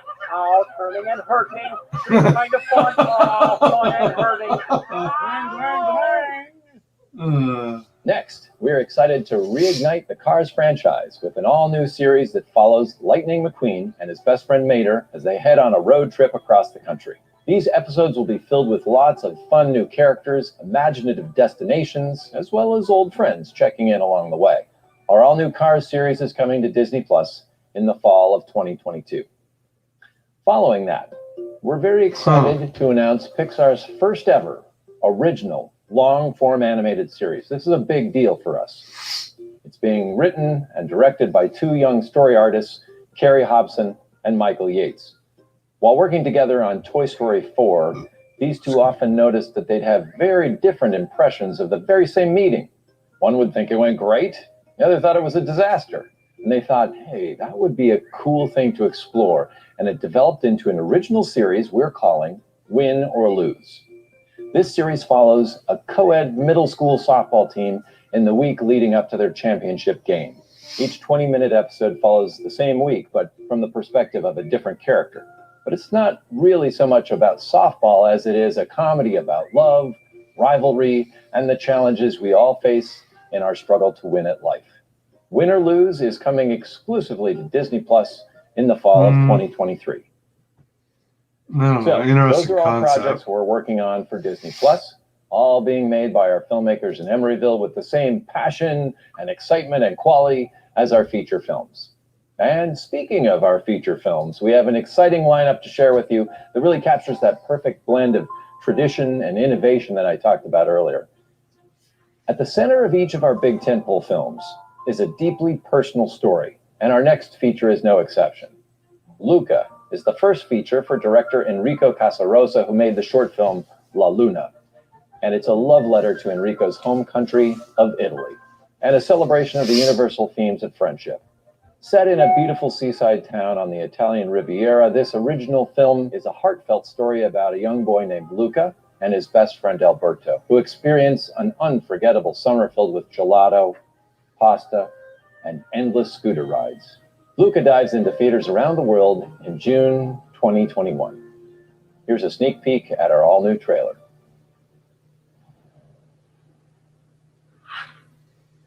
After Luca, I'm excited to announce two new films today. both releasing in 2022.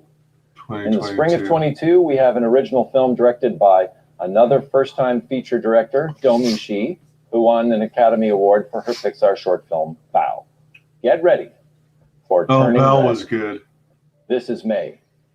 Confident 13-year-old who's experiencing the excruciatingly awkwardness of being a teenager.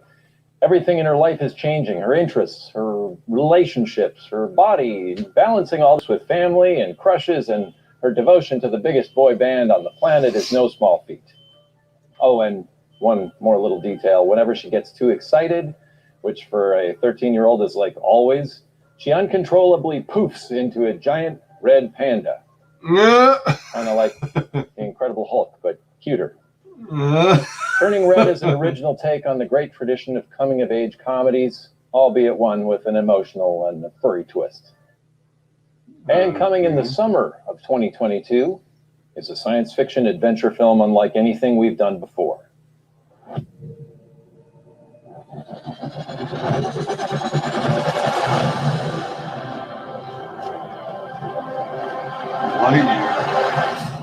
At first glance, you might think, this is a Toy Story film.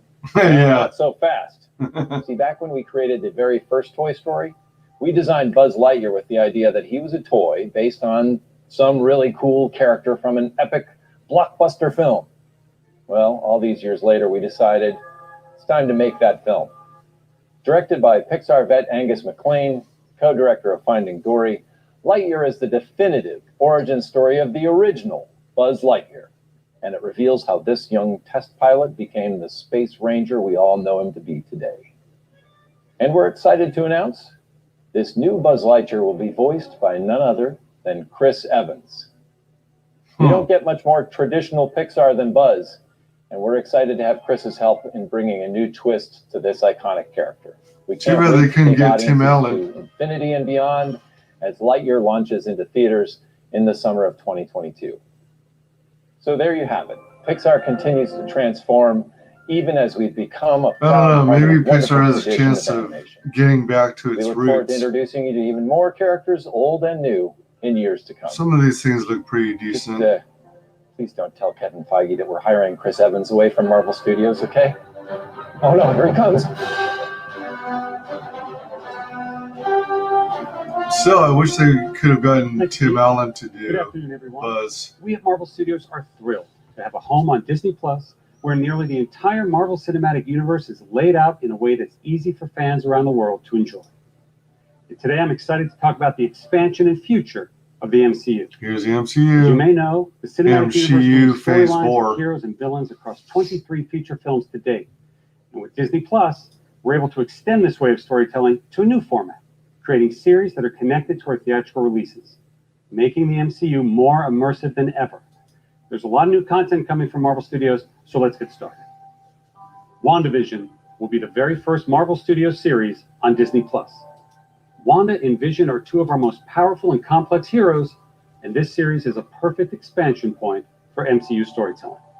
Launching on Disney Plus on January 15th, here's a look at the brand new trailer for WandaVision. See, I was really like you doing rattling around this on the fence and kind of turned off for you. I'm married to a man, a human one. in the very beginning. What's it, baby? But this new trailer, now I'm starting to think it might be something. We are an unusual couple. Oh, I don't think that was ever in question. Just don't know what to expect.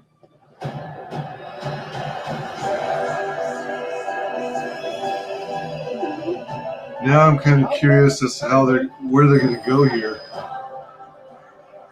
Wanda, what's up? Who are you? I don't know.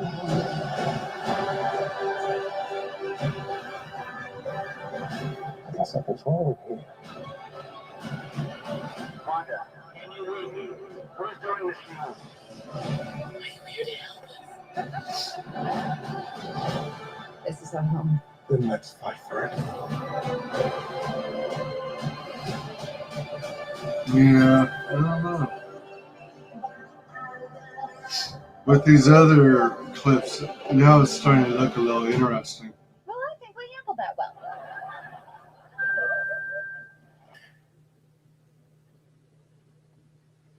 I don't know. Elizabeth Olsen is currently in London right now. She's shooting the film Doctor Strange in the Multiverse of Madness with director Sam Raimi, star Benedict Cumberbatch, and the rest of the cast, including Benedict Wong, Rachel McAdams, and Chiwetel Ejiofor. And joining them is a new fan favorite character from the comics, America Chavez, played by Xochitl Gomez.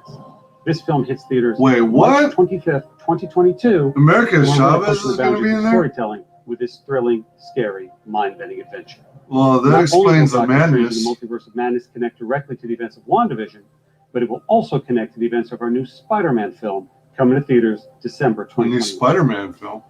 Moving to our next series for Disney Plus, which launches this coming March. When is the Spider-Man film will connect to the events of our new Spider-Man film coming to theaters December 2021.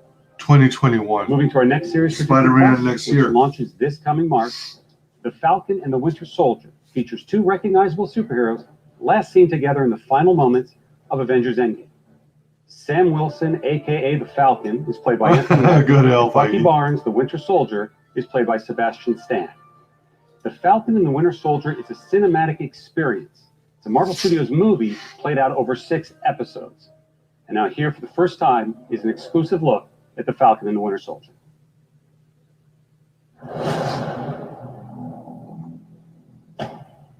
Maybe that's why. Legacy of that shield is complicated. Maybe that's why some of these are like only 6 episodes, 6 to 8 episodes, so that they can afford to have a big budget and release all kinds of different series.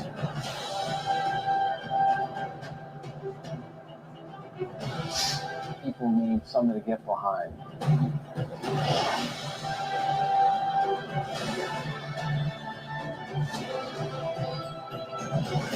They need a symbol.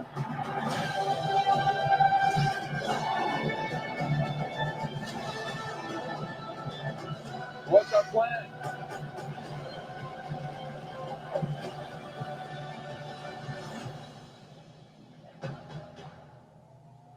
So no plan. Great. Yeah, it's like, looks okay, I guess. I'm just curious as to how these two ended up together and working together and what kinds of missions they're going to go on.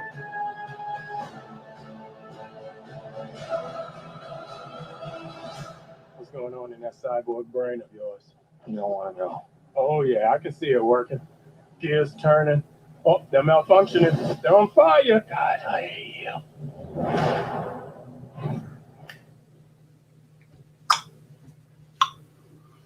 Now to another hero we last saw in Avengers Endgame, Black Widow will return to the big screen on May 7th, 2021. Prequel. Of course, the film stars Scarlett Johansson as Natasha Romanoff. Fans have been patient, and I can't tell you just how ready we are for this Avenger to finally have her own standalone film. Waited long Speaking of enough. fan favorite characters, Loki. You bum. The God of Mischief will step out of his brother's shadow and into his own series on Disney Plus in May of next year. The great Tom Hiddleston returns as Loki and is joined in the series by Owen Wilson, Gugu Mbatha-Raw, Sophia DiMartino, Wunmi Mosaku, Yep, it is and Owen Richard Wilson. E. Grant. As with our other shows coming to Disney Plus, we want to try something a little different, explore a new genre for us at Marvel Studios. So we put Loki in the center of his own crime thriller. Crime If that sounds a thriller? little unusual or confusing, don't worry, Loki is just as confused. Here's the very first look at Loki.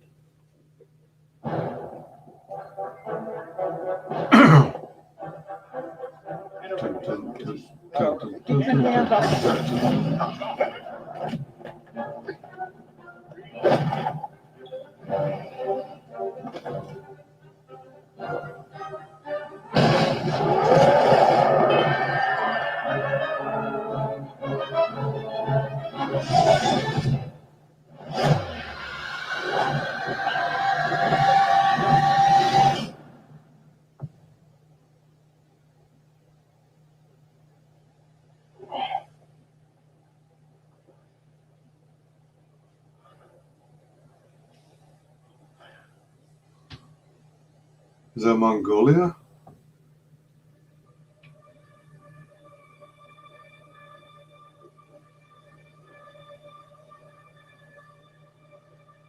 You're taking me somewhere to kill me. No, I'm taking you someplace to talk. Where I don't like to talk. But you do like to lie, which you just did. Because we both know you love to talk. How long have you been here? I don't know, it's hard to say. You know, time passes differently here in the TBA. What does that mean? You'll catch up.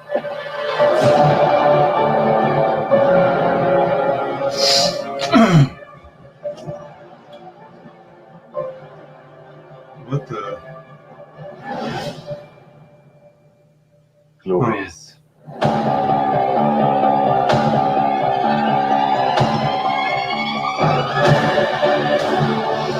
Some of these are, I think, supposed to be references to the comics. This is stuff I don't recognize. I think it says something. Did it say Foxconn?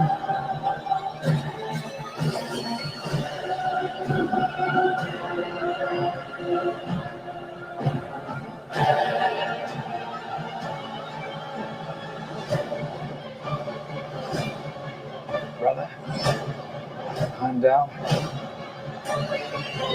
You better be ready. Brother, no, you better be ready.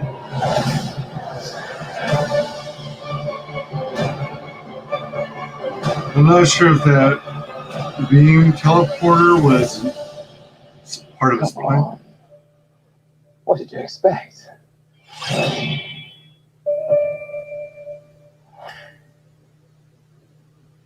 Yeah, it looked like it was double Shifting crossing. to Marvel Studios' some first groups. animated series, coming to Disney Plus next summer, What If flips the script on the MCU, taking famous events from the films and reimagining them in unexpected ways. We've assembled a stellar voice cast with many MCU stars reprising their roles. Here's a look at What If. Space. Space. Reality. It's more than a linear path. It's a prism of endless possibility. Well, that doesn't sound ominous at all. Nick Fury.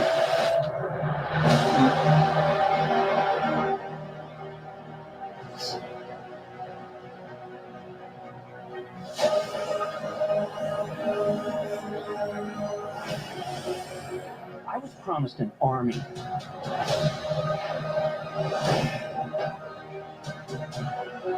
You have a super soldier. Have a super soldier.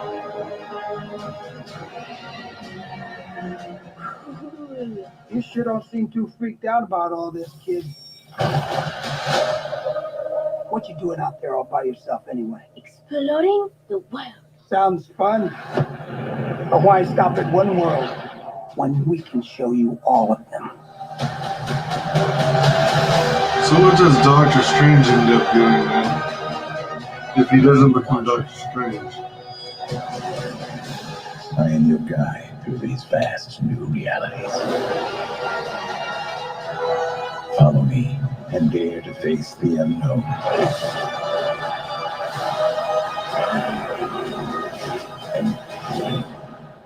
And ponder the question. Oh, was that supposed to be Bucky? Bucky facing zombie Captain America? No. Give me the toy. Oh, so I guess Doctor Strange would...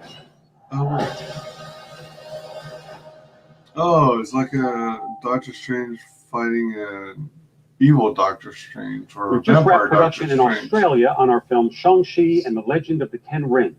And we're so impressed the way Simu Liu has brought the character of Shang-Chi to life. Simu is surrounded on screen by a fantastic cast that includes Awkwafina, Tony Leung, and Michelle Jeez, Yeoh. they keep pulling in This film is one of the Awkwafina. very first in our Phase 4, Ooh. set to release in theaters Michelle on Yeoh. July 9th, Cool. 2021. I like her. Launching on Disney Plus later next year is Miss Marvel. Miss Marvel is a Pakistani-American teen Yawn. superhero. Earlier this year during shutdown, we held online auditions all around the world to find our Kamala Khan. And we found her in Aman Vellani. Amon will be surrounded by a phenomenal cast and creative team that will bring the Look at story their to life. faces. So here's an early look at Miss Marvel. Miss Marvel is a new kind of superhero, but at the core of all of it, her story is so universal. Miss Marvel is one of the newer characters in the Marvel comics. And when one comes in that grabs the world's imagination like this, the questions are... It doesn't when are we grab gonna the world's bring Miss imagination, Marvel to though. screen? When Miss Marvel first came out, we had such an incredible reaction. It was so incredibly A popular. negative because reaction. Everybody could see themselves in her. I never saw a young teenager of color, specifically a Pakistani, in the comic book. Are you kidding? Promise you be cool. I am cool. The casting process was vast. When we discovered Iman, we knew that she was Kamala Khan. It was unanimous decision. Yeah, I can't comprehend this right now. And then, of course, we've got a really incredible team of directors: Bilal Falah, Adel Al-Arabi, Mira Menon, and Sharmeen Obaid-Chinoy. And all of them are taking the material and elevating it. So human. It's about a teenager figuring out who she is and about relationships. Family and friendship is at the heart of the MCU canon. That's what's so exciting about the story that we're bringing, is that we're going to introduce you to a new family that's also going to be part of the wider MCU. They're really forcing this Marvel down people's throats. The fact about Miss Marvel is that her idol is Captain Marvel. And Captain Marvel 2 is currently in the works with director Nia DaCosta. And today I'm excited to announce that Miss Marvel, played by Iman, will be joining Brie Larson and co-starring in Captain Marvel 2, along with a grown-up Monica Rambeau, played by Tiana Paris, whom we will have already met in the upcoming WandaVision. So by now you should start getting a sense of the interconnectedness that infuses all of our storytelling. But that doesn't mean there aren't some unexplored corners of the universe. With next year's Eternals, we're introducing a brand new ensemble of superheroes. So they have Monica Rambeau, played by a spectacular cast. Wait, how are they This is gonna? an epic story spanning thousands of years, and it's one of our most ambitious films yet. It's set for theatrical release on November 5th. Barry Keoghan. He looks like Ezra Miller. Oh my gosh. Kumail Nanjiani looks a little like Bean. Salma Hayek, Don Lee. So they're gonna have regular.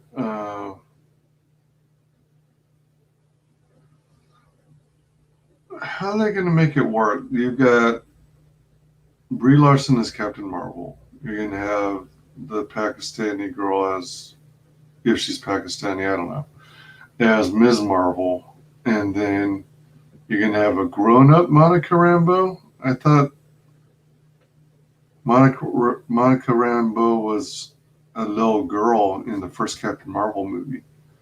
How are you gonna age her up without aging up Brie Larson's Captain Marvel? Dunno. 2021. Original Avenger Jeremy Renner returns to star in Hawkeye, launching on Disney Plus late next year.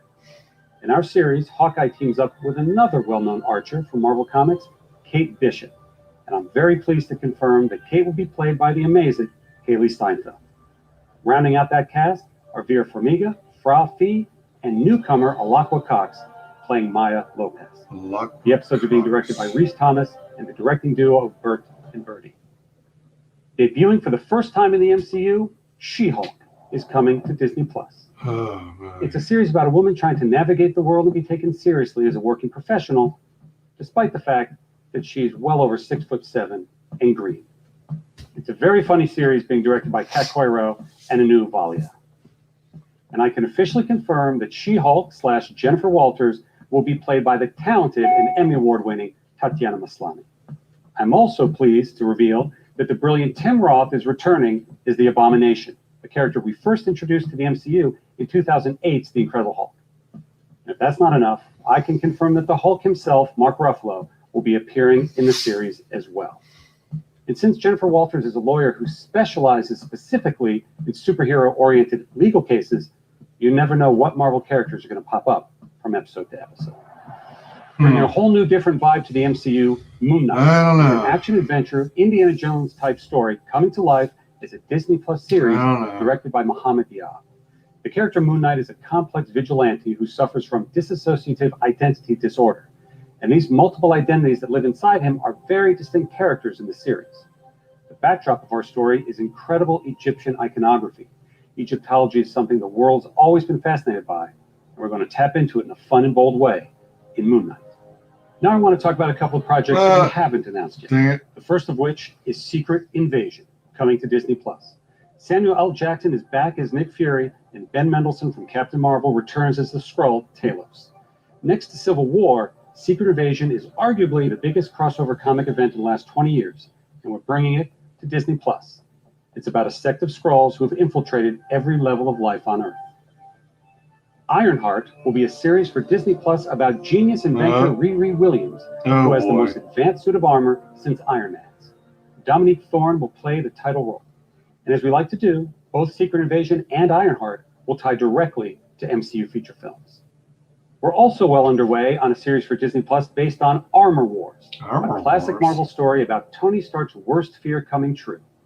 It's what happens when his tech falls into the wrong hands. And this series will star beloved member of the MCU, Don Cheadle, who will be returning as Jim Rhodes, aka War Machine. One of the best things about expanding the MCU to Disney Plus is that our team at Marvel Studios is finally able to do some of the things we've always wanted to do, but didn't quite have the right outlet for. Like produce our first ever live-action holiday special. In a Reverend Guardians fashion, the Guardians of the Galaxy holiday special is going to be a lot of fun, especially since James Gunn is back to write and direct. In fact, we're going to shoot it during production of Guardians of the Galaxy Volume 3. This special will drop the holiday prior to the next Guardians of the Galaxy film, which hits theaters in 2023. And speaking of Guardians, aptly titled I Am Groot, everyone's favorite little tree, Baby Groot, will star in a series of shorts on Disney Plus featuring several new and unusual characters. Before I go, I couldn't leave you without giving a few more updates on some of our most anticipated upcoming films. In January, we'll begin filming Thor, Love and Thunder with director Taika Waititi and Chris Hemsworth, Natalie Portman, and Tessa Thompson returning. And I'm pleased to confirm that Academy Award-winning actor Christian Bale is playing the villain, Gore the God Butcher. Thor, Love and Thunder releases in theaters on May 6, 2022. As we announced at Comic-Con last year, we're moving ahead with Blade, starring Academy Award winner Mahershala Ali.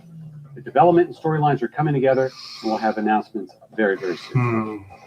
Director Peyton Reed is hard at work with our Marvel. I really miss Wesley Snipes as Blade. He did such a good job in that role. Studios team on the third Ant-Man film, which will officially be called Ant-Man and the Wasp: Quantumania.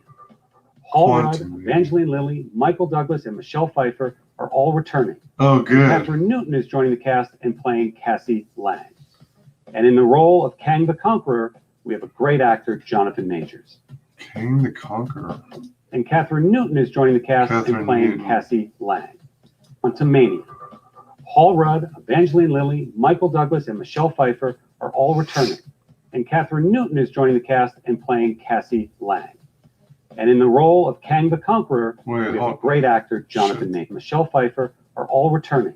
And Catherine Newton is joining the cast and playing Cassie Lang. The cast. And in the role of Kang the other Conqueror, actress is we have a great actor, Jonathan Majors.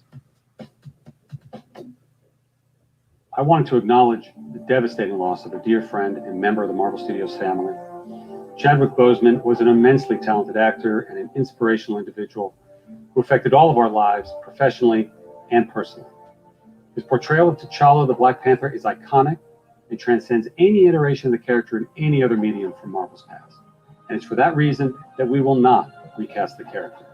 However, to honor the legacy that Chad helped us build through his portrayal of the King of Wakanda, we want to continue to explore the world of Wakanda and all of the rich and varied characters introduced in the first film. Writer-director Ryan Coogler is hard at work on the sequel now, and will bring the film to you in theaters July 8th, 2022. And finally, I'm happy to announce a film about one of the truly iconic Marvel families. In fact, Marvel's first family, Fantastic Four. We're working on a feature now, and it will be directed by the director of our recent Spider-Man films, John Watts. Fantastic. We've got a lot in store at Marvel Studios, and Disney Plus is key to to the interconnection and expansion of the MCU. It will be home for both our feature films and our series for years and years to come. Since Marvel first joined Disney back in 2009, Bob Iger's been the biggest champion of the work that we do. None of this would have been possible without his support. So it is now my pleasure to turn things back over to Bob. Thank you.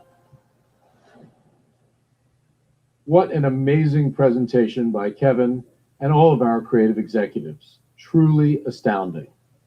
As you just saw for yourselves, the same attributes that define our theatrical releases, the grand scale and scope, stunning artistry, and groundbreaking special effects, are also apparent in many of the series we are producing. Of course, as remarkable as that presentation was, we obviously didn't have time to show you everything coming to Disney+, particularly a lot more original Disney-branded content. We launched the service last year with great ambition and high expectations, and we've exceeded them by every measure. There are thousands of episodes of television and hundreds of library titles and theatrical releases. It's truly spectacular. The enormous success of Disney Plus inspired us to be even more ambitious, and the pipeline of original content we're making is much more robust than we had initially anticipated, with an incredibly impressive number of great new episodic series, feature films, documentaries, and specials, all coming to the service in the next few years. They'll also be arriving at a much quicker cadence. We've set a target of 100 plus new titles per year, and this includes Disney Animation, Disney Live Action, Pixar, Marvel, Star Wars, and National Geographic. And of course, we'll continue to add more to our rich library as well. It's been an unbelievable first year, and the response from audiences around the world has been extraordinary. We've clearly positioned ourselves as a leader in the direct-to-consumer space, and the fact is, we're only just getting started. This video truly captures why we're so excited about the future of Disney+. Enjoy.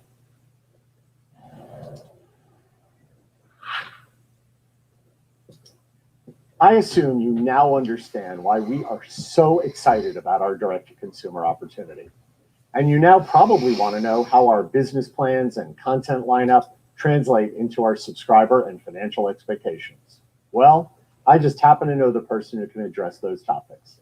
So I would now like to introduce Disney's Chief Financial Officer, Christine McCarthy.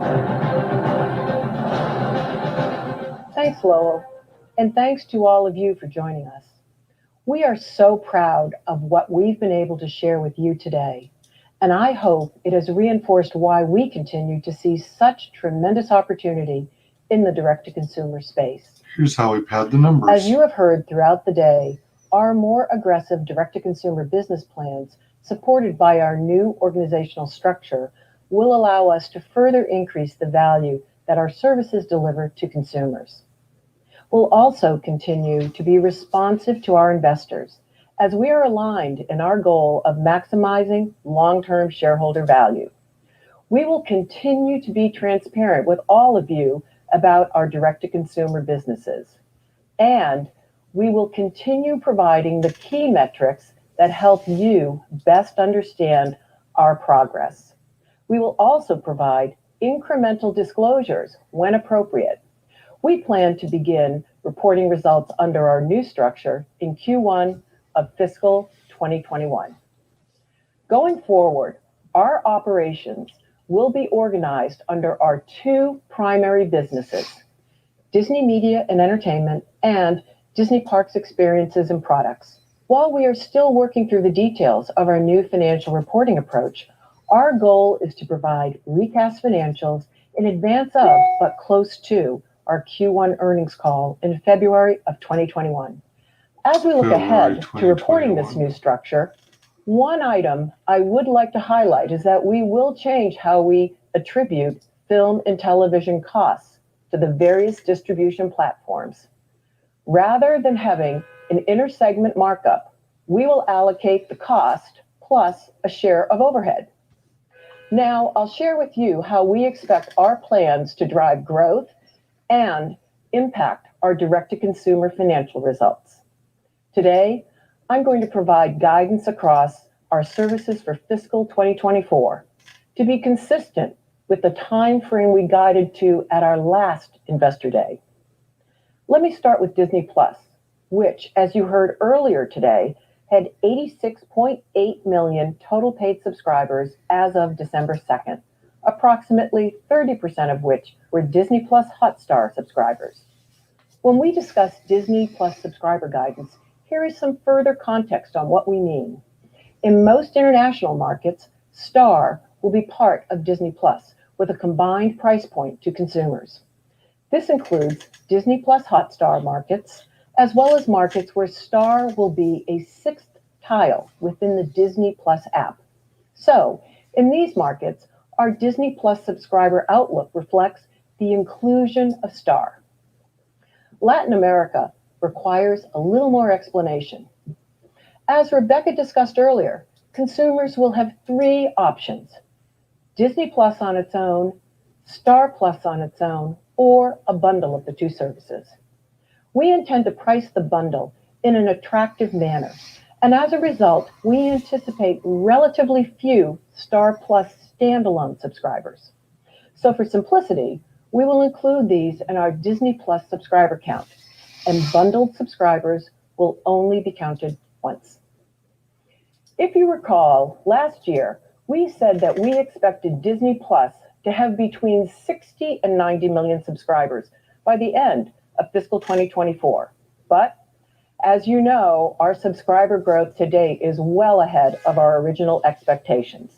And we have an incredible and growing slate of high-quality content that will capture a broader global audience and further fuel Disney Plus, making it what we believe is an even more compelling product. These factors, along with the addition of our Star general entertainment offering in various markets and the growth of Disney Plus Hotstar, give us an even greater optimism about our future. And they enable us to significantly increase our subscriber guidance.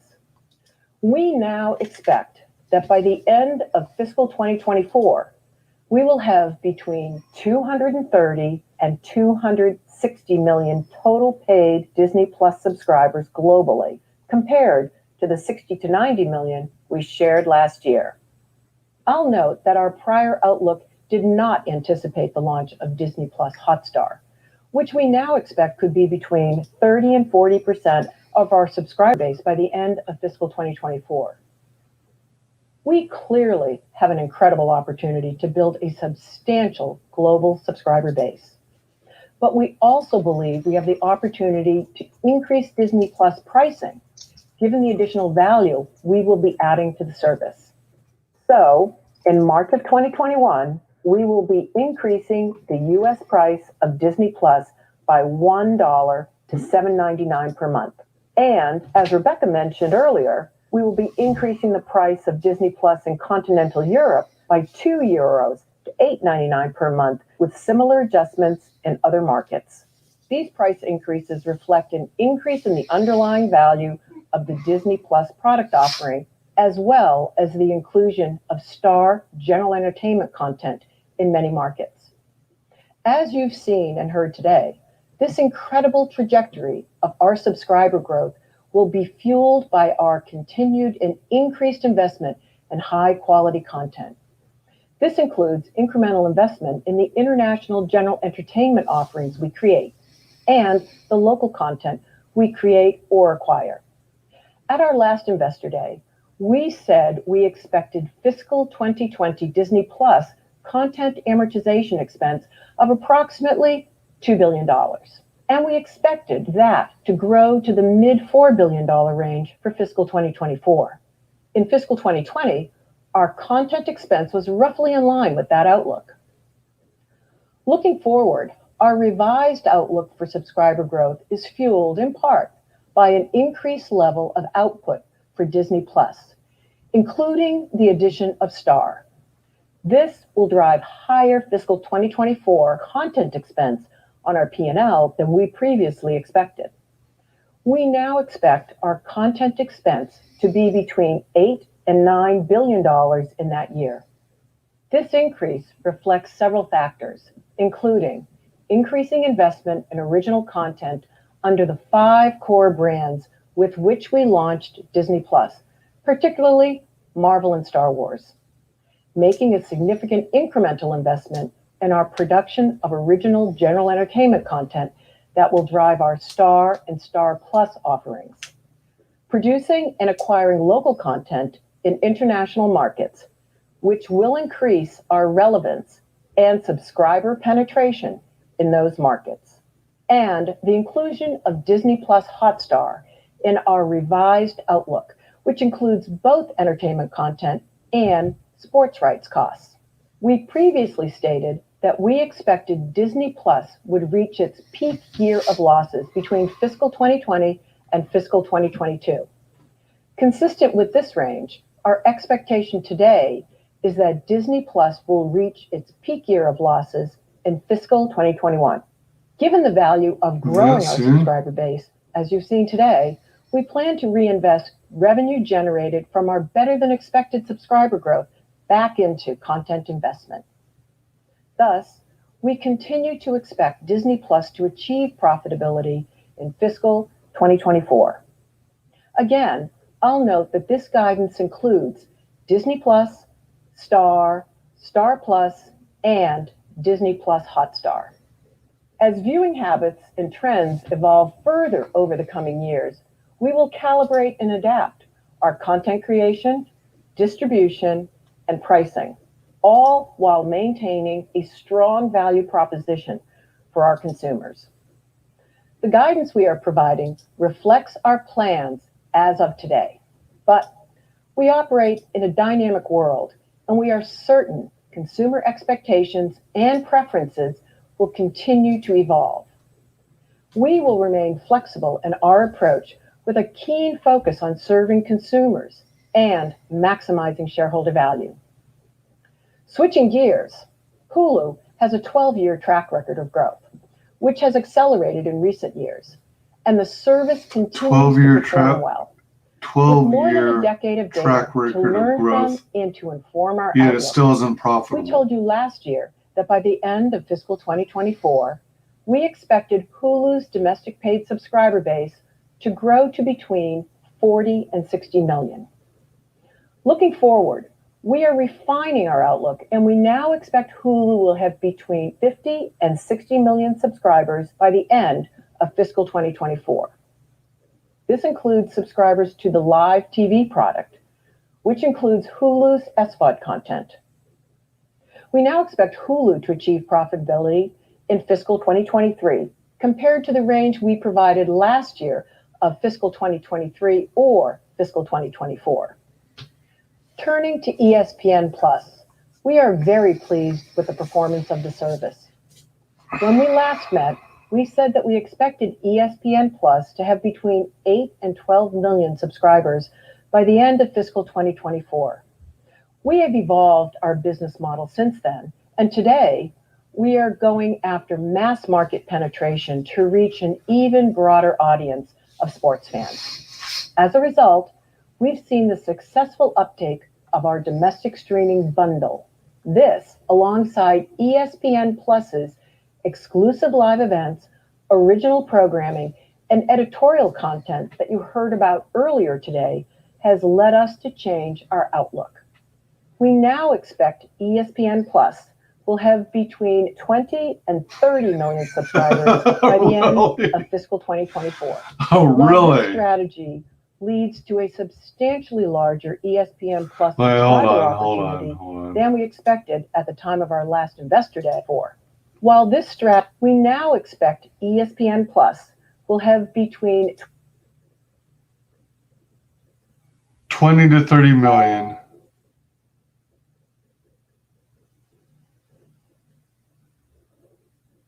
Wait, what?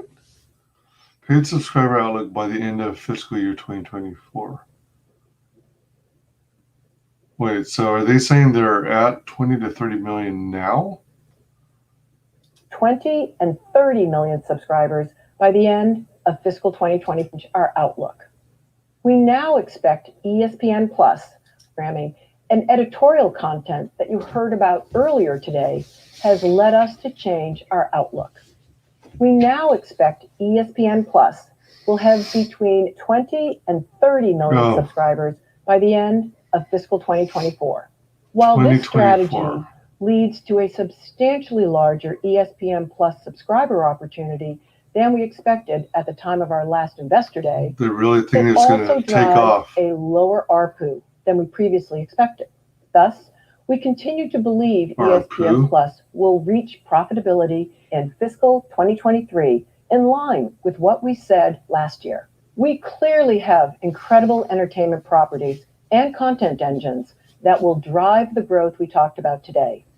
To put our total direct-to-consumer content investment outlook into perspective, we expect that for fiscal 2024, our global direct-to-consumer content expense on our P&L will be between $14 and $16 billion across Disney Plus, Hulu, and ESPN Plus.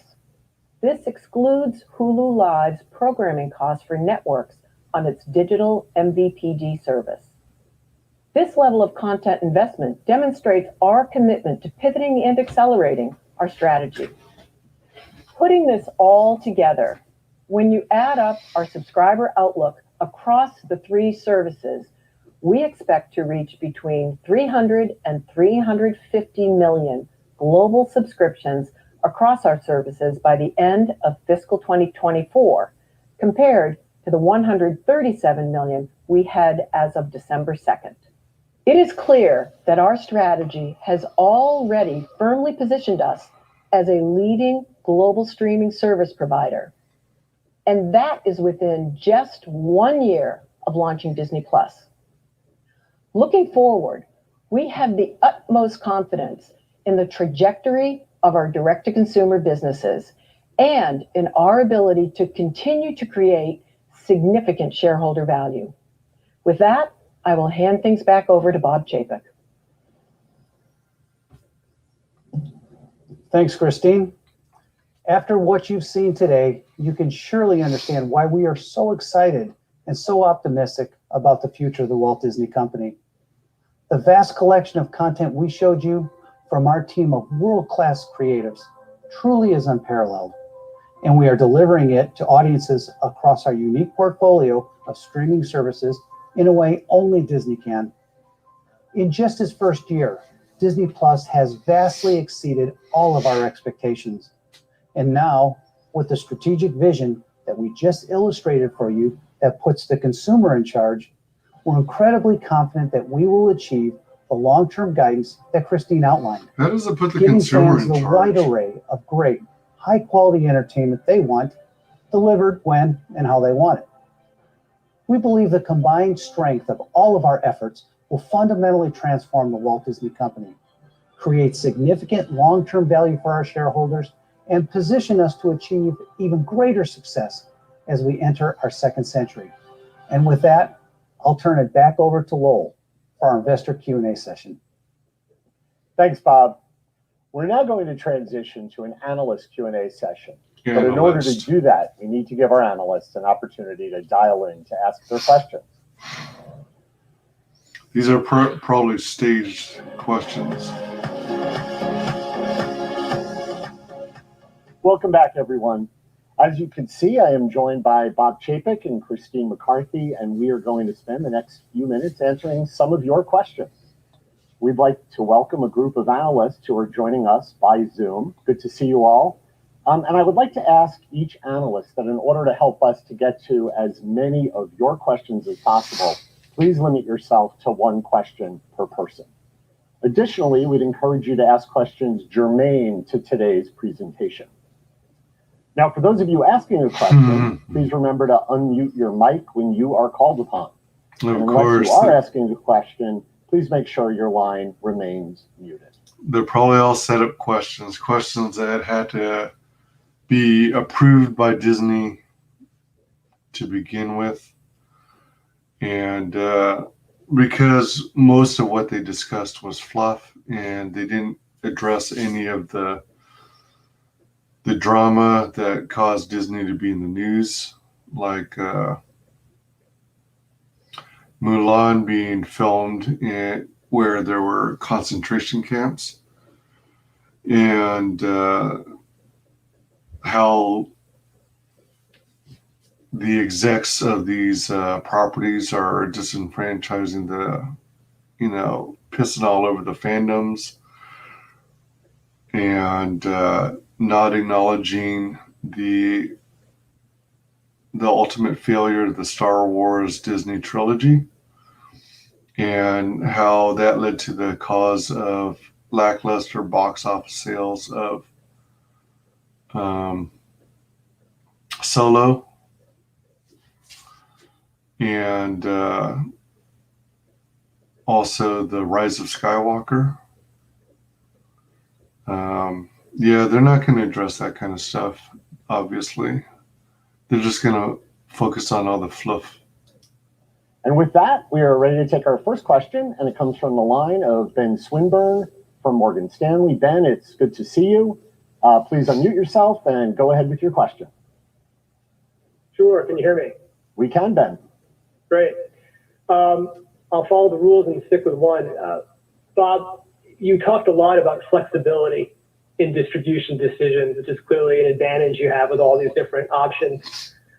But you also have these, significant tentpole franchise films which carry tremendous value in kind of marketing and franchise tests. So, when we look at, for example, Pinocchio going to Disney Plus Direct, Raya Premier Access, I think Little Mermaid is theatrical. What is the decision-making process that goes into those choices? And, I guess just to play devil's advocate, why not go day and date, with your biggest films, as you talk about meeting the consumer where they are and the consumer's in charge? I'm wondering if you could talk about that a little bit. Yeah, Sure. Really. Well, first of all, flexibility is going to be a big dynamic going forward for us because there's obviously two things happening. Number one is COVID and how that's impacting the marketplace, both from a consumer behavior standpoint, but also in terms of a theater exhibition standpoint. I mean, we've got that dynamic going as well, and then changing consumer behaviors overall. So to me, it's really about of the 100 titles that we announced today, 80% of them are going first to Disney Plus, which I think says something about our pivot over to Disney Plus. But at the same time, we had $13 billion of box office last year. And that's obviously not something to sneeze at. And we know, as the Walt Disney Company, who got this plethora of franchises that we just showed you today, that we build those franchises through the theatrical exhibition window, and we did 13 billion back in 19. Right. So for us, it's about balance, and it's about following the consumer as they make that transition. And so part of why we did the reorganization that we did is to ensure that we've got an organization that's flexible to read all the cues, whether it's the cessation of COVID or it's changing consumer behavior, so that we can very nimbly make decisions as we go forward. And that 80% direct-to-consumer is not just Disney Plus, obviously, but that includes Hulu and Star as well. We should be putting focus in saving the movie theaters. Our next question will come from Alexia Quadrani at JP Morgan. Alexia, welcome. Please unmute yourself and go ahead with your question. Thank you. Can you just talk about your decision to put ESPN channels on Star Plus in Latin America, and really how that may impact your relationship with your distributors down there, how you look at the linear relationships down there, and if there are any sort of read-throughs, that we can sort of take away from that decision in terms about your relationships with distributors here domestically and what that means for your linear channels. As we go ahead and expand our DTC offerings across the world, what we're very keen to do is not do a one-size-fits-all application. We know, for example, in Europe, that it's very important to have general entertainment bundled directly with our Disney Plus offerings because of what specifically the consumers are looking for there. In Latin America, per your question, we know that sports is kind of the equivalent there.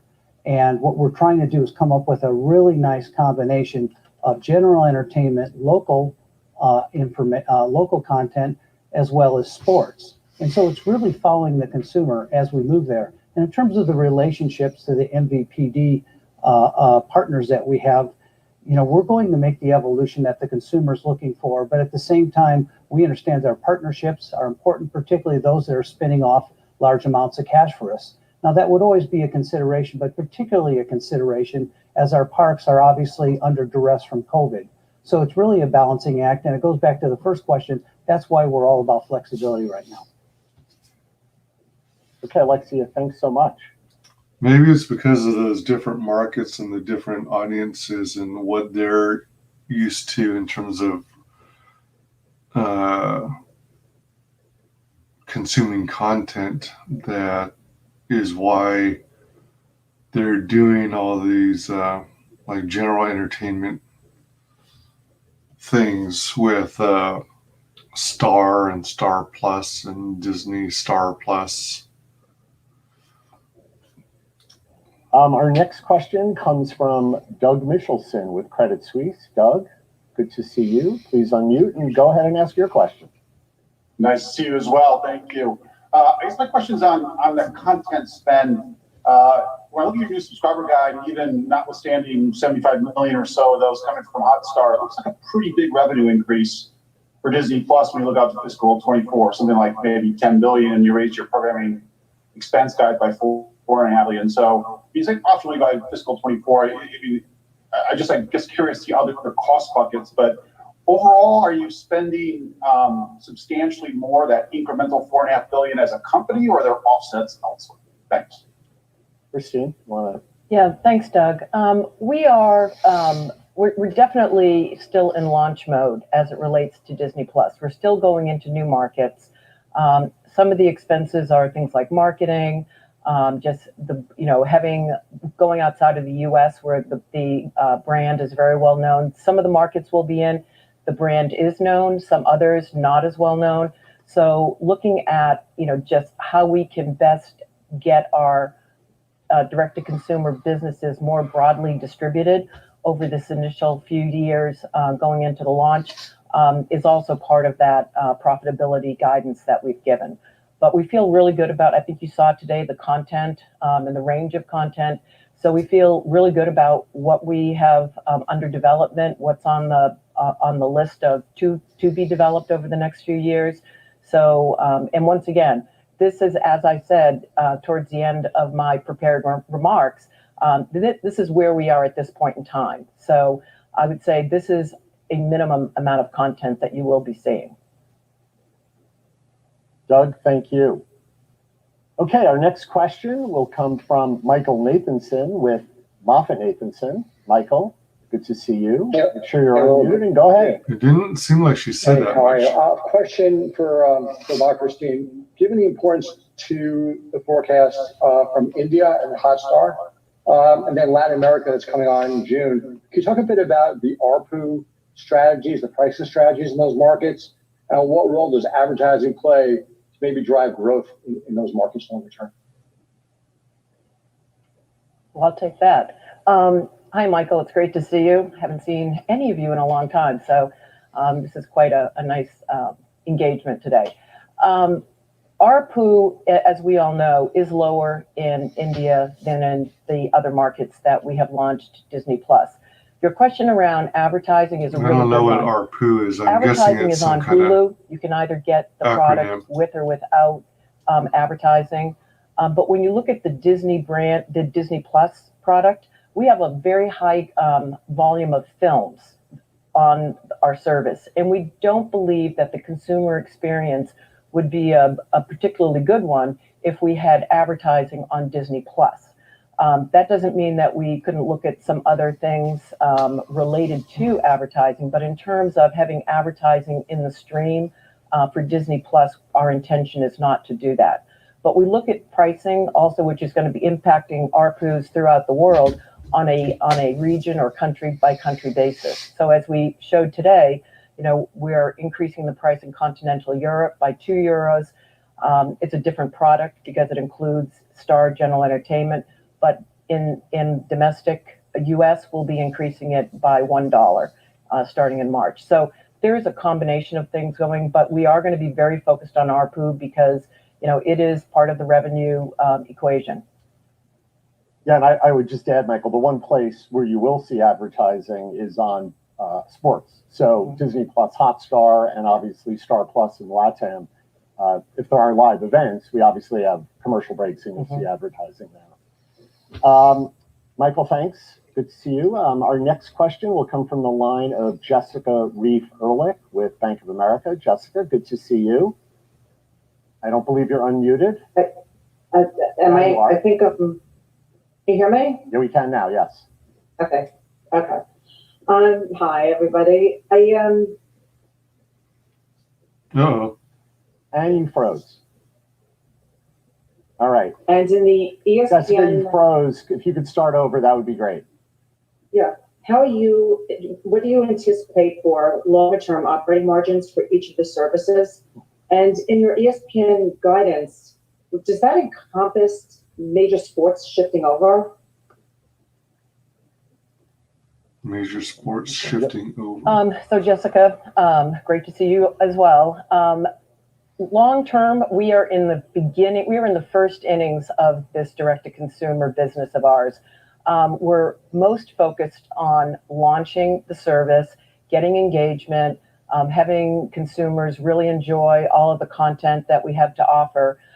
So we're not providing guidance on margins, but you can assume that we will have additional content that is going to. We'll decide when we're going to put that content on, but we will be focused on margins. But right now, we're really focused on the distribution side and having consumers engage with our services. And ESPN Plus assumes some sports shift, as Jimmy had indicated, to ESPN Plus, but nothing of significance that would disrupt our linear networks right now. But I will say that every time we enter into a discussion with one of our providers, one of our partners on the sports rights side, ESPN Plus is always a part of that discussion. And recall that we've given guidance on profitability for Disney Plus in 24, ESPN Plus in 23, and Hulu in 23. If that gives you any guidance towards the margins. Yeah, I mean, even in our SEC deal today, there's some allocation of rights to ESPN Plus. So that will, I think you'll continue to see that moving forward. Right. Allocation of rights. Jessica, thanks.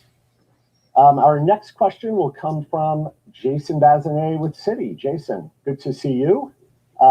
Make sure you're unmuted and go ahead. Great. Thanks so much.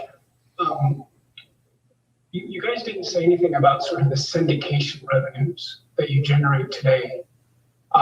Should investors sort of view those as unchanged, or are there some rights that today you might license out to a competitor SVOD player that would come on your own platform that would cause those syndication or licensing revenues to diminish? Thanks. Christine, you want to? Sure. Hi, Jason. We are still licensing some content because we have some existing contracts that still have a period of time to run. Going forward, our intention is to have as much of our content produced by all of the studios that you saw today go on to our services. However, there may be some that for just one reason or another, we choose not to put on the services. So you will have licensing going forward, albeit at a much lower degree than we have in periods past. Okay. Jason, thank you. We will now go to Mike Morris with Guggenheim. Mike, nice to see you. Go ahead. Hi, thank you, Lowell. Good to see you I all don't as think well. they really address the my question is a syndication follow-up on very ESPN. Clearly, you're pushing very hard and being very aggressive with your content investment and this decision to make your content available directly to consumers and meet them where they are. But that is more of a challenge with ESPN. The push doesn't feel as aggressive, even though you are clearly spending on ESPN Plus. I'm hoping you could talk a little bit about what a path may look like for those largest investments on ESPN Plus, or on ESPN rather, to at some point be made available direct to consumer. I realize it's a complicated process, but I'd love to hear maybe what some of the dominoes are that need to fall over time that we could get full ESPN as a standalone. Bob, you want to take that? Sure. As a standalone. You're right that it's a much more complicated equation. In the DTC area in sports, because of essentially the fact that we have to go get the rights externally for the content. But we've always said that we will follow the best interests of our shareholders when we make that transition. I think Jimmy ended his presentation with a statement that we're going to continue to watch consumer trends. And when we believe the time is right to make a transition, we will be prepared to make that transition. Right now, though, we believe that we're best with the hybrid model that we've got. While the tilt may not be quite as strong as you referenced as it is in our direct-to-consumer general entertainment business or Disney Plus business, it's still tilting, just not quite as aggressively because we don't think the time is right as a measurement of what would be right for our shareholders at this moment. Okay. Thank you, Mike. Thanks for that question. And our next question will come from Stephen Cahall with Wells Fargo Securities. Stephen, go ahead. Ask your question. Thank you very much. Good to see you all. A big picture question, since you really set the stage out to 2024 and you've got Disney Plus Hotstar, you've got the new Comcast bundle, and you're nesting Star inside of Disney Plus in a lot of markets. So if we look out, say, 5 years, do you think that all of these individual services do converge into a single Disney Plus with lots of tiles? It seems like there's a big subscriber acquisition advantage to bundling. So, over time, do you see yourself bundling globally? Thank you. Okay, so short term, I mentioned that we see different consumer dynamics in each of those regions, which is driving us to do what we're doing. And in those markets, for those consumers that do want to try to combine things and make it easier, our bundle is our solution for now. But right now, we're looking with flexibility. Again, I hate to keep using that word, but it really is a common thing. We're going to look with flexibility because we understand that those dynamics, because this is an embryonic market, this direct-to-consumer market, we understand those dynamics may change. So something that we could research right now in Latin America or Europe or Asia might look a certain way today, but as tastes evolve and consumer behaviors change, it may change. So we're not going to put a stake in the ground on any one strategy in any one market. All we can tell you is that we believe that the way we're launching these products today is the optimal way given the dynamics that we're reading. Okay, thanks, Steve. Good to see you. Our next question will come from Brett Feldman with Goldman Sachs. Brett, nice to see you. Go ahead, ask your question. Thanks for taking the question. The higher long-term subscriber targets that you've put out there, I'm curious, to what extent does that reflect an expectation that you will do a better job penetrating the TAM you had previously estimated versus a view that there might actually be a larger TAM, particularly as you incorporate Star? And as part of that answer, I'd be interested in hearing what you've seen and what you anticipate you're going to see in the future in terms of consumption outside the U.S., primarily happening on mobile devices versus fixed devices. Thank you. Okay, I'll take that, Brent. We're looking at higher penetration of the TAM. We spoke about the size of that at our first Investor Day, and we gave the number as 1.1 billion. So we will penetrate with more content, more quality content like you've seen today. And we also have Star that will also drive subs with the general entertainment, which is something different than what we talked about at the first Investor Day. And we're also looking at the content being 4 quadrants. So people with kids, people without kids, males, females, all the different demographics, we think they will find content that they want to consume on our services. So because of that, we believe that we will increase the penetration. And interestingly, right now there are more families without kids than we expected. So I know that there have been, some comments or, news stories or articles that talk about our service Disney Plus being intended more for kids. And I would tell you that the observation we have, which is real and data driven, is that more people without kids are subscribers today. Okay, thanks for the question. We will now probably because of Mandalorian with Deutsche Bank. Brian, nice to see you. Go ahead, ask your question. Thanks, and nice to see you guys too. Can you give us a sense as to what total content amortization is in 2020 that's analogous to that 14 to 16 billion in 2024? And also, I was just wondering if you could clarify, you said you're targeting 100 new originals per year. is that a 2024 target, or is that something that happens sooner than that, like 21 or 22? Thanks. I'll take the second question, then I'll leave you for the first one. We announced today over 100 titles, so that's a relatively immediate goal. And again, that's 63 series and 42 films, 80% of which are initially destined for our direct-to-consumer channels. And by the way, as you know, pretty much every one of our movies ultimately ends up, or series ends up on the direct-to-consumer services anyway. But that's really a more immediate goal, but we continue to expect to do that throughout the life of this plan that we disclosed today. And on the content amortization, the original guidance that we gave at the original Investor Day was $2 billion, and that is consistent with what actually occurred in fiscal 20. And we haven't gone out, we're not going to be talking about amortization as much as we're going to be talking about content spend. But you can anticipate that the cash content spend will be higher than the expense on the P&L for the years when we're still ramping up the content investment. So that's a dynamic that I think you're pretty familiar with other streamers. What the hell's going on? And we will have that same dynamic. So I think it must be right to Brian, good to see you. Thanks for joining us. There We're are going to so take many one last coders in question, Texas, and that will come but the from executives John out in Public. California don't Yes. realize that. John, Taxes the line fly is in New yours. York. So both these companies Thank you want for to retain fitting me in. Good to see you all. or hire people, and the best places to do them are Florida and Texas. There's What just the heck a lot is of that optimism about plane? semiconductors. Yep. What the hell was that plane for? Weird. I wasn't trying to play that. All right, let me go back. That was distracting. Audio from another tab suddenly started playing for the hell of it.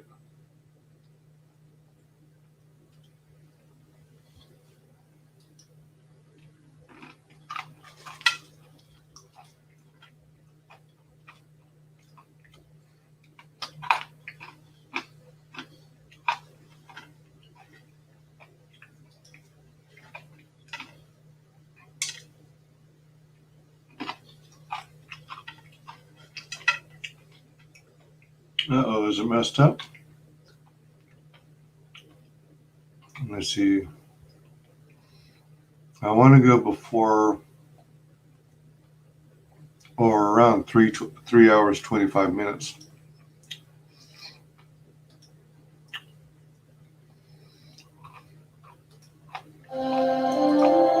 Good afternoon.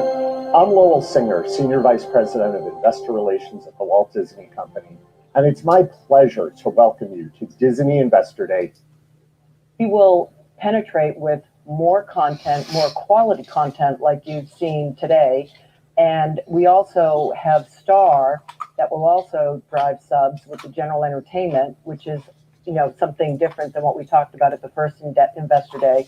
And we're also looking at the content being 4 quadrants. So people with kids, people without kids, males, females, all the different demographics. Whoops. We think they will find content that they want to consume. And what you anticipate you're going to see in the future in terms of consumption outside the U.S. I'm interested in hearing penetrating the TAM you had previously estimated. And you're nesting Star inside of Disney Plus in a lot of markets. So if we look out, say, 5 years, do you think that all of these individual services do converge into a single Disney Plus with lots of tiles? It seems like there's a big subscriber acquisition advantage to bundling. So, you know, over time, do you see yourself bundling globally? Thank you. Okay, so short term, I mentioned that we see different consumer dynamics in each of those regions, which is driving us to do what we're doing. And in those markets, for those consumers that do want to try to combine things and make it easier, our bundle is our solution for now. But right now, we're looking with flexibility. Again, I hate to keep using that word, but it really is a common thing. We're going to look with flexibility because we understand that those dynamics, because this is an embryonic market, this direct-to-consumer market, we understand those dynamics may change. So something that we can research right now in Latin America or Europe or Asia might look a certain way today, but as tastes evolve and consumer behaviors change, it may change. So we're not going to put a stake in the ground on any one strategy in any one market. All we can tell you is that we believe that the way we're launching these products today is the optimal way given the dynamics that we're reading. Okay, thanks, Steve. Good to see you. Our next question will come from Brett Feldman with Goldman Sachs. Brett, nice to see you. Go ahead, ask your question. Thanks for taking the question. The higher long-term subscriber targets that you put out there, I'm curious. Oh, shoot, sorry. Reflect an expectation that you will do a better job, which is driving us to do what. I'm rewinding a bit because I try to step away to go to the kitchen and make something to eat, so I'm not eating pure junk food with coffee. I'm starting to run out of stuff in my place, so I'm throwing together weird stuff. But when I step away, I can't hear the volume on, I can't hear what they're saying. So I'm going to pause momentarily, throw some stuff in the air fryer, and then come back. So it shouldn't be very long at all. BRB, be right back.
I forgot how long I'm supposed to cook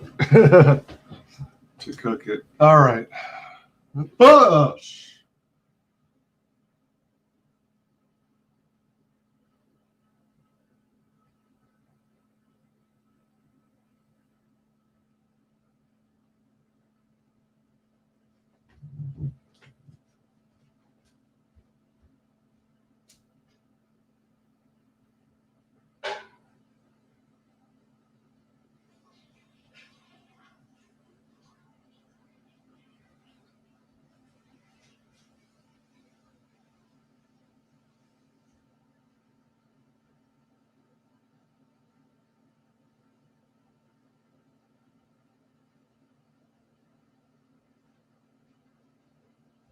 Oh.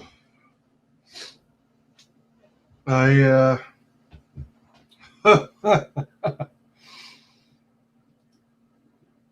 set my hand on the corner of my table, my art desk, And then noticed that my hand was resting on the that June bug that was bothering me yesterday and flying around, buzzing around. So I went and did it. I mean, kind of corralled it into my hand, cupped it closed, and then threw it in the toilet and flushed it down. So that particular one is no more. I don't know if it'll return, but we shall see. We're doing, and in those markets for those consumers that do want to try to combine things and make it easier, our bundle is our solution for now. But right now, we're looking with flexibility. Again, I hate to keep using that word, but it really is. No, the word flexibility is better than synergy, we at understand least. that those dynamics, because this is an embryonic market, this direct-to-consumer market, we understand those dynamics may change. So something that we can research right now in Latin America or Europe or Asia might look a certain way today, but as tastes evolve and consumer behaviors change, it may change. So we're not going to put a stake in the ground on any one strategy in any one market. All we can tell you is that we believe that the way we're launching these products today is the optimal way given the dynamics that we're reading. Okay, thanks, Steve. Good to see you. Our next question will come from Brett Feldman with Goldman Sachs. Brett, nice to see you. Go ahead, ask your question. Yes, thanks for taking the question. The higher long-term subscriber targets that you put out there, I'm curious, to what extent does that reflect an expectation that you will do a better job penetrating the TAM you had previously estimated versus a view that there might actually be a larger TAM, particularly as you incorporate Star? And as part of that answer, I'd be interested in hearing what you've seen and what you anticipate you're going to see in the future in terms of consumption outside the US, primarily happening on mobile devices versus fixed devices. Thank you. Okay, I'll take that, Brent. We're looking at higher penetration of the TAM. We spoke about the size of that at our first TAM must be Investor Day, and we gave the number as TAM. 1.1 billion. So we will Something audience penetrate metric? with more content, more quality content like you've seen today. It's got to be a business And term. we also have Star that will also drive subs with the general entertainment, which is something different than what we talked about at the first Investor Day. And we're also looking at the content being 4 quadrants. So people with kids, people without kids, males, females, all the different demographics. We think they will find She's got long content that eyelashes. they want to consume on our services. So because of that, we believe that we will increase the penetration. And interestingly, right now there are more families without kids than we expected. So I know that there have been, some comments or, news stories or articles that talk about our service Disney Plus being intended more for kids. And I would tell you that the observation we have, which is real and data driven, is that more people without kids are subscribers today. Okay, thanks for the question. We will now go to Brian I can Cobb believe with it. Deutsche Bank. Brian, nice to see you. Go ahead, ask your question. Thanks, and nice to see you guys too. Can you give us a sense as to what total content amortization is in 2020 that's analogous to that 14 TCA, billion total in 2024? And total also, content just wondering if you could amortization. clarify, Oops. you said you're targeting 100 new originals per year in 20. That's an thanks, and nice to see you guys too.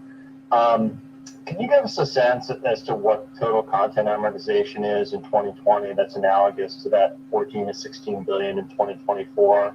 And also, I was just wondering if you could clarify, you said you're targeting 100 new originals per year. Is that a 2024 target, or is that something that happens sooner than that, like 21 and 22? Thanks.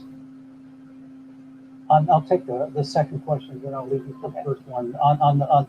We've announced today over 100 titles. So that's a relatively immediate goal. And again, that's 63 series and 42 films, 80% of which are initially destined for our direct-to-consumer channels. And by the way, as you know, pretty much every one of our movies ultimately ends up, or series ends up on the direct-to-consumer services anyway.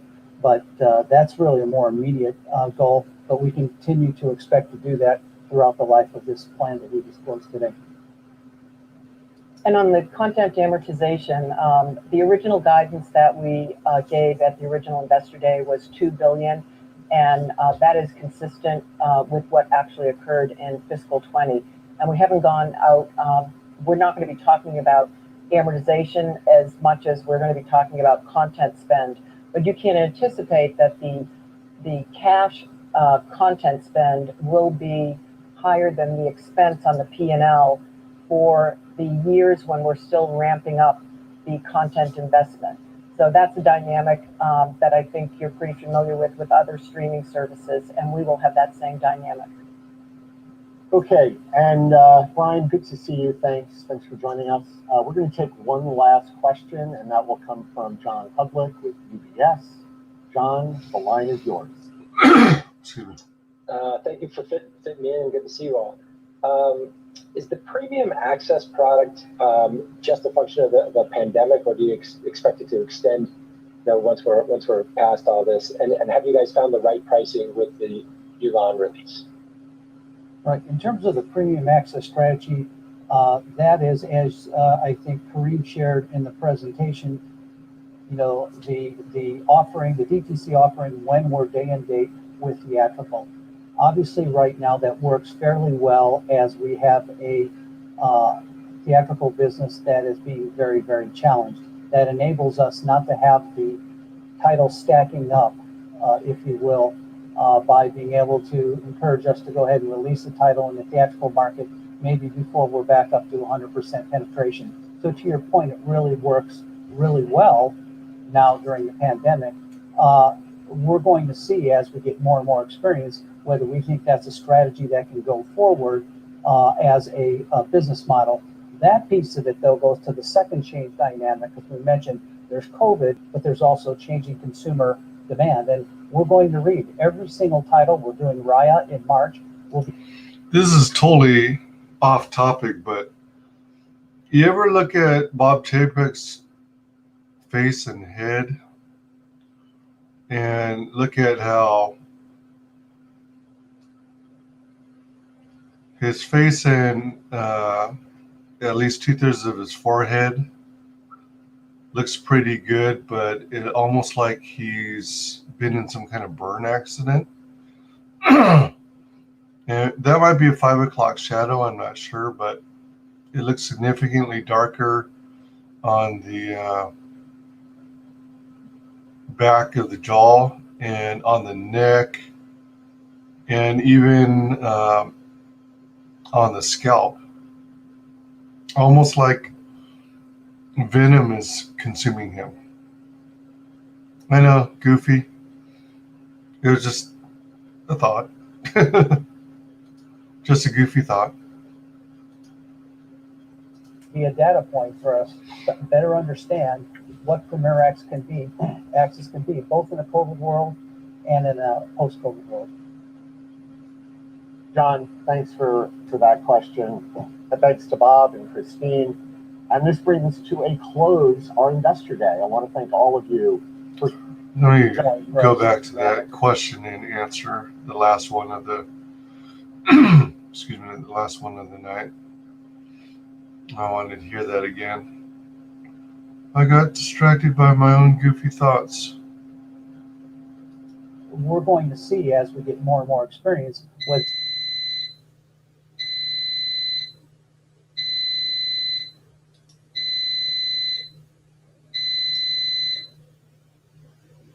Dang it.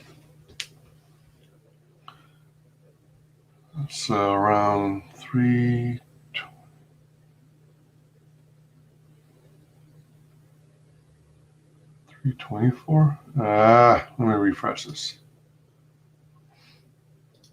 Good afternoon.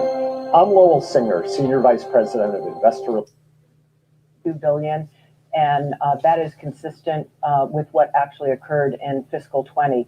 And we haven't gone out, we're not going to be talking about amortization as much as we're going to be talking about for the year. John, the line is yours. Thank you for fitting me in, and good to see you all. Is the premium access product just a function of the pandemic, or do you expect it to extend? Once we're past all this, and have you guys found the right pricing with the Mulan release? In terms of the premium access, They skipped or ignored the that Mulan is, release as, question. I think Kareem shared in the presentation, the offering, the DTC offering when we're day and date with theatrical. Obviously, right now that works fairly well as we have a theatrical business that is being very, very challenged. That enables us not to have the title stacking up, if you will, by being able to encourage us to go ahead and release the title in the theatrical market, maybe before we're back up to 100% penetration. So to your point, it really works really well now during the pandemic. We're going to see as we get more and more experience, whether we think that's a strategy that can go forward as a business model. That piece of it, though, goes to the second change dynamic, because we mentioned there's COVID, but there's also changing consumer demand. And we're going to read every single title. We're doing Raya in March, will be a data point for us to better understand what Premier Access can be, both in a COVID world and in a post-COVID world. John, thanks for that question. And thanks to Bob and Christine. And this brings to a close our Investor Day. I want to thank all of you for spending so much of your time with us today. I'd also like to take a moment, if I may, to thank everyone here at Disney who worked on the team and worked so incredibly hard over the past couple of months to create today's Investor Day. We hope that it provided you with a better understanding of why we are so enthusiastic about our future. For those of you who are celebrating, we wish you a very happy Hanukkah tonight, and we wish all of you a very good evening. Thanks so much.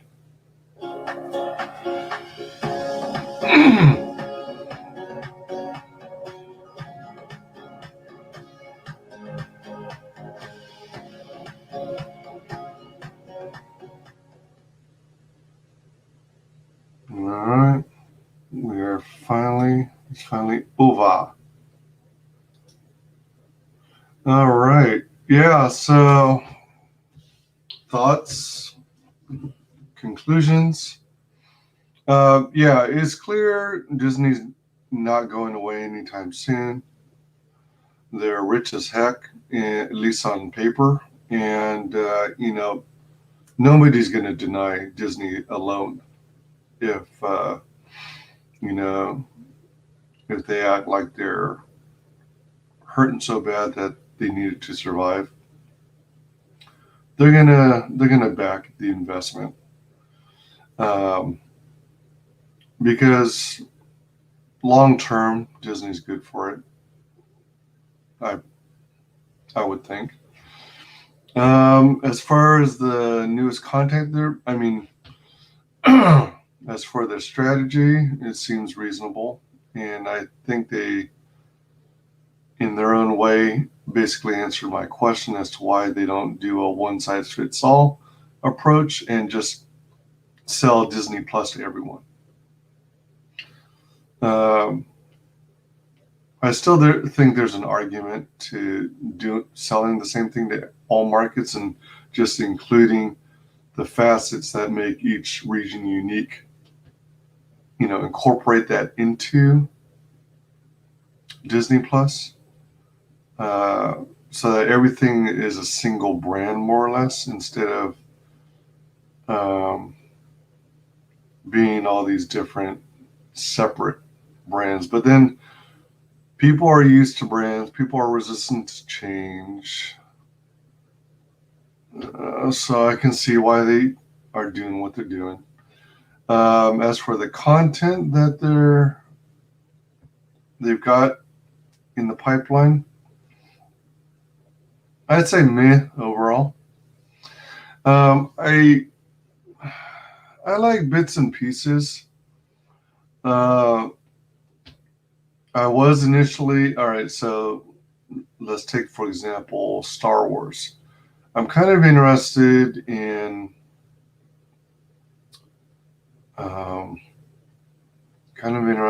the excuse me, the, what is it called? Space Rangers? Because there's a possibility it might be a spin-off including Gina Carano, which I'm always for, because I think that's one of the biggest things that makes The Mandalorian what it is, based on everything I've heard and read about it. The biggest thing above all else, obviously, is Baby Yoda, or what they call Grogu. I actually am interested in Ahsoka, the spinoff.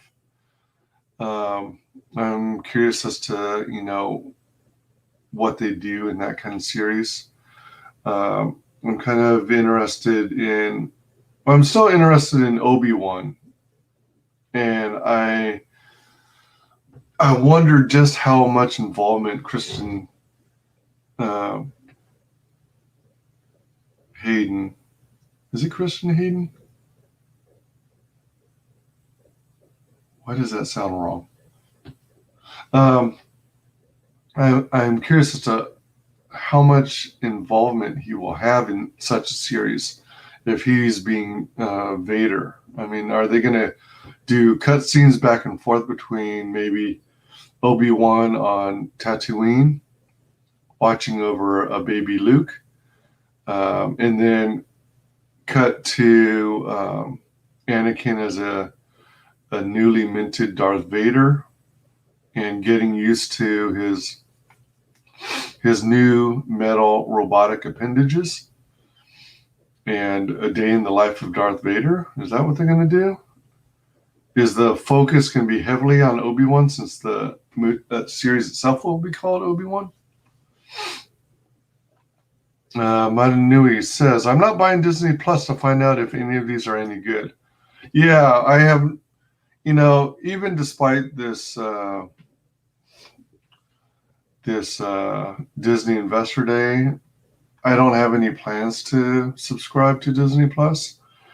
I'm just as content watching other YouTubers who are subscribed to it tell me about it, and help put together a general consensus as to whether it's good or not, because I trust a lot of YouTubers who have been dealing with the woke garbage that Hollywood and Disney have been putting out. Those are the main things I'm interested in. I'm not too big on the whole Clone War. I mean, it's an interesting concept and it might be fun, but I'm not really interested in that. And I'm not too thrilled about all the things that are going to be based off High Republic, because I think it was a stupid premise to begin with. Sounds like they're trying to target the YA crowd again, young adult. Marvel. I'll be honest. I'm a little more interested in WandaVision than I previously was. I really wasn't sure where they would take that, because all I knew is they were talking about, I mean, they had Scarlet Witch and Vision in all these scenarios based off of old TV comedies, and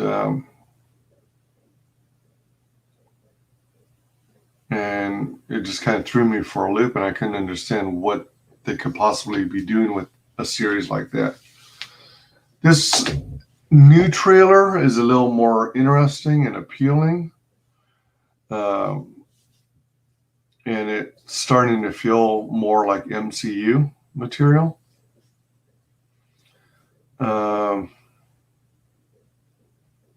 Since I don't really know much about it, I am up in the air about Spider-Man, which is due to come out next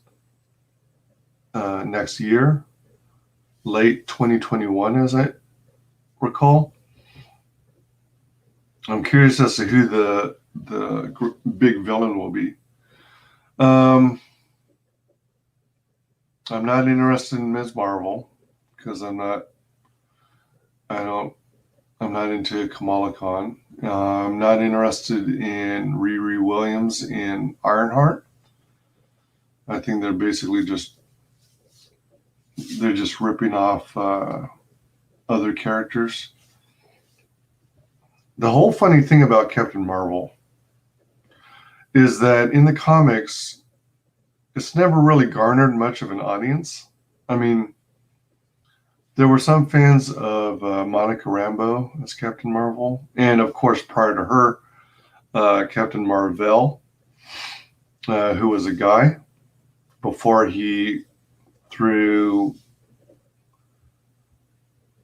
the comics industry and I guess through maybe some legal issues, got rechristened as Shazam.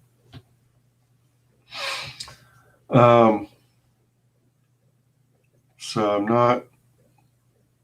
What I was going to say is it really hasn't taken off that well.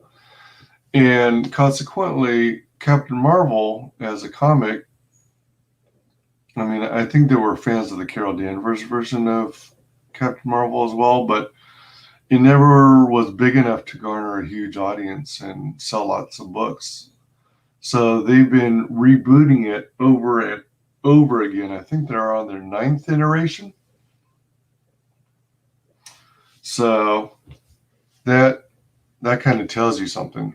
If you keep rebooting the same character and you can't capture an audience, then the character just doesn't appeal to enough people.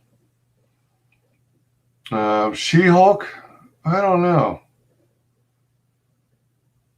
You know, Kevin Feige in a lot of his things, because they've got this interconnected MCU, keeps teasing about, guest appearances. And yeah, that kind of works sometimes. At the same time, if you use it too much, then it gets old. But it does make sense for multiverse, from a multiverse perspective.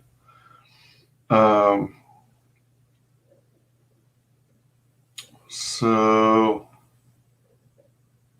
I don't know. I'm on the fence on She-Hulk.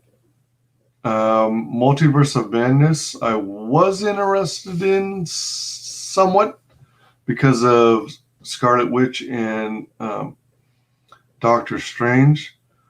But then as soon as I heard it was going to also have Ms. Marvel and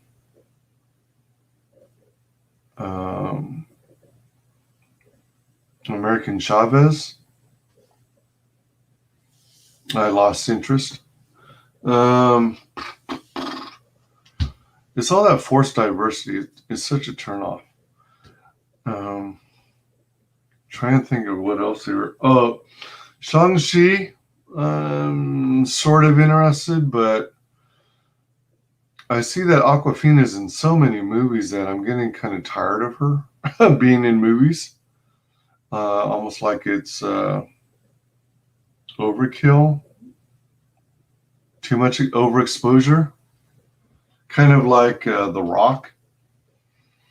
I mean, I still enjoy watching this stuff, but you know, he's in so many properties that you can get tired of him. You know, I think that's what's starting to happen with Awkwafina, her name being all over the place.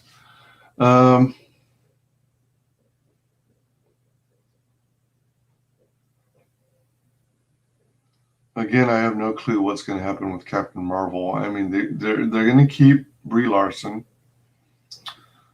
despite the petition saying that she should be replaced. They're going to have featured in it Kamala Khan as Ms. Marvel.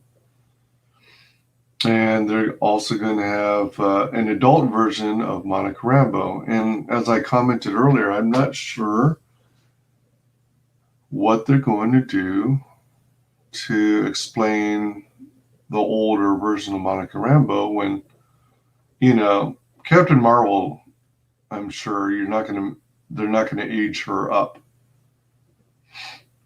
they're probably just going to make her look the same as she was in the first movie. So how do you explain, what, 20, 30 years of aging? Unless you're going to play around with time again, like they did in Endgame. Marvel.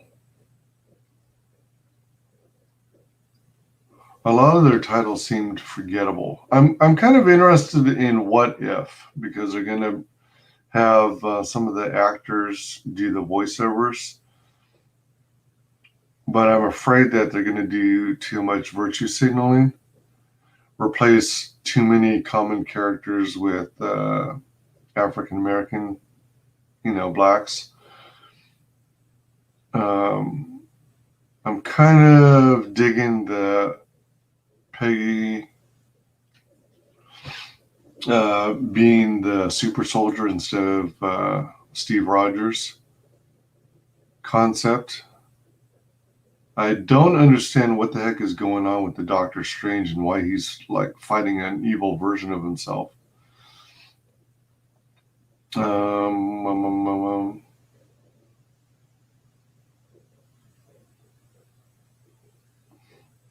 It looks like they took Black Panther character and threw him in the Guardians of the Galaxy universe.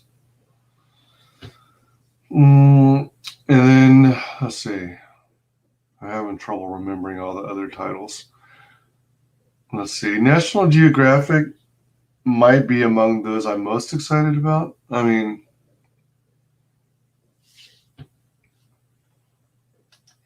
are there people in the chat besides me? Well, from what I can tell, not anymore. There was a spammer. I don't know if What About or Hexalent Comics or Not My Monkeys, Not My Circus are still here. Maybe they're just listening in, but aren't in the chat room actively chatting. You're the only person I see who is chatting, and appreciate that. Interaction's always good, but I understand if people are just throwing up a stream just to listen to while they're doing other stuff. Like, a number of people have told me that they draw while they listen to my streams, and that's really cool. It's actually a compliment. It's like, out of all the streamers you could listen to, out of all the YouTube videos that are out there, you chose to listen to one of my streams. It's like, wow. That's a huge compliment in my book. But I was just going to end this stream with a few final thoughts about the whole thing. What else am I excited about? Yeah, I mean, even though some of the ideas behind the National Geographic ones are kind of hokey, I'm kind of interested in the Jacques Cousteau story. I'd be interested in seeing what they do with Martin Luther King, but I'm afraid they're going to take too many liberties and skew history way out of proportion, because MLK Jr. is awesome. And I like that one thing where you've got that aircraft that was permitted to have a fancy camera mounted on it, so you could get all these flybys. Those remind me of when you went to a theme park, like at Disney or Universal Studios, and you sat in one of those big seating rigs that moves around as a whole with all the people on the ride, and it gives you this like almost weightless feeling, like you're flying. One of those motion rides. Those are pretty cool because you get to see all these beautiful sights that you might not otherwise see in real life. Due to not really being not being able to afford to travel. And the other one that seemed interesting was Pixar. I was starting to lose faith in Pixar ever since they got acquired by Disney. And I was thinking they were starting to get real lazy because they were doing sequel after sequel. And as much as I found Toy Story 4 semi-entertaining, I don't think it was necessary. They probably could have stopped at 3 at the very latest. But even if they stuck with just Toy Story 1 and 2, I think that would have been fine. And I wouldn't necessarily have been craving for more, but I think 3 kind of put a nice cap on it. And then 4 just jumped off the rails and jumped a shark and totally missed the point on the characters. Supposedly there's 3 or 4 people in the chat, Matanui, or 3 or 4 viewers. Huh.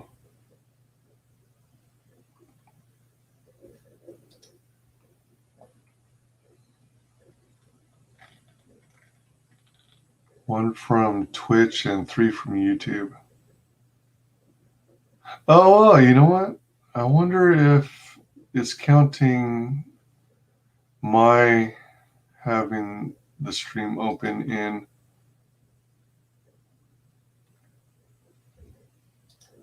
Hold on, let me check something here. Oh.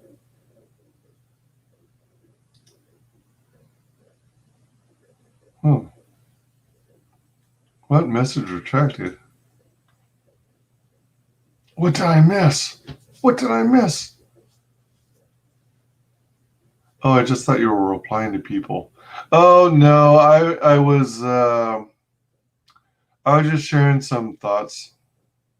That's a good point. I didn't even preface it by saying the stream's over. Here are my thoughts. Well, I sort of did, but not very well. But 1, 2, 3. Oh, you know what? Maybe it is just us two. Especially if it's counting the fact that I have Twitch open in another tab and I have a YouTube open in another tab. That means it's either just you or, oh, all right, you retracted it because you hit introducing. All right, that's cool. So we may have gained one more viewer. Is that via YouTube? But yeah, it is. But I have a tendency to keep either YouTube only or YouTube, Twitch, and Facebook open in other tabs of my stream so that I can periodically check on it and see if my stream's been taken down. Because if it's going to be a particularly long stream, like most every stream I do, I don't want to be caught in a situation where my stream's been taken down and there's a chance that I won't be able to win the appeal, and I'll be talking for hours upon hours without realizing my stream's been taken down permanently. So yeah.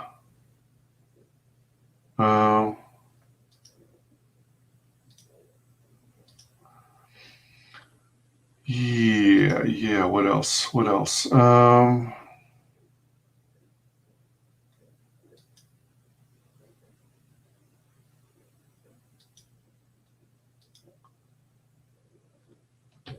Yeah.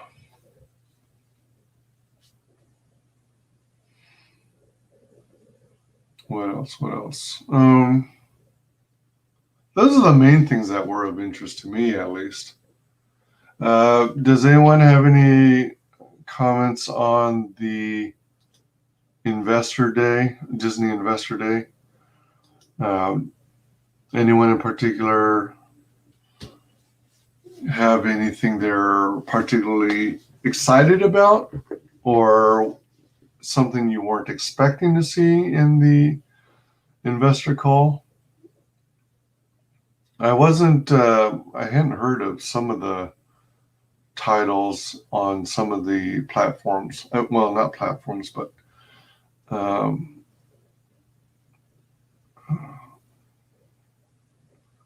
hadn't heard of some of the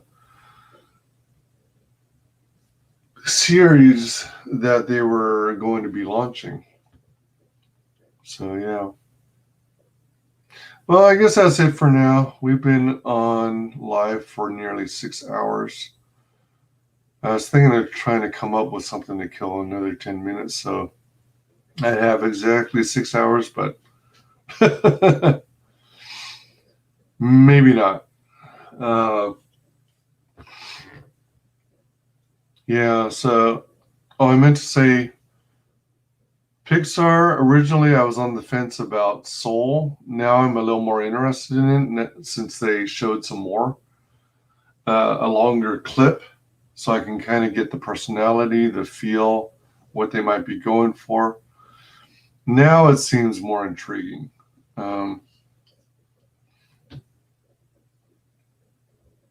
It just dawned upon me that, I'm talking about Soul, and I still haven't watched that other movie that Pixar made. The one with Tom Holland as one of the roles, and I think it was Tom Holland and Paul Rudd, where they're like orcs or something in this mystical town, and it was like a buddy movie or something like that. I forget the name of it, and I'm too lazy to look it up. But I still haven't seen that movie. It used to be that I would watch every single Pixar movie. But then they got carried away when they started making all kinds of sequels instead of creating new properties, new characters. It started getting tired. And like I said earlier, it seemed to become a trend or an inside joke that their whole goal was to make you cry every single movie. And it works most of the time. But then I started taking that to heart and going, wait a minute. You're taking advantage of us. You're using us. You're toying with our feelings. How dare you? So, yeah. So, let's see. Pixar Soul. I always enjoyed watching all their little shorts, their animated shorts. For those of you who don't know, before Pixar was Pixar, they actually were this little studio that was owned by Lucasfilm, owned by George Lucas. And back in the day,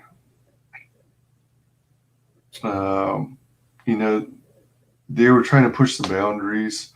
They were trying to make computer animation become a thing. So they were constantly, endlessly creating these animated shorts. I don't know what George Lucas's plan for them was initially, but it was like, I want to think of it as like a think tank, but for animation. So he could find ways to push the boundaries. I think he actually used, didn't he use something called, I think it was Pixel Man, to help generate some of the graphics for the Star Wars movies? I don't remember that part in particular, but Pixel Man at one point was the bee's knees. So he had this studio with a bunch of creative digital artists, imaginative people, and it was headed by John Lasseter. And then he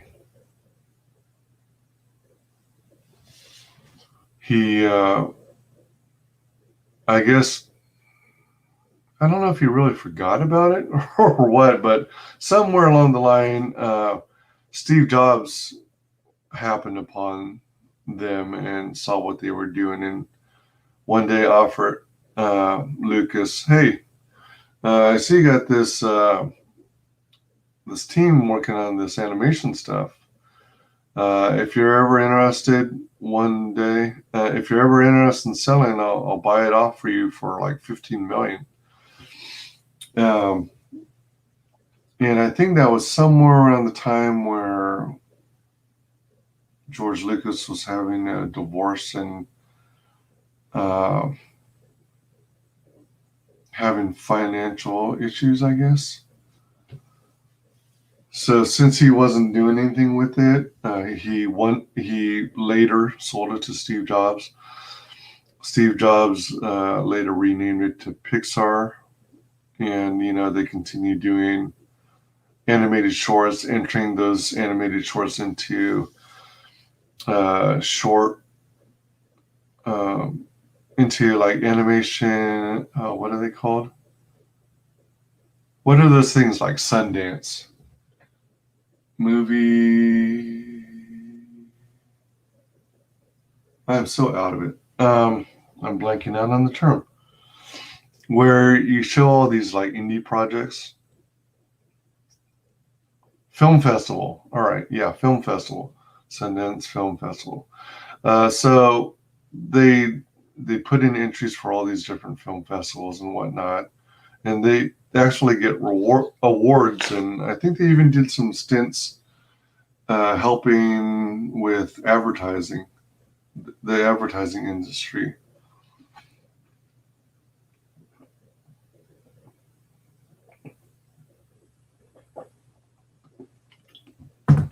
And then there was a point at which they came up with the story, Toy Story, and they decided to, they threw it together, and I think they seeked out Disney's advice, the Disney company. And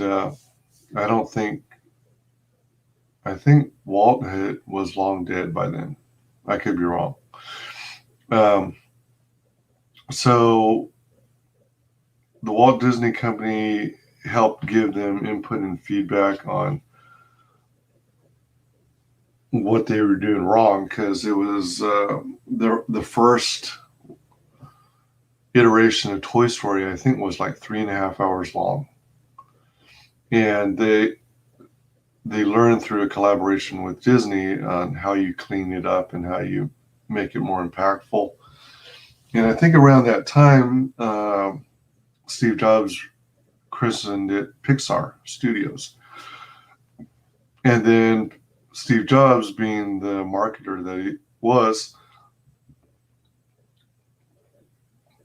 did all this wheeling and dealing and convinced with, I think it was mostly Steve Jobs, because he was the boisterous, outgoing kind of person who is good on his feet, and to a lesser extent, John Lasseter, who was, I guess more, would I say composed? Well, he was like a hugely creative person, but he was quite the nerd and stuff. He was kind of like the Steve Wozniak of animation. Brilliant guy, but not quite the showman persona that Steve Jobs was. So they scored a deal with Disney, and they cleaned up the story, cleaned up,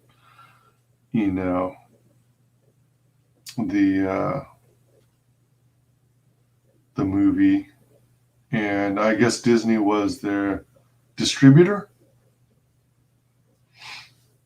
So that's what started their agreement, where Disney was like the key or sole distributor of Pixar movies. interesting how it turned out.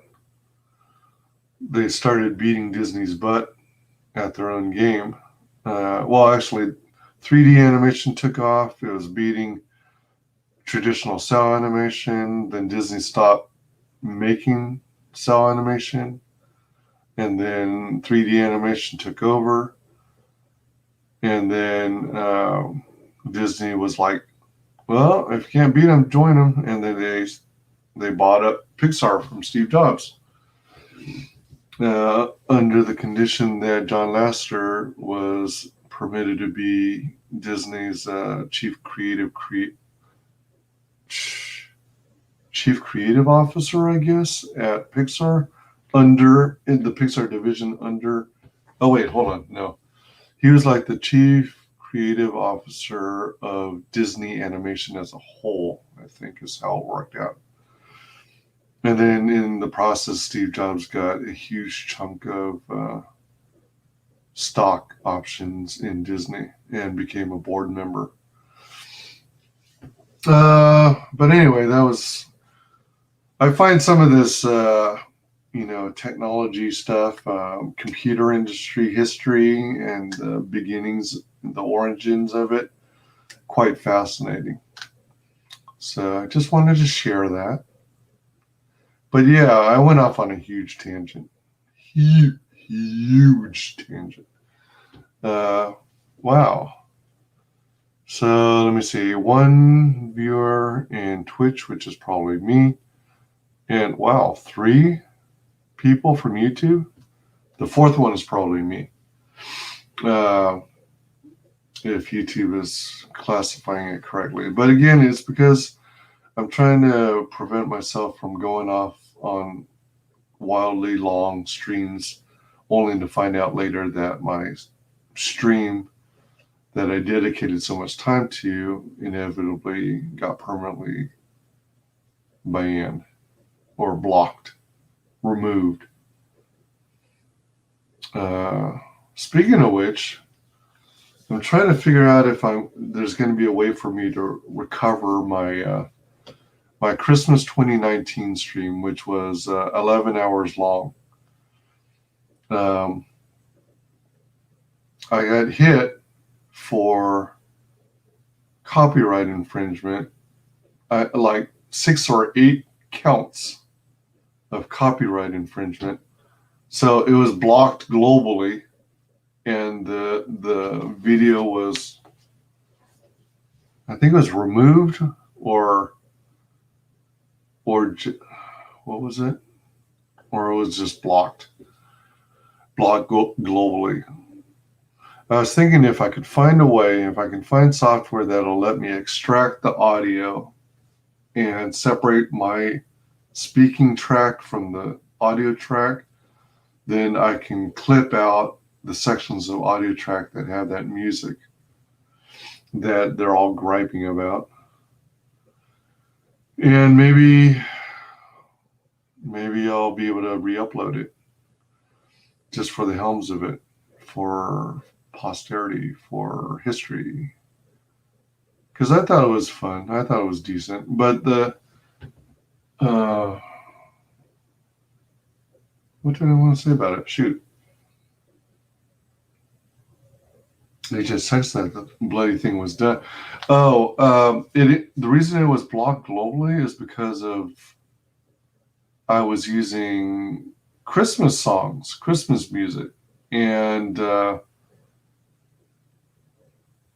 I would find the Christmas music by doing a Google search, and I'm sure everyone knows by now that Google owns YouTube. So I thought, stupidly, that I was safe if I did a search for royalty-free Christmas music, that I would find royalty-free Christmas music and be able to easily use that as background music to my stream. Lo and behold, nope. You have to do all kinds of extra reading and look at all the fine print, and even after you do all that, there's no guarantee that, you did enough. So, oh well. Anyway, that was the Disney Investor Day 2020. And due to my tangent stories, we did end up crossing the 6-hour mark. So thank you, Matanui, and anyone who joined us. Thank you to everyone in the chat. Thanks for hanging in there, Matanui, and interacting. It was great to see your comments as usual. Thanks to everyone who watches this on replay. Thanks to everyone who was part of the Disney Investor Day 2020. It was interesting to watch. I don't know if I'll do that for every Disney investor meeting. Because bits and pieces here and there are kind of cringy and boring. But we'll see. I'm also curious when I'm done with this stream, whether they're going to hit me with copyright claims for the Mandalorian music again, like they did for part 1. But part 1's under appeal, so we'll see what they say. If I lose the appeal, oh well.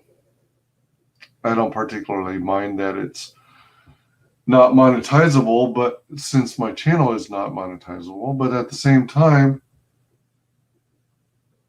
it also means that YouTube can monetize it for their own purposes, which sucks. Sucks beans. And I meant to ask them when I was filing the appeal, does this mean that the copyright owner is free to advertise during the 46 seconds of music that you're claiming, they are claiming? Or does that mean they're free to monetize on the entire video by throwing in ads? That's what I'm wondering. Okay, yeah, I don't know all the rules. And it seems like the rules and the goalposts are always changing, so you can't keep up. So it's a pain in the rear being a small creator.